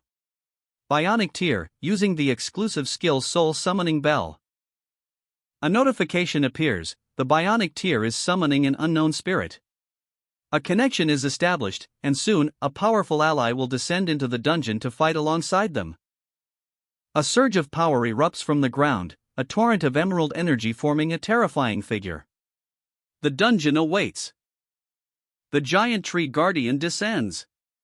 Its imposing form, a terrifying fusion of wood and emerald energy, fills the panel.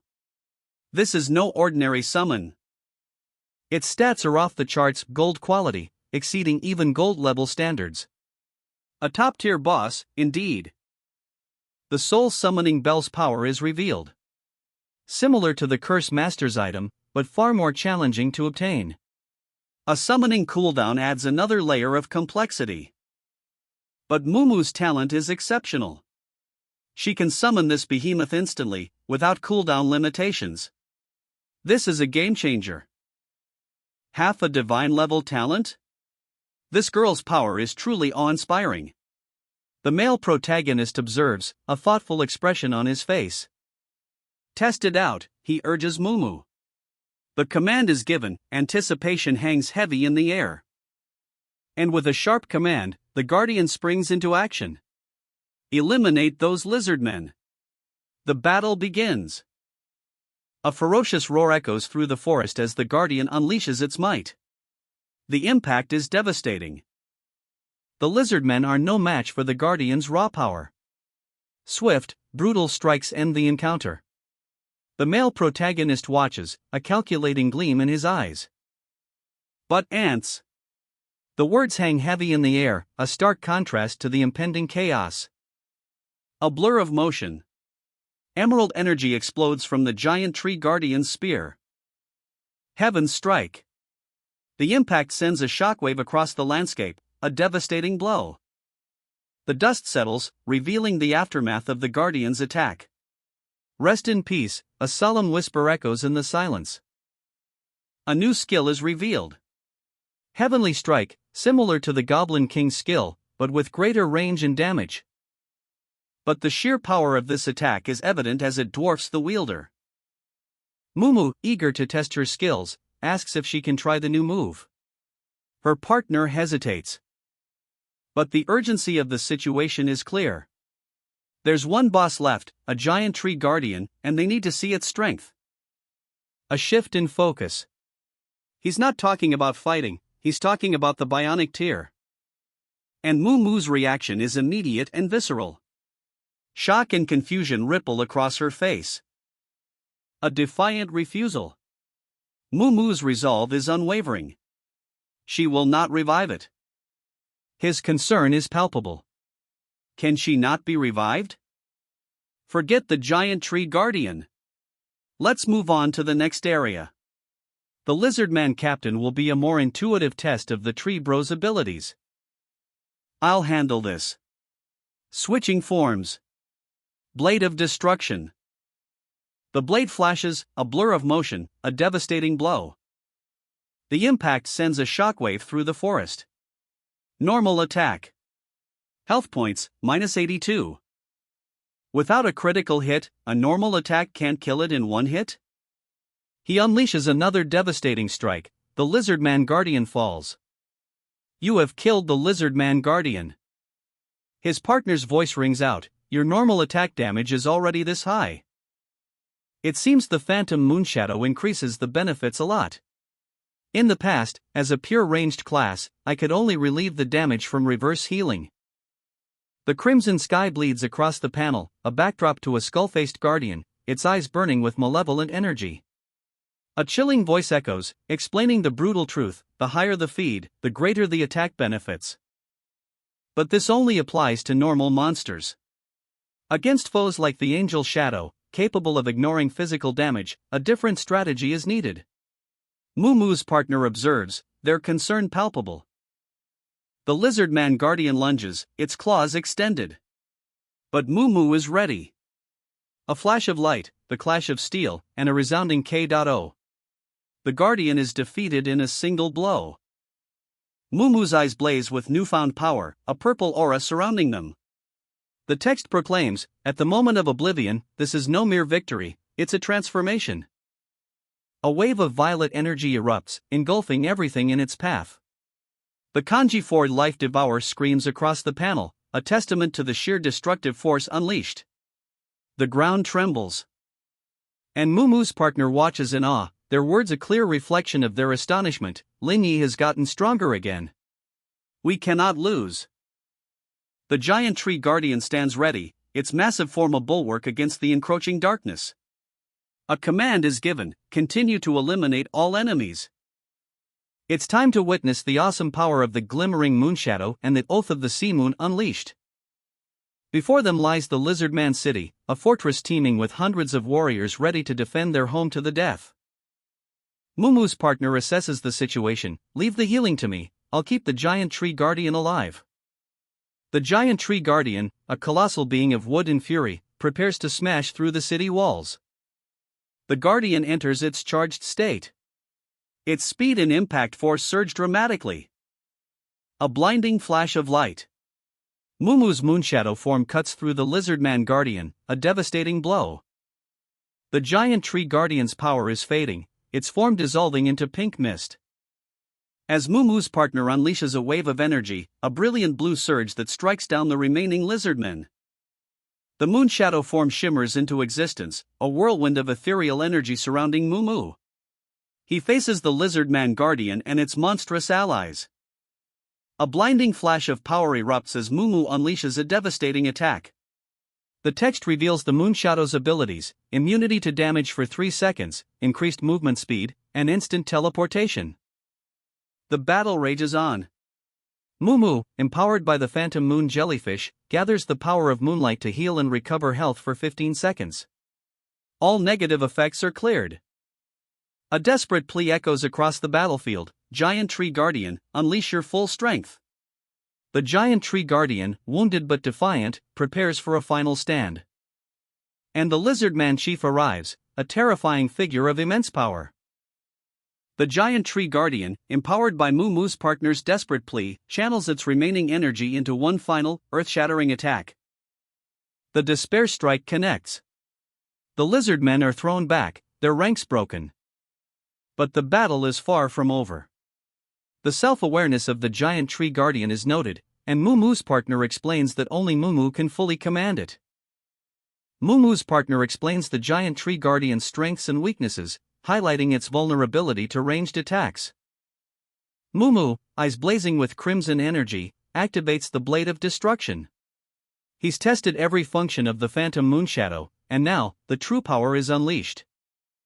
The attack rips through the air, a furious maelstrom of power. Reverse All-Star Radiance. The Lizardman Guardian is caught in the devastating blow. Aim to obliterate the secret realm boss. The impact reverberates, a crimson wave washing over the battlefield. Mumu's partner watches, a mixture of awe and concern etched on their face. The Giant Tree Guardian, wounded but defiant, stirs. sensing a familiar power within the ancient being. Could this be? A colossal tree guardian, its bark etched with ancient runes, looms before our hero. Its eyes glow with an eerie, ethereal light. A wave of emerald energy erupts from its form.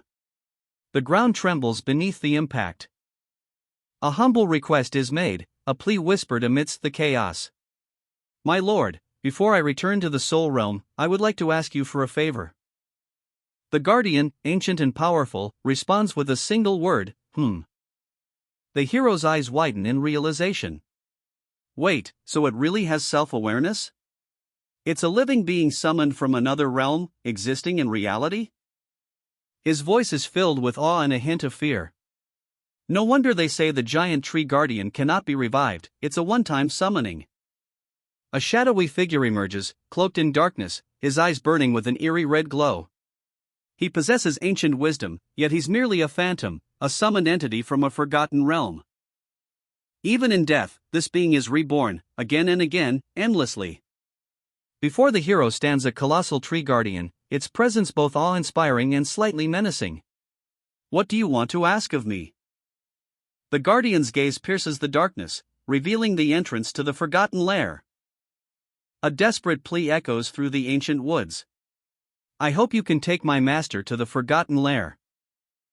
The hero, marked with a symbol of power, holds the key, a key to the forgotten place, and to the master's rescue.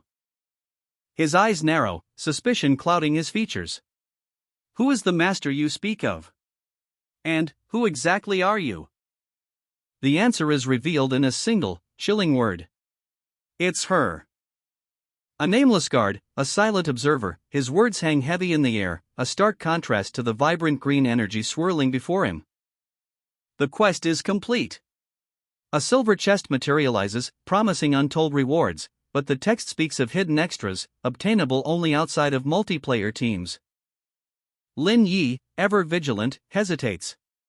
Confirmation is needed before he can act, a cautious approach in the face of the unknown. A change of plans. The duo decides to head outside first, a momentary pause before the storm.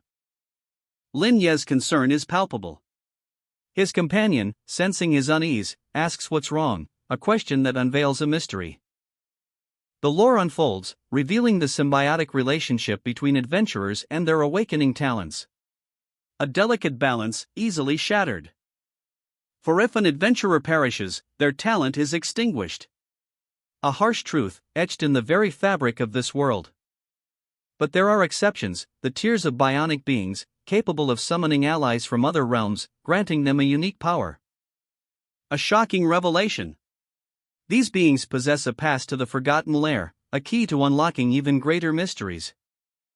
Lin Ye's gaze is fixed, his mind racing. The question hangs heavy, what manner of being is this? Lin Ye's brow furrows, a storm brewing behind his eyes. The weight of a terrifying possibility settles upon him. A monstrous figure looms, a horrifying spectacle of flesh and eyes. Sumumu, radiant yet vulnerable, stands before it, a tiny spark against an overwhelming darkness. The urgency in Sumumu's words echoes Lin Ye's own growing dread. This threat to humanity demands immediate action. Sumumu nods, her resolve unwavering despite the danger. A silent promise passes between them. Lin Ye's departure leaves Sumumu with a lingering question. A flicker of worry crosses her face. He tries to reassure her, a subtle attempt to mask his own concern. But the gravity of the situation remains. The towering Jiangcheng Center, 20th floor. A place of power, where secrets are kept and destinies are decided. Lin Yi arrives, his expression grim. The weight of the world rests on his shoulders as he seeks answers. Huang Quan, a young man with steely determination in his eyes, sits across from an older, more seasoned figure. He holds a steaming cup, his gaze unwavering as he speaks. You and the Alliance higher-ups must already know that I have the qualification pass for the Ephagonth lair, right? The weight of his words hangs heavy in the air. The older man sighs. You want to ask why no one informed you about this dungeon's intel? The question is laced with a hint of apprehension. Huang Quan's expression sharpens. Huang Tianqi voluntarily shared this information. It's not the same situation. He explains, a subtle shift in his tone. The scene shifts to reveal a chilling glimpse into the dungeon's depths. A vast, cavernous space filled with menacing, skeletal structures. You probably don't know how difficult this dungeon is, a voice booms from the shadows. The sheer scale of the danger is palpable. It's dozens of times harder than any secret realm dungeon you've encountered so far. Even the small monsters start at the diamond level. The words paint a grim picture of the challenges ahead. The sheer number of fallen challengers is a stark warning. Many challengers don't even get a chance to run and end up dying miserably inside. The gravity of the situation sinks in. Back in the room, the older man continues. But those geniuses who can obtain the entry qualification still fearlessly charge in. Do you know why? The question hangs in the air, a challenge and an invitation to discover the truth. Because of equipment and skills higher than diamond level? Huang Quan guesses, his eyes narrowed in thought. The answer is revealed, a breathtaking display of legendary level equipment. A gleaming armor, a skull-adorned helmet, and powerful artifacts. Yes, defeating the boss can drop legendary level equipment. Furthermore, if one can solo the entire dungeon, they might even drop mythic level equipment and skills. The potential rewards are immense. A terrifying visage looms, eyes of burning crimson piercing the darkness. A lone figure, sword in hand, stands defiant before the abyss. His resolve is clear, but the shadow of doubt flickers in his eyes. If I were someone like Huang Feng, he thinks, my talent and strength would be crushed in an instant. Level 15 is the minimum requirement, but I recommend waiting until level 30. He considers this, a thoughtful frown etching itself onto his face. Rest assured, he says, I'm not that reckless. This dungeon is too important to rush into. He will prepare thoroughly, treating this as a professional test. The scene shifts to a modern city, a stark contrast to the previous panel's ominous landscape. But even here, danger lurks. A discussion unfolds, revealing a hidden threat. Abyssal demons have infiltrated the Alliance, planting spies everywhere. These sewer rats have become increasingly arrogant lately, and you almost got caught up in it.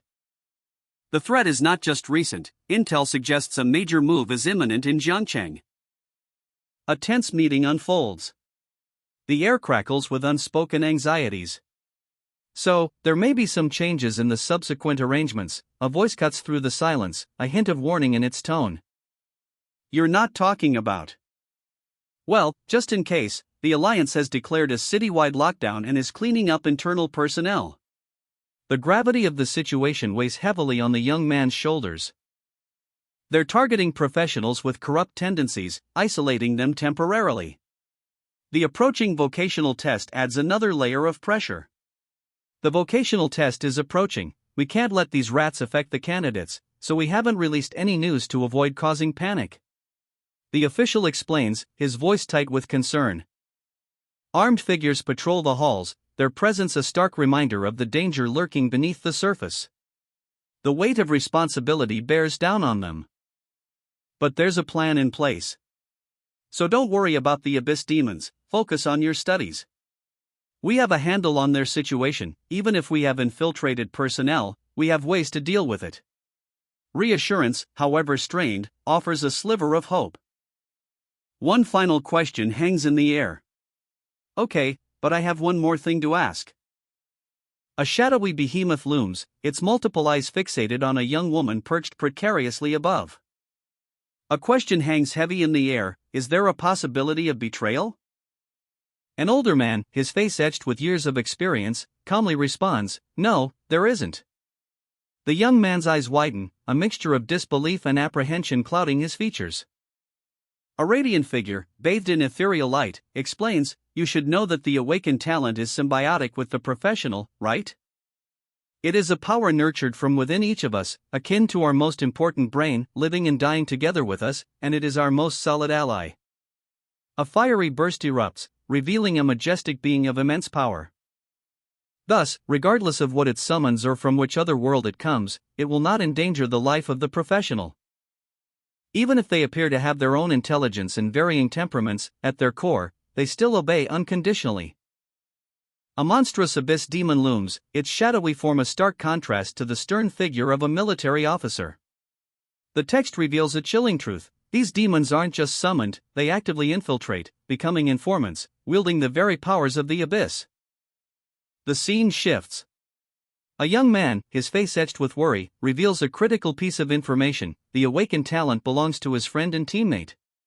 The weight of this revelation hangs heavy in the air. And the implications are far-reaching. The summoned being, it seems, possesses a passage permit, a key to accessing the forgotten nest.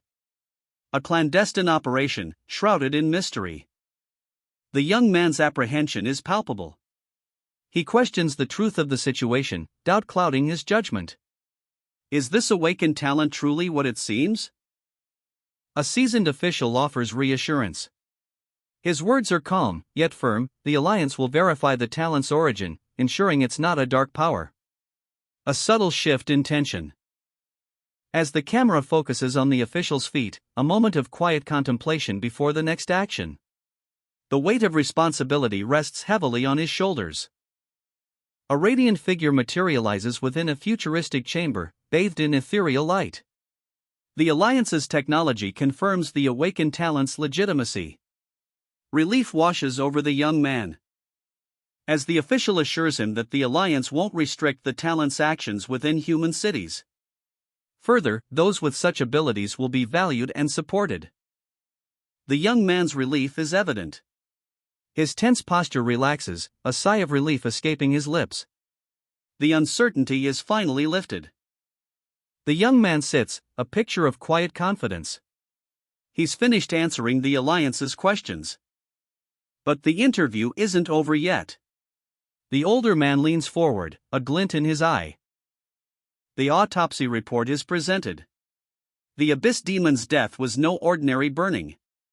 Its cells and organs atrophied, functions dissipating instantly. A chilling image of the demon's ravaged corpse. The details are gruesome, but crucial. The older man's gaze sharpens. A theory takes shape. Could the young man's awakened talent be a poison? The young man confirms it: poison milk technique. His unique ability. Relief washes over the older man's face. The mystery is solved. The debate is over. But the implications are far-reaching.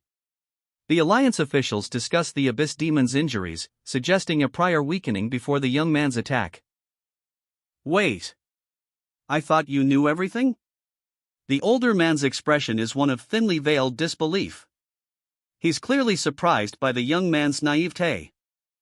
The Alliance's might is on full display. A wave of golden light erupts as the official proclaims the rewards for abyss demon slaying. The sheer power of the announcement is palpable. The young man stands, his back to us, a silhouette against the radiant glow. He's clearly contemplating the implications of his actions and the bounty he's earned. A reassuring hand on the shoulder, the older man offers words of encouragement and support. Just wait for the award ceremony, you'll get rewards you like. The weight of expectation is palpable.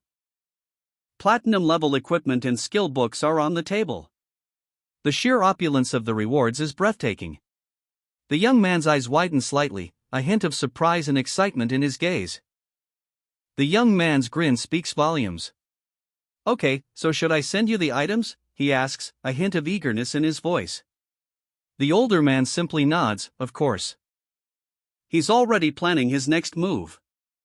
Then I'll head back, I still need to take my teammates into the dungeon. The older man gives his approval, go ahead.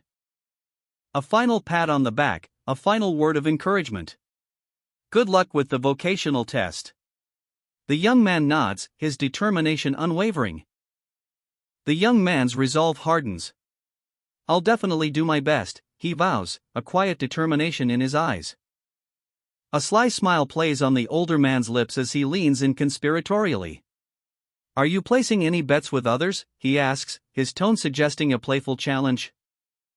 A grand academy stands before us, bathed in the golden light of a setting sun, its imposing architecture hinting at secrets held within.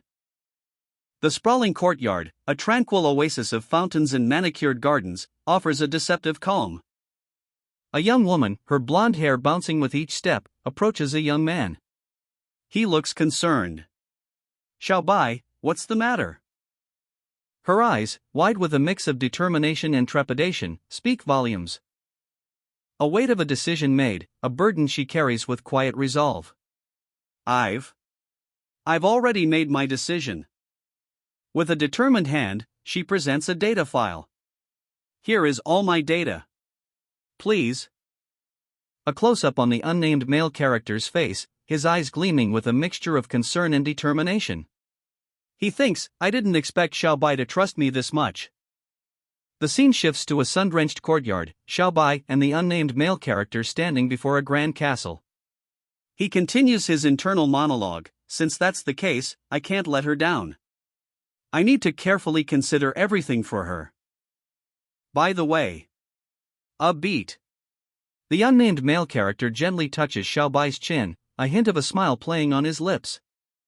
When your talent reaches level 2, I will take you on the next dual instance dungeon.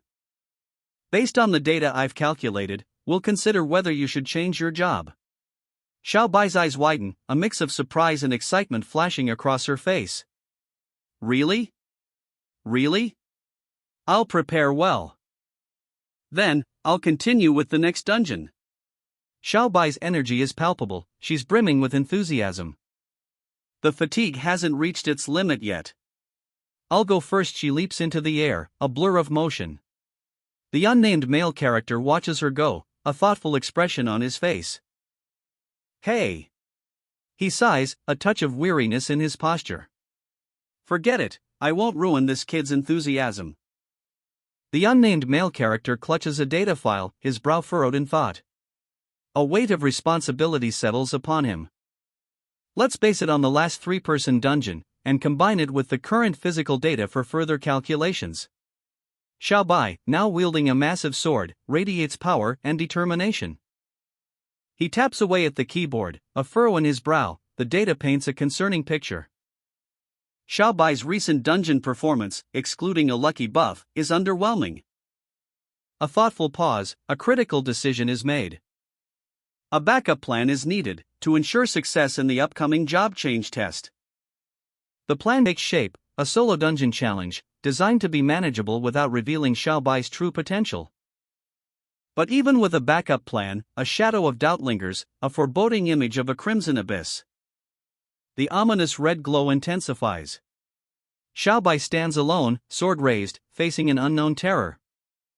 A hand, calloused and strong, meticulously traces a symbol onto a dark surface, the faintest wisp of smoke curling from the point of contact. Then, a figure emerges from the shadows, a smoke demon evil follower, sunglasses shielding his eyes, a smirk playing on his lips. He exhales a plume of smoke, the air thick with unspoken menace. A hulking black fist evil follower sits, arms crossed, a scar marring his face. His gaze is unwavering, radiating cold determination. The card evil follower, a sinister figure in crimson, holds a deck of cards, his smile sharp and calculating. "Take him down," he asks, his voice dripping with icy suggestion. His words hang heavy in the air, a warning, a threat, a promise of swift, brutal action. There are eyes of the Adventurers Alliance everywhere now. "If you expose abyssal powers," he hisses, his gaze piercing. "In a few minutes, the extermination team will trap you completely," he adds, a chilling premonition. A sudden, violent movement shatters the tense calm, a fist, wrapped in bandages, explodes into view, aimed at the card evil follower. "You!" A shadowy room, the air thick with unspoken tension, two figures sit at a table, their faces etched with grim determination. "We don't need to assist personally, just do some behind-the-scenes work. No need to stop because of Lord Megao's death." The words hang heavy in the air, a chilling plan taking shape. A sinister smile spreads across the face of the man in sunglasses. He holds up a small, glowing object, his eyes gleaming with malicious intent. "Catastrophe Bringer, Hella special item, when thrown into a secret dungeon, will immediately increase the dungeon's difficulty to catastrophic level, altering the dungeon's original form and summoning a boss not normally found there, effect lasting indefinitely." Whether it's the original target Shangguan Yen, or that extra powerful force, there will be powerful forces to handle it for us. The plan unfolds, a web of deceit and manipulation. Doubt clouds the other man's face. I don't get it, why does the master want to use such a valuable item, he exclaims, his voice laced with disbelief. If it could give us diamond-level equipment and skill books. Besides, with all of us working together, would we fail to defeat them? The man in sunglasses retorts, his confidence unwavering. A sudden, sharp crack. The other man recoils, a look of shock and pain twisting his features. A devastating blow. The room erupts in chaos as the man in sunglasses unleashes the catastrophe bringer. The green flames engulf the room, a chilling precursor to the mayhem to come. Sunglasses man's eyes blaze with fury. You're sending yourself to hell, he snarls, the very air crackling with his rage. A woman with flowing blonde hair sips wine, a smirk playing on her lips. His intelligence hasn't been high, she muses, he's just too direct. Another woman, this one with gray hair, watches with amusement. Why do you always mock him, she asks, her tone laced with playful curiosity. The scene shifts to a tense meeting. A hulking figure with a skull emblem slams his fist on the table. Lord Met Gal was wrong to bring this bald donkey into the team. Eventually, it'll cause problems. Suddenly, the table explodes outward. A shockwave rips through the room. As Black Fist is thrown violently across the floor. The impact echoes through the room. Sunglasses man appears, his expression cold and calculating. You don't need to apologize, Black Fist. He grabs Black Fist by the throat, his grip tightening. Remember, your strength is above his, and you can do more. If you really need to abandon. A swirling vortex of dark green energy erupts from the floor, a sinister omen. A surge of emerald energy erupts, a tempestuous maelstrom of power. The raw force twisting and churning, a terrifying spectacle of might. Sunglasses man watches, a flicker of something akin to anticipation in his eyes. Black Fist groans, his body racked with pain, the fight clearly over. From the swirling vortex, a monstrous figure emerges, a terrifying presence that commands absolute obedience. Hail the Master! Welcome, Master!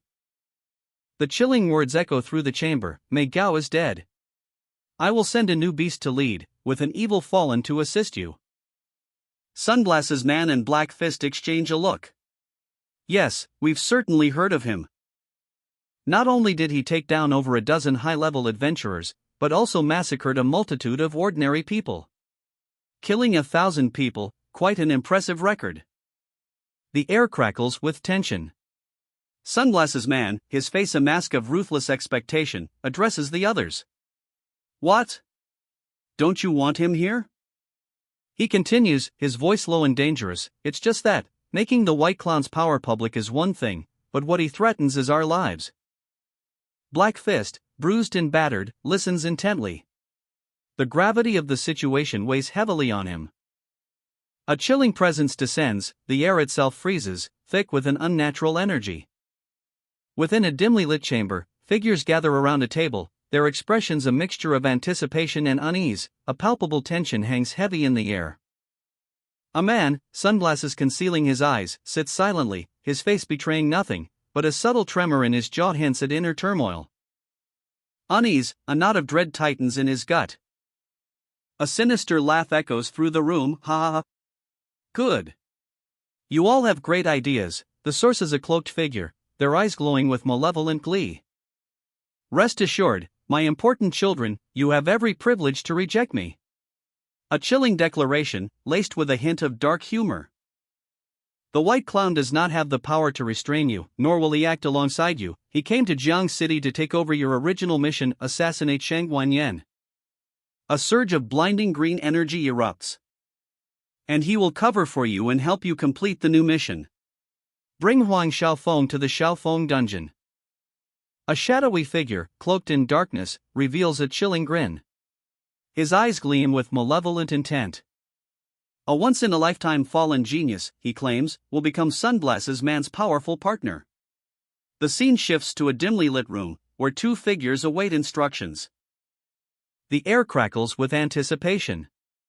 The mission is clear: eliminate Lin Yi Gao. But there's a catch. Sunglasses Man must maintain absolute secrecy. The plan involves a dangerous gamble, a desperate throw of the dice into the final test's secret realm. A monstrous creature, wings spread wide, descends from the shadows. Its eyes burn with primal rage.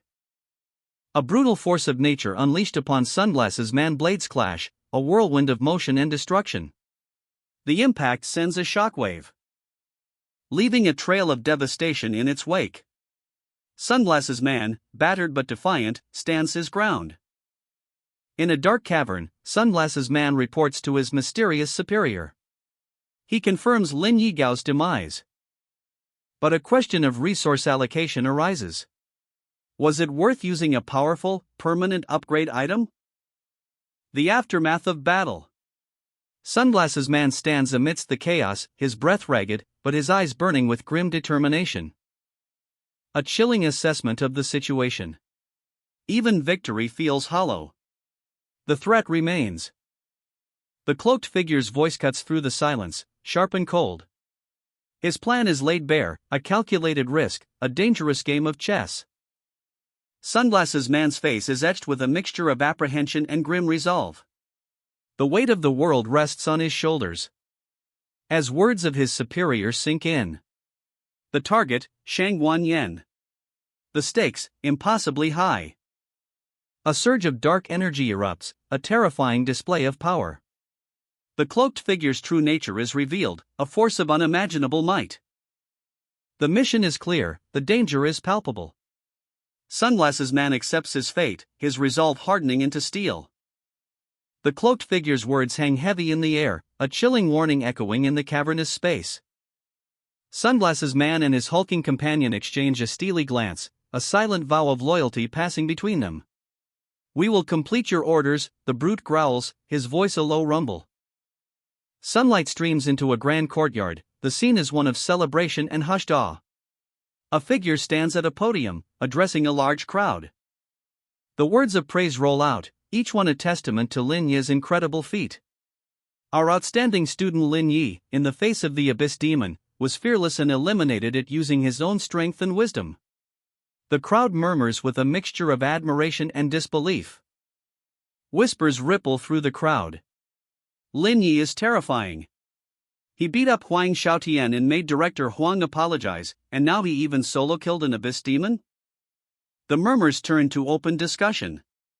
I heard his attributes are ranked number 1 in the whole school. Wasn't there someone who spread rumors that he was involved with the Abyss forces? A young woman sits perched on a wall, a sly smile playing on her lips. Lin Yi will not only be the top of the final test but, once he enters the alliance, he could start his own sect and become a leader. But a shadow of doubt crosses her face. But why has Lin Yi become so high profile all of a sudden? Wasn't it always us who dug up the information before? A casual conversation unfolds, the weight of Lin Yi's recent victory hanging in the air. Concern etched on one face, a hint of playful dismissal on the other. The contrast speaks volumes. The scene shifts. A grand hall, sunlight streaming through arched windows. Lin Yi stands before a distinguished figure, the air thick with anticipation. A certificate of achievement is presented, a symbol of his incredible feat. The crowd murmurs with awe. Words of praise and recognition echo through the hall, a testament to Lin Yi's prowess. But his humility shines through his modest acceptance. He is not one for grandstanding. A table laden with treasure. Gleaming platinum-grade equipment and skill books, enough to make any adventurer's heart leap. Yet Lin Yi remains discerning, his gaze sharp and calculating. He chooses wisely, his focus unwavering. The prize for his victory, platinum-grade equipment. A dazzling display of power, the gear shimmers with an almost ethereal glow. But even amidst such glory, a shadow of doubt crosses Lin Yi's face. His shoulders slump, a sigh escaping his lips as he hides his disappointment behind a cloth. Sigh, it's not that I'm being pretentious, but there's no improvement. The allure of the platinum tier pieces is undeniable. His eyes widen, reflecting the tempting stats. And with a decisive nod, Lin Yi chooses his upgrades. I've decided, I'll take these 3. The invigorating belt, swift boots, and holy light skill book, a potent combination. The invigorating belt, plus 450 HP, magic resistance, infinite vitality, and increased healing and shield effects. A truly remarkable piece of equipment. While the swift boots grant a significant boost to agility and movement speed. The combination of these 2 alone is enough to make him a blur in motion. And finally, the Holy Light Skill Book. A powerful priest skill capable of restoring HP and significantly enhancing attributes. The potential is staggering. A familiar golden aura surrounds Lin Ye's hand as he holds the book. Isn't this the skill of the White Spirit Rider? The implications are clear, this is no ordinary power. The potential for devastating attacks is immense. If reversed, it could drain the enemy's attributes or even trigger a berserk effect. The possibilities are endless. The skill book crackles with arcane energy, a surge of power flows into Lin Ye's hand. Lin Ye's voice is calm, yet brimming with confidence, and with the swift boots, paired with the ancient dragon necklace, I'll have a total of 50% movement slow debuff reduction, completely countering agile bosses and filling the gap in my attributes. The onlookers gasp. A wave of awe washes over them as Lin Ye's power radiates outwards, his very presence seems to shift the air around him. The award ceremony concludes. A hush falls over the crowd, then, a voice cuts through the silence. The old mage's words carry weight, everyone should study and get ready for the dungeon exam. A hushed conversation unfolds between Lin Yi and a cloaked figure. The air crackles with unspoken tension, a sense of urgency hangs heavy in the air. The cloaked figure's words are grave, the Alliance has secretly sent people to protect you. Today's actions are also to make you the center of attention. This way, the Abyss forces will find it harder to make a move. Lin Yi nods, his expression resolute. He understands the weight of his new responsibilities, the pressure is immense, but his resolve is unshaken.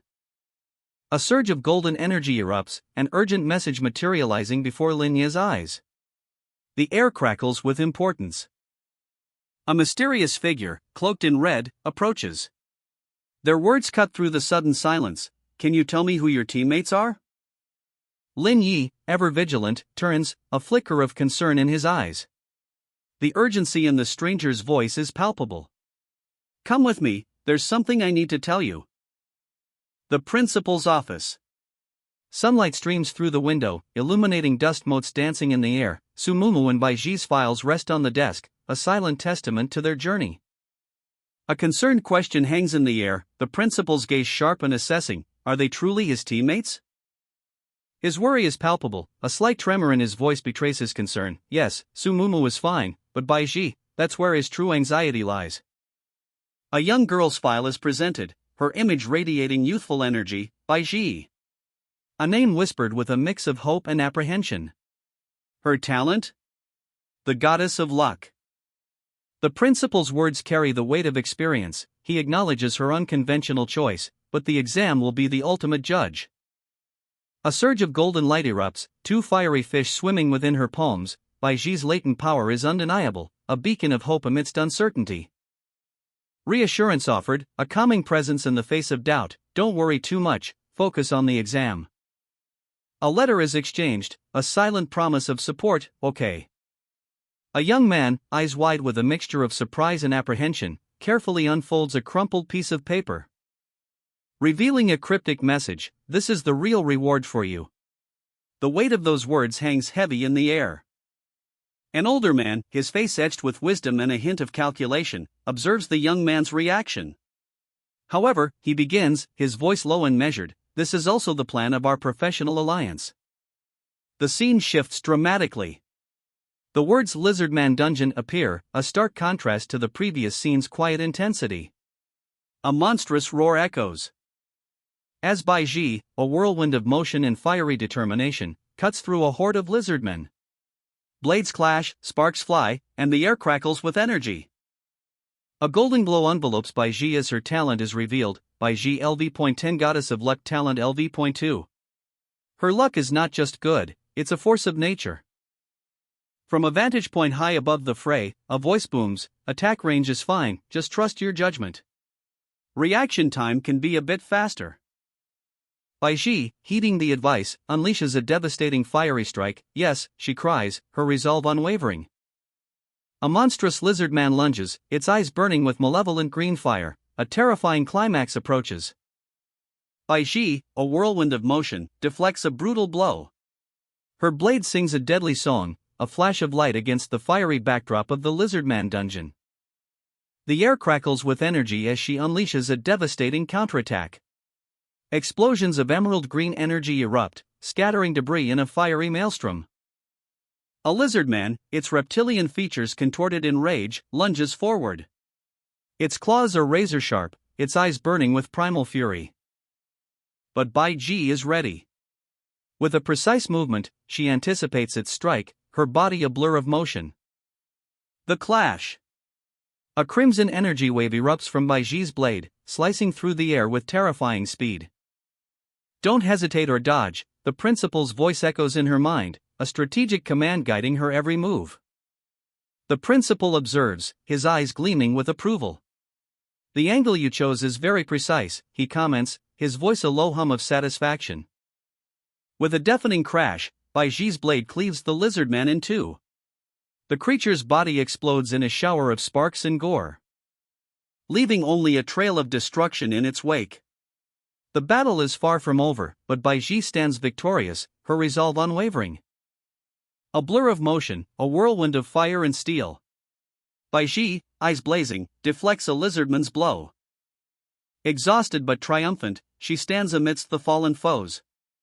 The heat of battle still clings to her skin. A fiery trail marks her retreat, leaving behind only ash and the echoes of clashing steel. The goddess of luck herself descends, a radiant vision of golden light and celestial fire. Bai Ji's eyes widen, a treasure chest, overflowing with riches, materializes before her. A grin spreads across her face. A new power surges within her, a potent ability born from upgraded talent. The flames dance around her, mirroring the excitement within. Bai Ji's eyes widen, a radiant glow enveloping her. The goddess of luck's gaze. A surge of power courses through her veins. This lucky hand is a personal exclusive passive, a boon only she can wield. A dramatic clash. On one side, a figure cloaked in shadow, defeated. On the other, Bai Ji, bathed in golden light, a triumphant grin spreading across her face as she gathers the spoils of victory. Repeated gold drops. Bai Ji beams, brimming with excitement. "I used your suggestions for this equipment combination and new attribute allocation. How is it?" Anticipation hangs heavy in the air. A moment of tense expectation before the next challenge. Sumumu's voice, calm and reassuring, "Great progress, as long as you don't hesitate, follow the commands, and don't worry about the final test." A soft chuckle escapes Bai Ji's lips. A quiet confidence settles over her as she touches the new equipment, a subtle smile playing on her lips. Bai Ji stands proudly, a massive greatsword resting beside her. Her new equipment gleams, a testament to her recent power surge. But a shadow of doubt flickers in her eyes. It's fine, actually."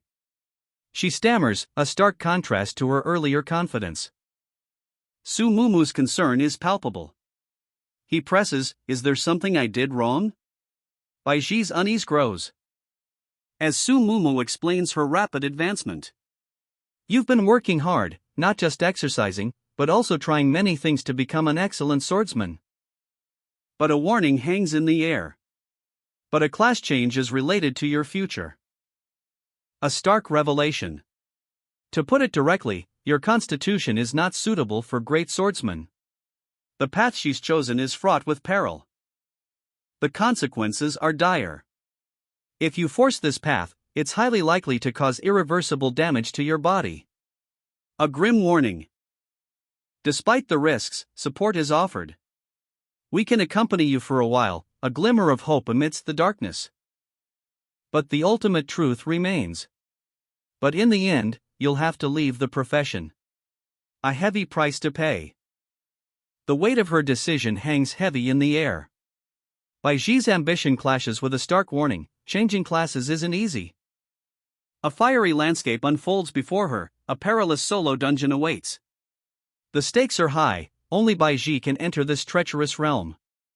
The difficulty of the solo dungeon is very high, and only you can enter. The potential consequences loom large: you might get seriously injured or lose all hope. But the allure of immense power beckons. Su Mumu's words echo in her mind as he offers a glimmer of hope: but once you pass, your combat experience will be completely different. A reassuring hand on her shoulder, a promise whispered: of course, this is just a suggestion, whatever you choose, you'll always be a part of my team. Doubt clouds her features. A quiet confession escapes her lips: my captain and teammates. Baiji's self-doubt intensifies. She reveals her vulnerability: although I'm just a buff, most of the time, it's only effective for myself. Su Mumu offers a map, pointing out the path ahead. His words offer a measure of comfort, but they've always been genuinely good to me. The decision weighs heavily on her. A simple, yet profound response: I. Baiji stands defiantly amidst a desolate, fiery landscape. Her voice rings out, clear and strong: I've decided. I'm going to change classes. The world spins. Baiji clutches her head, nausea washing over her. I'm about to throw up. A breathtaking vista of a crystalline, icy chasm unfolds before us. A figure calls out, Mumu? Frustration boils over. Yo, I've been waiting for you guys for half a day. Tomorrow's the final team test, and I can't even find my teammates? Su Mumu appears, a calming presence amidst the tension. Don't worry, I have a surprise for you. Just look at this, and you'll know. Chunk_process_failure. Chunk_process_failure. Chunk_process_failure. Chunk_process_failure. Chunk_process_failure. Chunk_process_failure. Chunk_process_failure. A hush falls over the room, anticipation hangs heavy in the air. Today marks a historic day in Jiangchang. For the first time ever, special recruits are being selected. And a new rule has been established: every special recruit must face a unique dungeon challenge with their chosen teammates before the final professional test. A sly smile plays on her lips: she knows something we don't. The dungeon challenge will be broadcast live and recorded, a spectacle for all students to witness and learn from. And the spotlight shines on Jiangcheng's first special recruit, Lin Yi. The crowd roars its approval, a wave of excitement washes over the arena. But the cheers are cut short: a sudden announcement. The final test has been postponed by 3 days. A chilling scene unfolds: bodies litter the ground, a grim testament to the ruthlessness of the operation. The catastrophe bringer's fate hangs in the balance, a pawn in a deadly game. Meanwhile, a figure cloaked in shadow, radiating an aura of cold calculation, issues orders with a steely resolve. Every word drips with menace, each syllable a nail hammered into the coffin of Lin Yi's fate. A sinister grin spreads across his face, a predator savoring the thrill of the hunt. The trap is sprung, unseen, unheard, yet utterly inescapable. The city's security monitors glow ominously, displaying a tense scene. A shadow of doubt creeps into the minds of the watchers, a subtle shift in the abyssal aura detected. A grim warning echoes through the city's streets: stay put, or face your doom. The city's elite forces stand ready, a silent army awaiting their orders. A clandestine operation unfolds, swift and silent as a phantom's touch. The master puppeteer pulls the strings, manipulating events from the shadows. The target approaches the dungeon, unaware of the impending doom. His every step brings him closer to the heart of the trap. A tense exchange of messages reveals the success of the operation. Lin Yi is ensnared, his fate sealed. A brutal takedown, swift and merciless. One man lies defeated, his body a testament to the cold efficiency of the assassins. Chunk_process_failure. Chunk_process_failure. Chunk_process_failure. Chunk_process_failure. Chunk_process_failure. Chunk underscore process underscore failure. Chunk underscore process underscore failure. Chunk underscore process underscore failure. Chunk underscore process underscore failure. A celestial being, radiant in ethereal light, stands amidst a swirling vortex of purple energy. Her expression is one of grim determination, a stark contrast to the ominous text before her. After use, you can immediately leave the dungeon. The camera focuses on her legs, the purple energy swirling around her like a tempest. A sense of urgency hangs heavy in the air. A stark red warning flashes across the screen: return bone fragment cannot be used when attacked. The Yenin Forest dungeon, now mutated and radiating a hellish crimson glow, is shown in all its terrifying glory. A desperate battle rages within its depths. Scorching heat engulfs one of the figures, their face contorted in agony. The text reads, "Return bone fragment is affected by catastrophe bringer and begins to disappear. You can no longer escape this dungeon." Lin Ye's eyes widen in shock, a mixture of fear and disbelief etched across her face. The words "Lin Yi, could this be?" float above her head. A wave of energy erupts, and the dungeon itself seems to writhe in pain. The text release appears, accompanied by a surge of blue energy. A grim-faced man, his eyes burning with a dark intensity, mutters, the dungeon mutated." A colossal figure, cloaked in shadows and wielding a terrifying weapon, looms over two figures. Their faces are etched with fear, a palpable sense of dread hangs in the air. The dungeon's mutated landscape stretches before them, a sea of eerie green. The air crackles with unseen energy, a silent testament to the catastrophe bringer's influence. Chunk underscore process underscore failure. Chunk underscore process underscore failure. Chunk underscore process underscore failure. Chunk underscore process underscore failure. Chunk underscore process underscore failure. Chunk underscore process underscore failure. Chunk underscore process underscore failure. Chunk underscore process underscore failure. Chunk underscore process underscore failure. Deep within the Yenin forest, shadows dance among the ancient trees, a hidden menace lurks, unseen but ever present. The air crackles with an unnatural energy, high-temperature flames licking at the edges of reality, but the true danger remains concealed. Our heroes advance, swords drawn, into the heart of the unknown. A chilling premonition hangs heavy in the air. Suddenly, a guttural hiss pierces the silence. "Half-serpent people," the cry rings out, a warning. From the shadows, they emerge, their reptilian eyes gleaming with malice. A deadly ambush is sprung. A poisoned dart whistles through the air. Thwack! One of the heroes cries out in pain. The impact sends a shockwave of pain through the hero's body. "It hurts," he groans, his vision blurring. Chunk underscore process underscore failure. Chunk underscore process underscore failure. Chunk underscore process underscore failure. Chunk underscore process underscore failure. Chunk underscore process underscore failure. Chunk underscore process underscore failure. Chunk underscore process underscore failure. Chunk underscore process underscore failure. Chunk underscore process underscore failure. Chunk underscore process underscore failure. Chunk underscore process underscore failure. Chunk underscore process underscore failure. Chunk underscore process underscore failure. Chunk underscore process underscore failure. Chunk underscore process underscore failure. Chunk underscore process underscore failure. Chunk underscore process underscore failure. A flash of pink hair, a confident smirk. She gives a thumbs up, radiating an aura of unwavering determination. The scene shifts, revealing two more figures alongside her, a powerful trio, cloaked in an ethereal, turquoise glow. The air crackles with energy. Inside Brother Lin's venue, whispers ripple through the crowd. The tension is palpable. Brother Lin's weapon, is it a sword? The question hangs in the air, a seed of speculation planted among the onlookers. And then, gasps of astonishment erupt. A clone?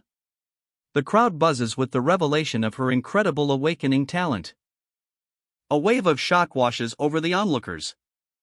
Physical output path? The whispers turn to awestruck murmurs. But some remain skeptical. She's our academy's goddess, one insists, dismissing the surprise. A quiet confidence spreads. Xiaoyi has grown so reliable, one observes, a smile playing on his lips.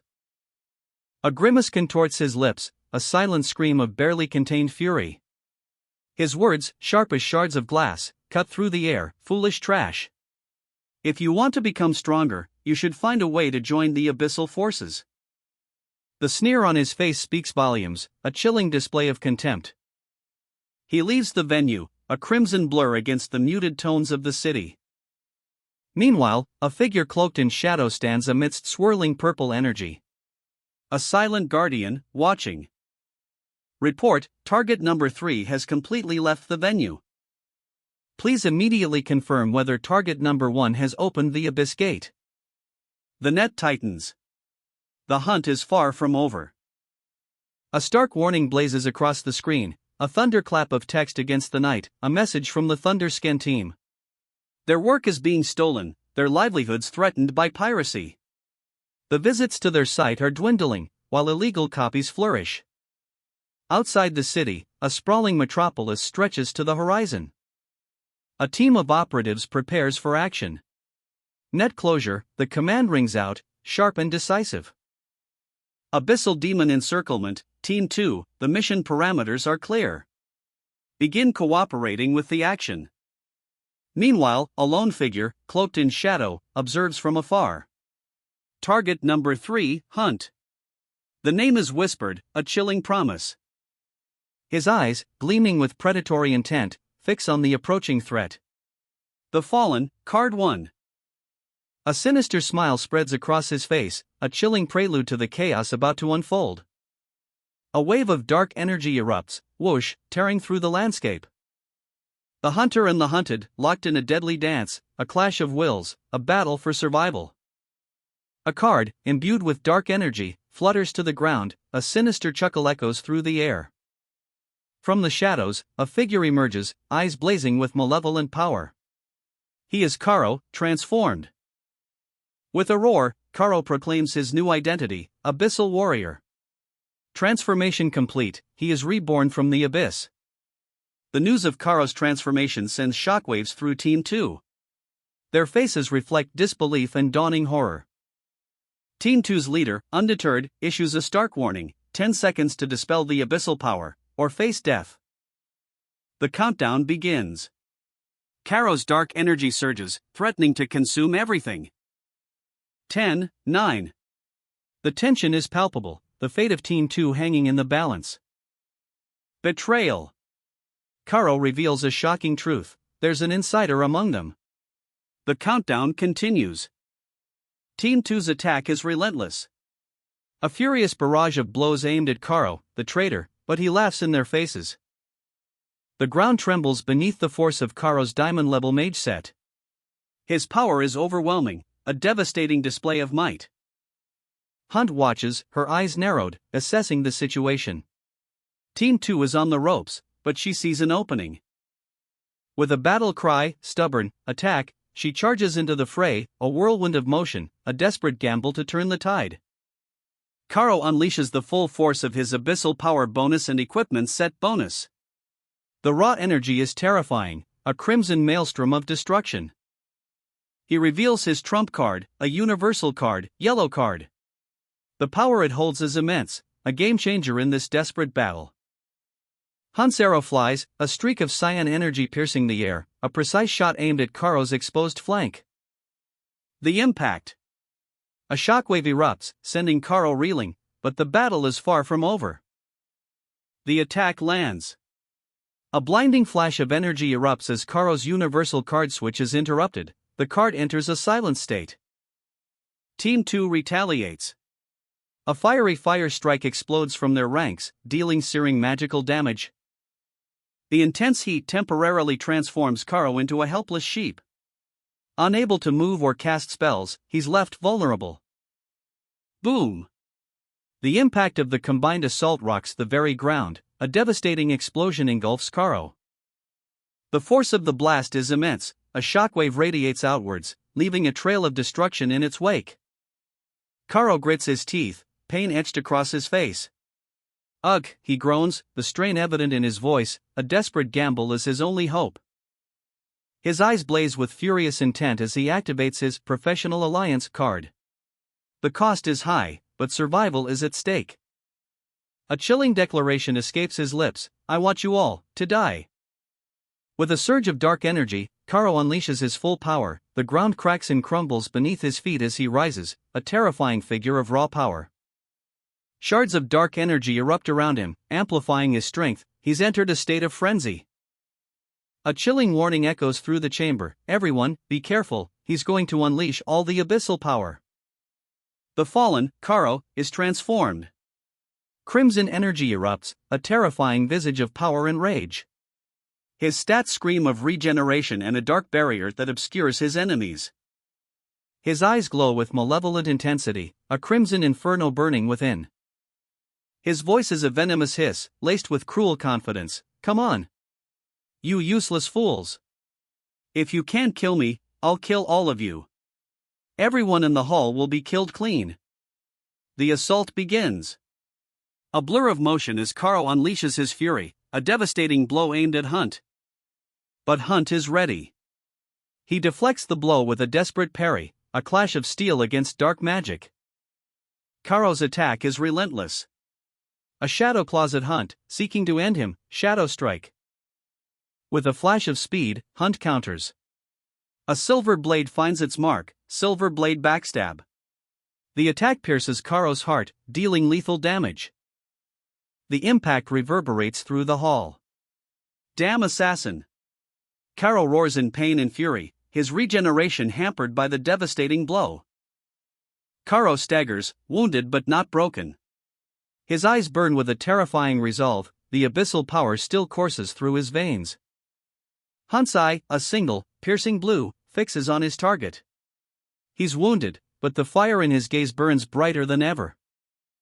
A blur of motion, a whisper of steel. Triple strike under the moon. The name echoes as Karo feels the sting of 3 precise blows. The crowd watches, a mixture of fear and excitement etched on their faces. The poisonous frog, a challenge even for the strongest. A monstrous amphibian, level 20, diamond qualification. Its venomous skin, tongue attacks, and corrosive venom make it a formidable foe. The poison blade weapon trait adds another layer of danger. Team 2 approaches cautiously. The poisonous frog's pond, a swirling pool of toxic green, is a hazard in itself. From the shadows, a surge of dark energy. Karo, wounded but defiant, unleashes a wave of destructive power. Reverse healing. Plunder. The dark magic drains the life force from its surroundings, fueling Karo's desperate counterattack. A torrent of crimson energy erupts, a devastating blow that shatters the earth. The very ground trembles under the force of the attack. Team 2, eyes wide with a mix of awe and disbelief, watches from the sidelines. Dodge. The poisonous frog won't be able to hit Night God, who has cleared dungeons without taking a single hit, one of them shouts, his voice echoing with excitement. Karo, cloaked in shadows and empowered by dark magic, unleashes a furious attack. A surge of dark energy explodes outwards, krshhh. The impact sends shockwaves through the very air itself. Not to mention, there are the wind god's boots empowering him. A voice whispers, highlighting the sheer power on display. No damage taken. Team 2 recoils in fear, their faces etched with terror as they scramble for cover. The raw power of Karo's attack is overwhelming. The poisonous frog lunges, its massive tongue lashing out with blinding speed. A wave of toxic green energy erupts from its mouth. Karo counters with a devastating technique. Reverse divine healing, catastrophe arrival, he roars, his voice filled with dark energy. The clash of powers is earth-shattering. A crimson wave of energy collides with the frog's toxic green, creating a maelstrom of destruction. The fallen Karo, a figure shrouded in dark magic, stands defiant. A chilling question hangs in the air: wasn't he hit? Gasps of disbelief ripple through the onlookers. how is he unscathed? The answer is revealed in a flash of dark energy. Did he heal himself mid-battle? Hunt, wounded but far from defeated, executes a tactical retreat, a desperate maneuver to avoid the poisonous frog's deadly embrace. The question hangs heavy: is he employing a kiting strategy? The suspense is palpable. Meanwhile, Team 2 remains strangely inactive. Why aren't the other mages and swordsmen intervening? Are they simply overlooking the unfolding crisis? A bone claw, tipped with wicked sharpness, emerges from the shadows, a harbinger of impending doom. The counterattack begins. Galeblade tears through the air, a fiery inferno unleashed, followed by a devastating fireball. The combined might of the team explodes against Karo. A warning blazes across the screen, a stark reminder of the struggle for survival in this world of manhwa. The Thunder Team's very existence hangs in the balance, their work threatened by the relentless tide of piracy.